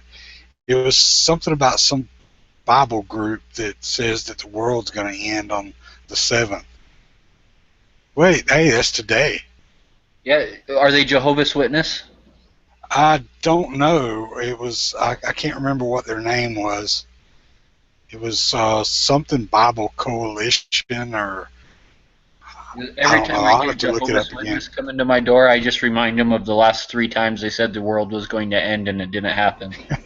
And Do then, you know how many times the well, world? we prayed really hard, and that's why we saved you all. I'm 41 years old and I've survived the apocalypse at least 10 times in my life.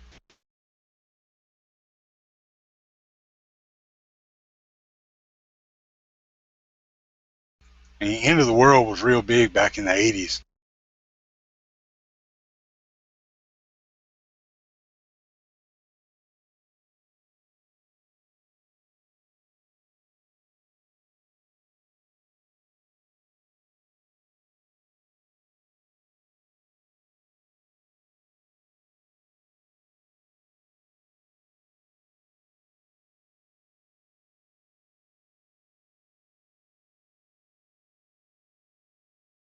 Yeah, and I bet you all this like playground bullshit between the two. I bet you it's all happening on Facebook or something like that. See, and that's exactly why I don't use Facebook.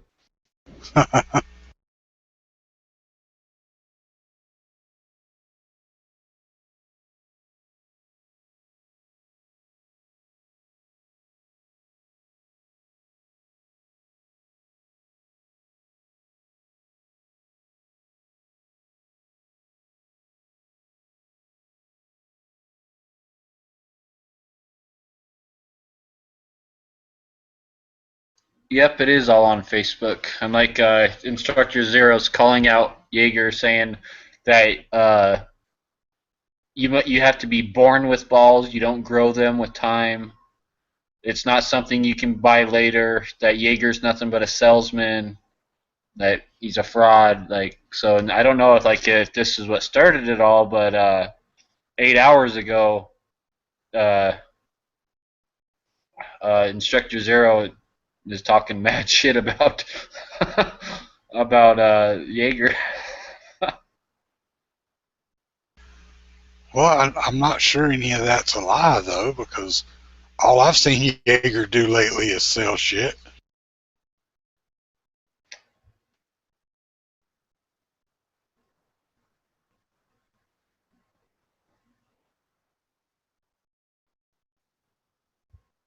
He's saying that Jaeger's a lucky guy because I'm not the kind of person that loves to use a lawyer for these kinds of things.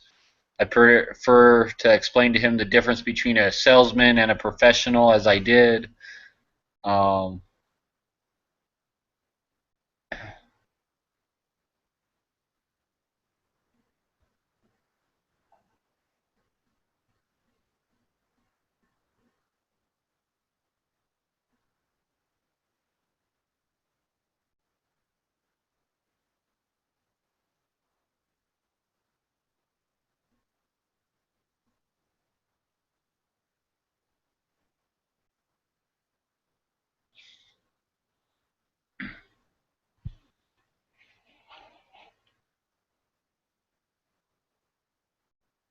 okay, so here's something okay, Instructor Zero is commenting to this guy that Jaeger posted an article about him back in 2013, and he's like, "Oh, that doesn't mean nothing. So if I made something really bad and unprofessional 2 years ago about you, that doesn't count." Uh, so this might be all from something that Jaeger said or posted from like over 2 years ago, and he's just bringing it up now, or getting to it now. Wow.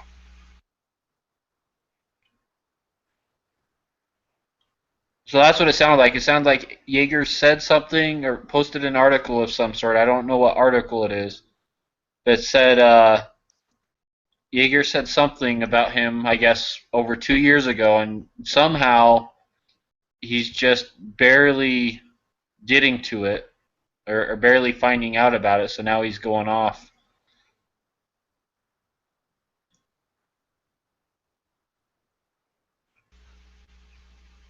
So I guess he didn't even know about it, and somebody pointed it out to him, maybe. Otherwise, something would have had to have triggered him to bring that up at this point. I mean, I don't think Instructor Zero's a woman, so he wouldn't have just brought it up out of the blue. See what I did there? Yep.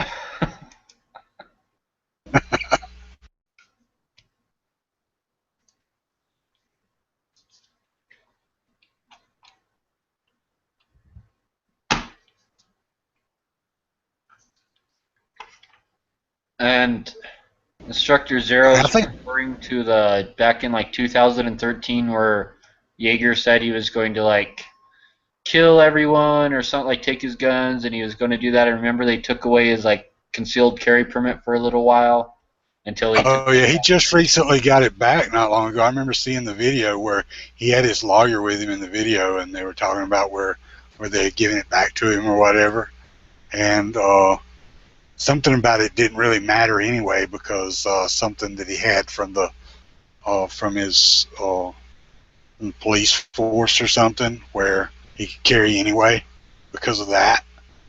I don't know. You'd have to look up the video because I didn't understand really what it was talking about, but didn't really care enough to look it up.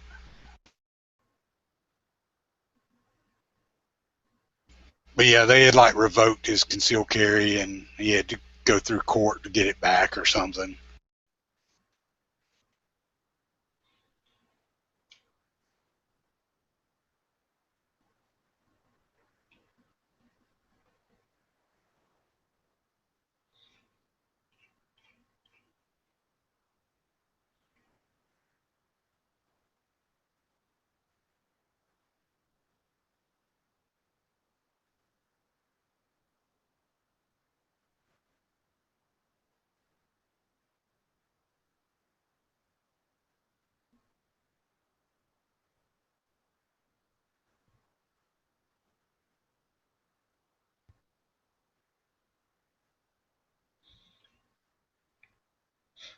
You know what? And these two guys are probably like holding hands and drinking beers together, and they're just trying to like go after each other just to drum up some more views and controversy and shit for YouTube to make some more money.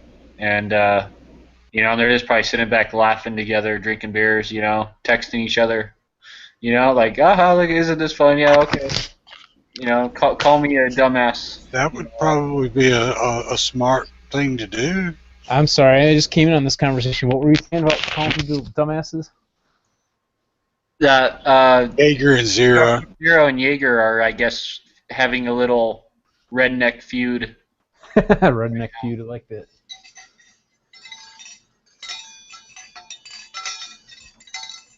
Hatfield and McCoy's 2.0, 2016. There you go. Like on this reading Instructor Zero's Facebook page, like, you know, he's like calling Jaeger out for like having the highest IQ like in the world, and a dick like an anaconda, and like all this funny shit. That was from like a movie too. He used that line from, and I don't think a lot of people caught that.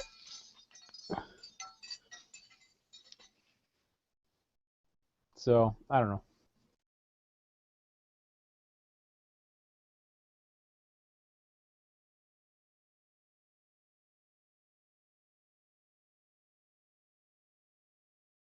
And then there was silence.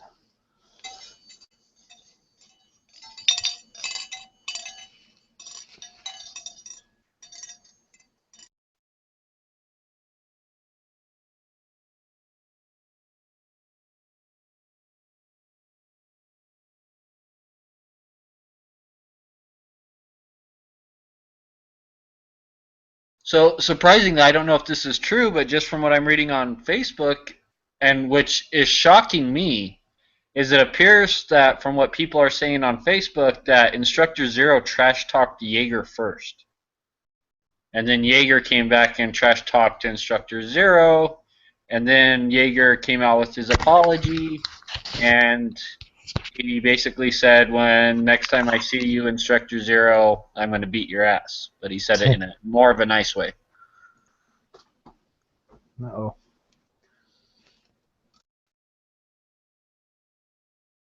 But that really shocks me that it wasn't Jaeger that opened his mouth first talking the trash. That really just shocks me. I would have totally assumed that it was Jaeger who started the shit. Yeah, I would too. Well, just because It sounds like something he would do. Yeah, he's just that arrogant, cocky guy who doesn't give a shit what he says or about who or when or where. Like, you know, I mean, he is that guy. So it just, I am completely in shock right now that like there's people on Facebook here that are saying that, you know, Instructor Zero was the one that like started talking the shit first, basically.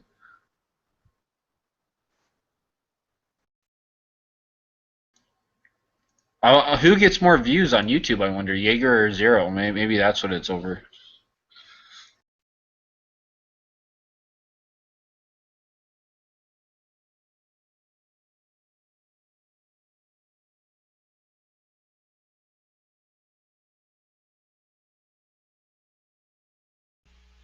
Oh, I found that article again. The Bible, E-Bible Fellowship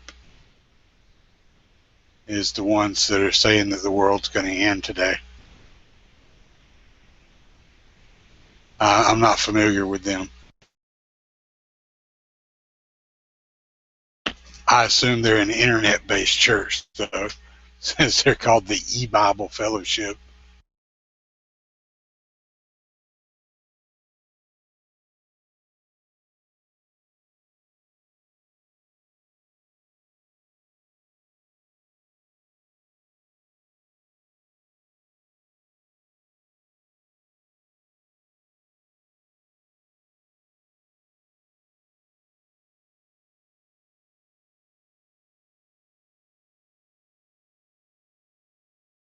Yeah, I'm watching the Instructor Zero video on the video he made about James Jaeger. He did make a video, but it's not on YouTube, I guess. It's just on Facebook.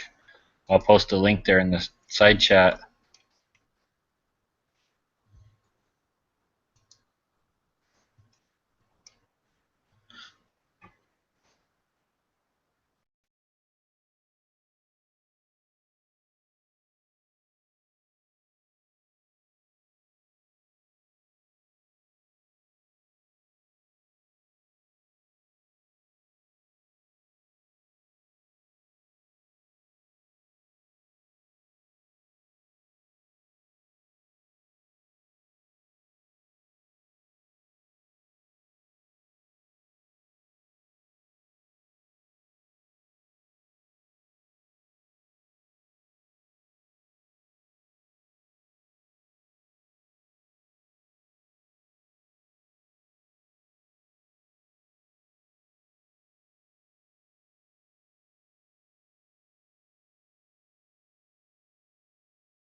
Okay, so yeah, so Jaeger called out Instructor Zero, I guess, a couple years ago in a video, and he said that Instructor Zero is not a real trainer, that he's a facade, that he's a entertainer.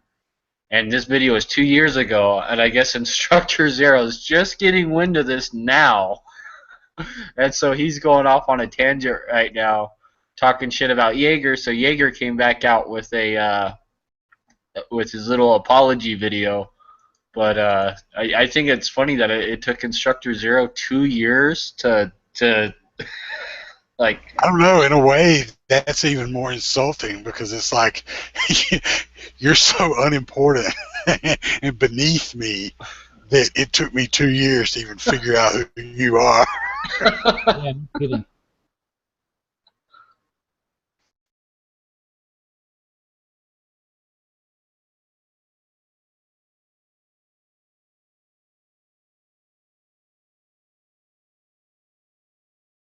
He's basically calling Instructor Zero, who, as far as I know, because I've watched some of his videos, like this guy like actually trains like special forces in South Africa and shit like that. You know, like he actually works with like very high end guys, man. You know, but he's basically calling them FPS Russia.